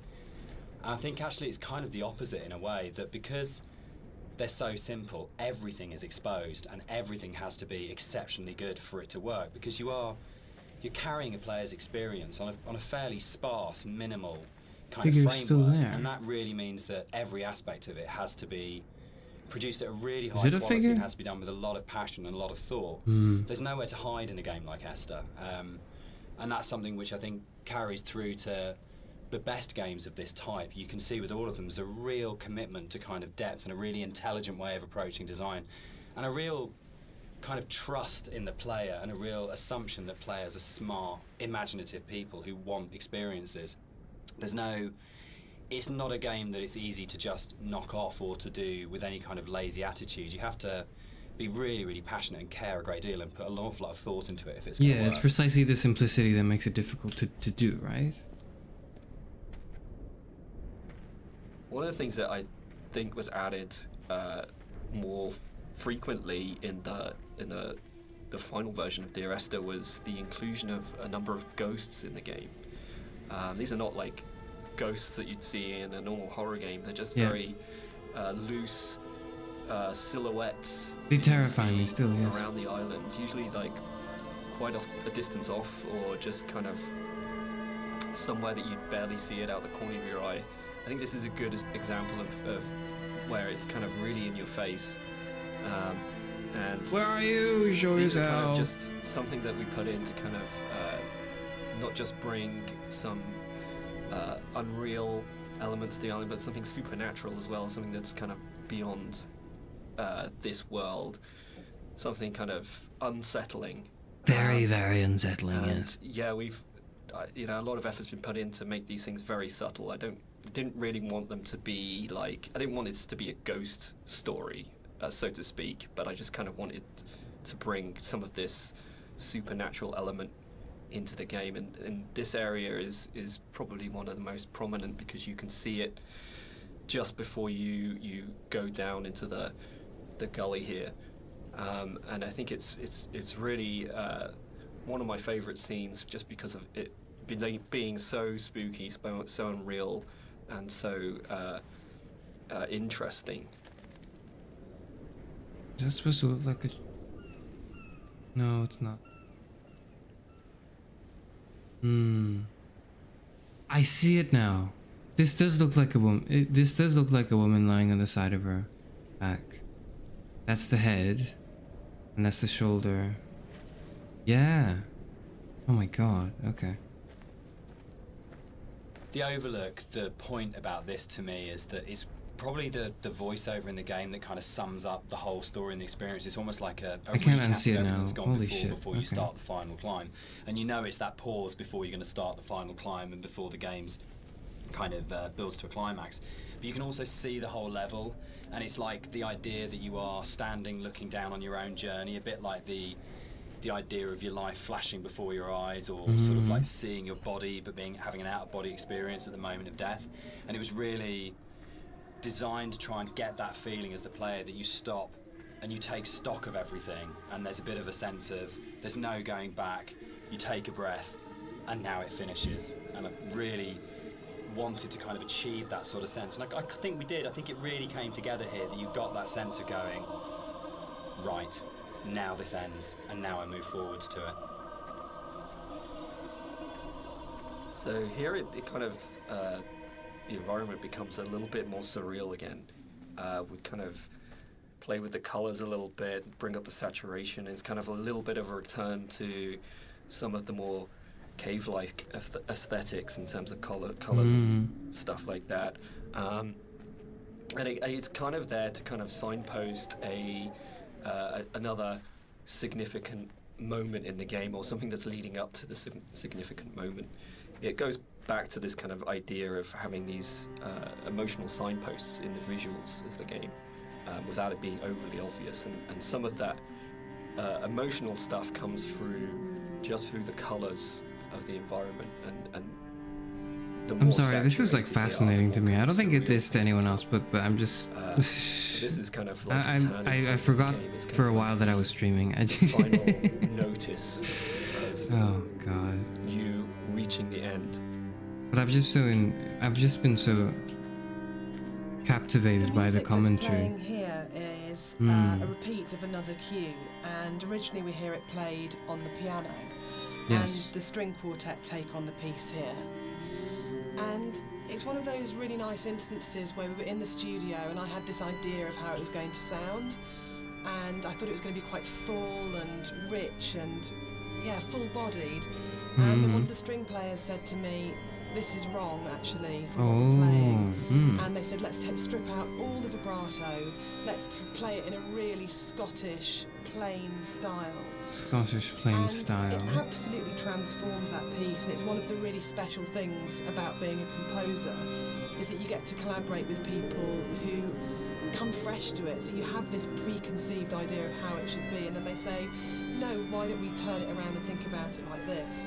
And it absolutely fits and works for that scene, because what we're getting at this point is a sense of fragility, of an ending, and it's almost reminiscent of a funeral procession. It's slow and it's dirge-like. But yeah, it was just a lovely moment where they gave something of themselves, and that's what's amazing about working with live instrumentalists. You're never going to get that from a sample. Live instrumentalists, very cool. It was possible that this last section of the game could have felt quite laborious and forced, because it's two long zigzagging paths that just go up, and there was a real interesting to importance learn, getting it yeah. right. Quite a lot of work went into it. I think at this point, And all the thought. you probably as a player All the thought behind going it. to die at the end, and that this is it. And unlike where the rest of the island, there's the sense of this could just keep and keep going on forever and ever and ever, and you're going to keep the motif of come back.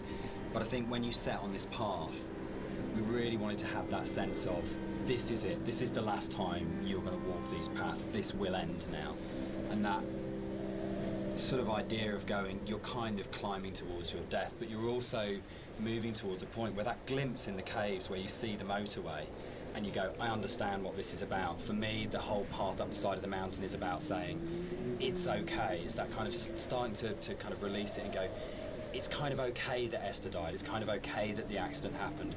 I know that I'm going to die. I know that this is going to end. And I know that there's nowhere for me to go apart from follow this path, but that's all right. And it was very sort of hard to kind of try and find that subtle mix between the dread of it and the acceptance. It's where the positive and the negative and the kind of the loss and the redemption really start colliding for me. At least certainly that was what we were trying to achieve with it. I think I got that. That was something I got, yeah. With the climb being quite a poignant moment of the game overall and of the story, it was quite a difficult task to try and make that climb still interesting and not too laborious, because I don't know kind of how this zigzag up there, the way they do that, but like when I walk, it feels as though I'm being blown by the wind. You just kind of have the sea I on don't one know side, why. the cliff face on the other. So there was quite a lot of work that went into kind of building up this feeling of tension as you're rising and kind of making this moment as poignant as possible while still making it interesting. So a lot of effort was put into building up this weather, building up the wind, and the swaying of the grass, and kind of the volume of the soundscapes, and everything mixing together with the music, and just kind of visually really trying to make this an intense moment. And I think it's hopefully been pulled off all right. And you'll notice when you get to the top, this kind of tension dies, and that's very purposeful. You see no more wind. It's just kind of like a symbolic thing where you're coming to the last moment, the point of no return, and that's been very deliberately designed that way. The tension does subside when you finally get to the top, yeah. And it's also that, and the sort of a relief almost to the player that I don't think the commentators are quite mention this, because that's not their reading of the game. It was like something they were really surprised by when the players were talking about it, right? When they play tested it. It's that the game is horrifying. The game feels scary. And so when you finally get to the landmark that you've been looking at for the entire thing, the entire story, I suppose, for the entire duration of the game, that, you know, hour and a half, 2 hour experience, it does feel liberating in a way. At least for me as a player, I do feel like, okay, goodness, like all of this sort of the discomfort, the all of it is finally ending, you know. And I don't know if that's probably part of their intention, of course, right? But it really does put you in the shoes of Nigel, or at least like the narrator, the narrating voice, wanting to sort of be freed from this, from the ghosts that haunt him, and the relief that comes with this is very much integrated into the gameplay of it. Yes, it's a walking simulator, you're just walking, but for me, I felt very relieved when I finally got to the point. I was like, okay, thank God, it's over. I don't have to trudge through this horror again. But not in a way that's like, you know, this game was terrible and I didn't like it and I wanted to shut it off. But more like I was held in that suspension and that tension very, very masterfully, I suppose. So it's very good. It's really good. Also, when you get to the end, you don't get to move anymore. We had a lot of debates, didn't we, about the ending of the game and whether the player should retain control or whether it was okay to go to a cutscene at this point. I like this, but I think the same concept was done even better. You know, not to shill. I do think the same concept was done even better in Stanley Parable, but the Stanley Parable had this to work with, right? This was kind of the first. This was the first walking simulator, so this probably likely inspired the Stanley Parable to go through the freedom ending in that way, where it's the only ending in the Stanley Parable where you walk out and it's like it's all sunshine and rainbows or whatever, and then you're free. But then that's the only part of the game where you don't get to control. You don't even get to control your character. And when I got to this part, I thought very much of that. All climbs are tiring till you reach the peak. Yeah. I personally don't mind it. I actually actively like it because I think it works really well as a metaphor for loss of control at that point. Dan, I know you're not as keen. Yeah, I'm not. I would have loved the player not to have had control taken away from them, but to me it was a balance between two evils. The evil of having a cutscene and the evil of the player accidentally falling off the ladder halfway up and destroying the ending. Yeah, I agree. Like, I think we tried a few different things, and the tech at the time just wasn't, the ladder tech at the time just wasn't there, so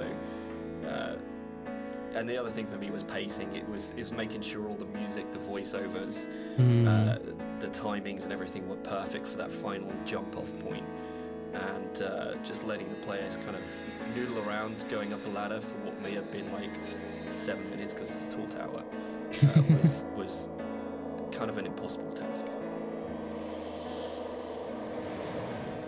One of the things that I enjoyed the most on working on Dear Esther was that is the biggest enemy in Half-Life. That's something else to look forward to then. Visuals were so inspiring. but Dan's words are always so amazing to write to. I think that's where we start as a partnership. And the music at the end was so easy to write because that last voiceover is the pinnacle of the writing to me, as it should be, because it's the last VO, so you would have failed if it wasn't good. But it is just so beautiful and moving. And for me, talking about whether it's a hopeful ending, the music is really hopeful at this point. And it signifies to me transformation, freedom, escape, acceptance. Yeah, it was just a beautiful cue to write, actually. I don't know, I can't remember quite where it came from in the mod, but the moment when we went, or we could put the bird in there, and you could see the bird's shadow, and actually it turned from being kind of like a straightforward literal suicide into a metaphorical, or to my mind, kind of. I always interpreted it that way, yeah. The metaphorical did turn into a aspect bird of it. just before they hit the ground, and that was really important. I think it's probably the strongest ending in any of our games so far. But yeah, I'm very proud of the way everything came together in that last section. Yeah, I think it's the bird thing is particularly interesting because I think it was in the original mod, but the timings and everything were just all off, and you never really saw the seagull. Yeah, at least the shadow as well. It was all kind of like a little bit broken. And I remember when we went back in, I made a real effort to try and get that shadow just out of the center of the view, so you kind of have this hint of something. It's not too obvious. Yeah, I think it was handled just right. I thought it was balanced just well. Its wings. It's like very subtle, but like you say, I kind of really like the way that came together. It kind of, it's very like say it's kind of like a release, but at the same time there's still this kind of ambiguity there.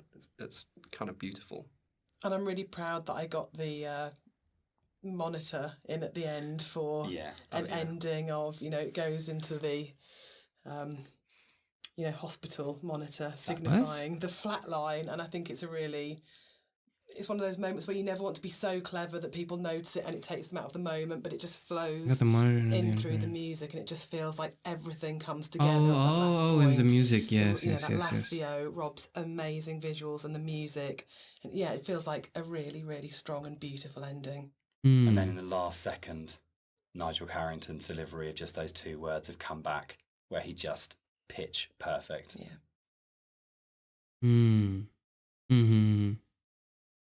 So that's the end of the director's commentary. We'd just like to say a big thank you to everyone for listening. We hope you've uncovered some secrets and some facts that you didn't know about the game before.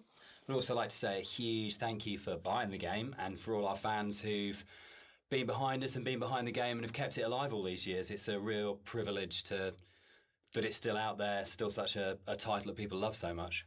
Yeah, and we're really looking forward to the future and what we can create coming up next. Thanks for listening. Cheers. Bye. Cheers. Not at all delusional. I see. Okay.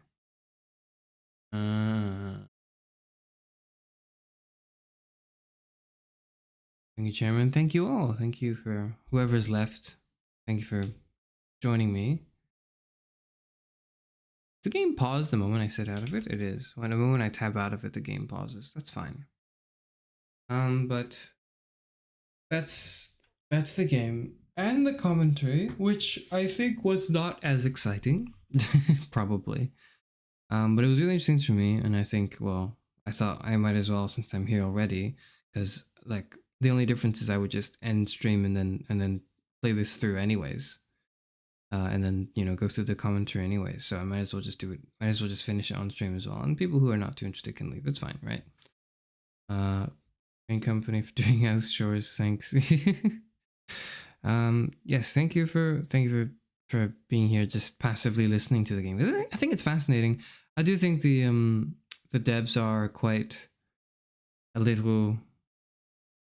It comes off a little big-headed. It does come off a little sort of high and mighty.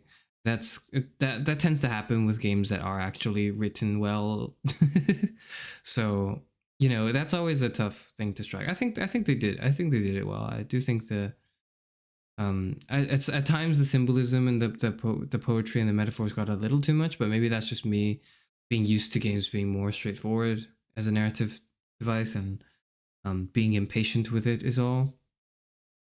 Even though I took my time with it and I didn't rush it or anything, but I do feel in hindsight that I was maybe a little impatient because I felt like I wanted to understand the game and then start thinking about it rather than feeling it, the game, which is what they emphasized was their intention, right? Towards the beginning of the commentary. In that regard, it's good.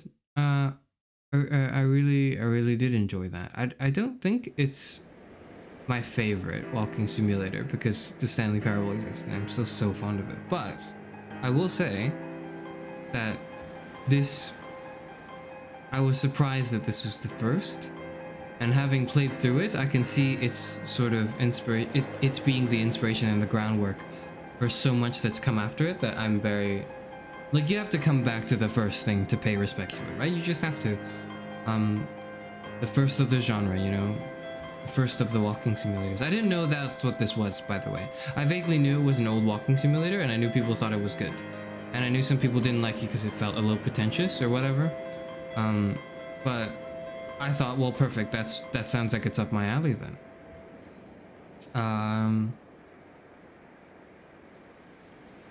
Yes. So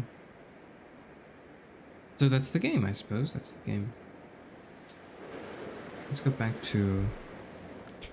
Let's come here. No, it's fine. I can just end stream now. Yeah. Thank you for joining me on this walk on the island where we played Dear Esther, and I enjoyed it at least.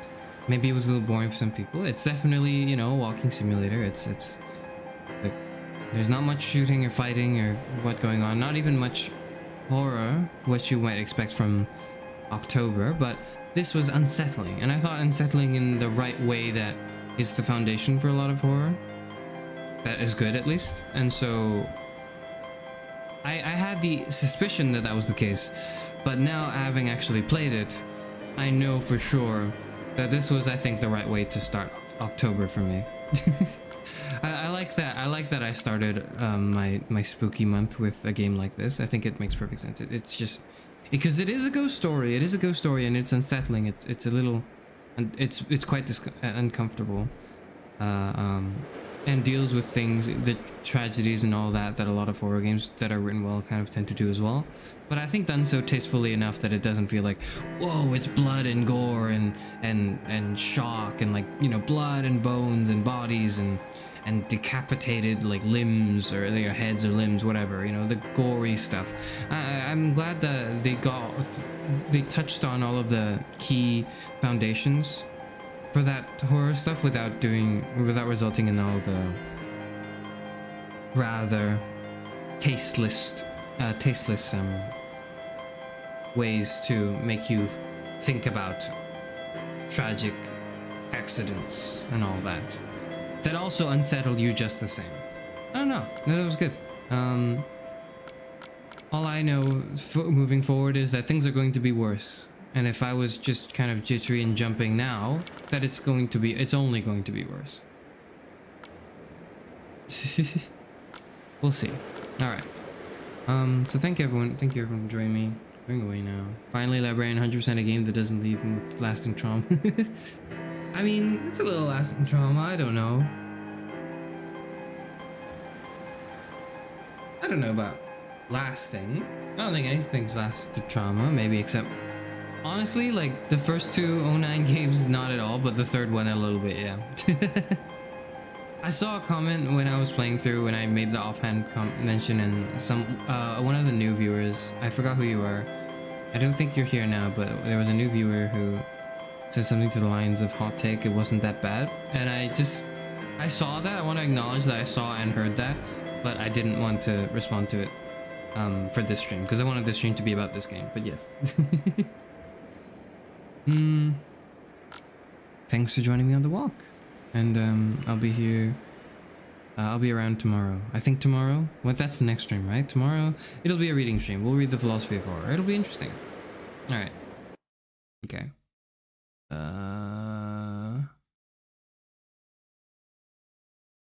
There we go. Yes. Now I may leave.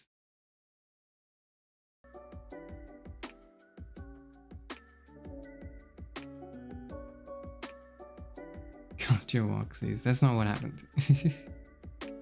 We went on a stroll, and it was quite a nice stroll. A lot of noise at the beginning, as it, of course, as it tends to be. But then we kind of mellowed down, I believe, because of the, well, it was largely just listening to the commentary of it. But yes.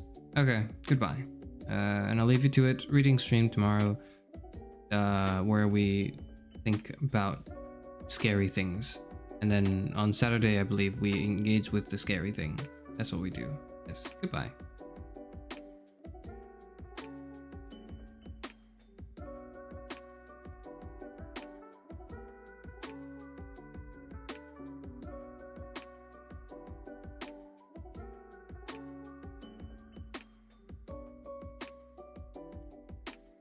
I do think I'm getting the hang of it, of all this, a little better. And one of the things that has finally begun to become a problem, a good problem, is that you lot talk too much. So whenever I have Parrot out, Parrot's the idea of Parrot really was to sort of hold myself off between the period of having 1 or 2 viewers and like an increasing amount of it concurrently, chatting at the same time. And Parrot was my way of coping with like the smaller amount of people talking. And I think I'm beginning to see sort of, we're not quite there yet, but a ways closer to the end of Parrot in his current form, you know? He if he has to read everything you guys say, it's quite a lot. It's almost a little overwhelming. Too overwhelming. Not just for me, but also for everyone's experience. So I think I mediated that today by making it so that Parrot was just a private thing in my ear. And I thought that made it fun. But in the future as well, I'm thinking about how to integrate Parrot into future streams. Parrot is being put down? No, he's not being put down. No. But he is certainly... I'm thinking of what to do with him. I don't want to... One of the things that's crossed my mind, but I'm sure you guys wouldn't like this, is the idea of frankly, right, of paywalling it eventually when there's such a thing as membership, which I think VTubers do. So I guess have to do it too, right? Of a membership thing. I thought for a moment to make it so that Parrot only reads membership chats, but I feel like that defeats the spirit of Parrot. I want Parrot to read everyone and not discriminate based on whether or not you pay me money. Like that does feel pretty weird. So believe me, I'm thinking about it. I have multiple methods in my head to think about it. One of the things I'm thinking is Parrot will read maybe like whenever there's a chat message that pops up, Parrot will have a 50% chance of reading that. And so effectively he'll read at half the pace, right? But he'll still be reading everything in some sense. So he'll randomly start to read certain things and randomly not for others. And I think that would still keep his chattiness without it being overwhelming and, you know, reading everything. And maybe that perhaps appeals to the gambler and anyone in chat who wants to know if their message will get read out. There's just a chance that it will be, and it's completely random, and it's just, you know, it's up to Parrot to choose. That could be fun. Another way I've thought of it is to make it so that it's a command you'd have to do for Parrot to recognize and read it. So you do like maybe an exclamation mark behind your message, and then Parrot, like exclamation mark like Parrot, and then you type your message, and then Parrot will read that maybe. I don't know. I've thought about certain ways to do that, but I think that's not something to worry about too much. I think the current iteration of Parrot is still fine, and I'll perhaps not. I won't put him down, no, but perhaps we'll have some changes at the when I get to a slightly larger, slightly more concerning size later. Yes, that's all. Okay, no more talking.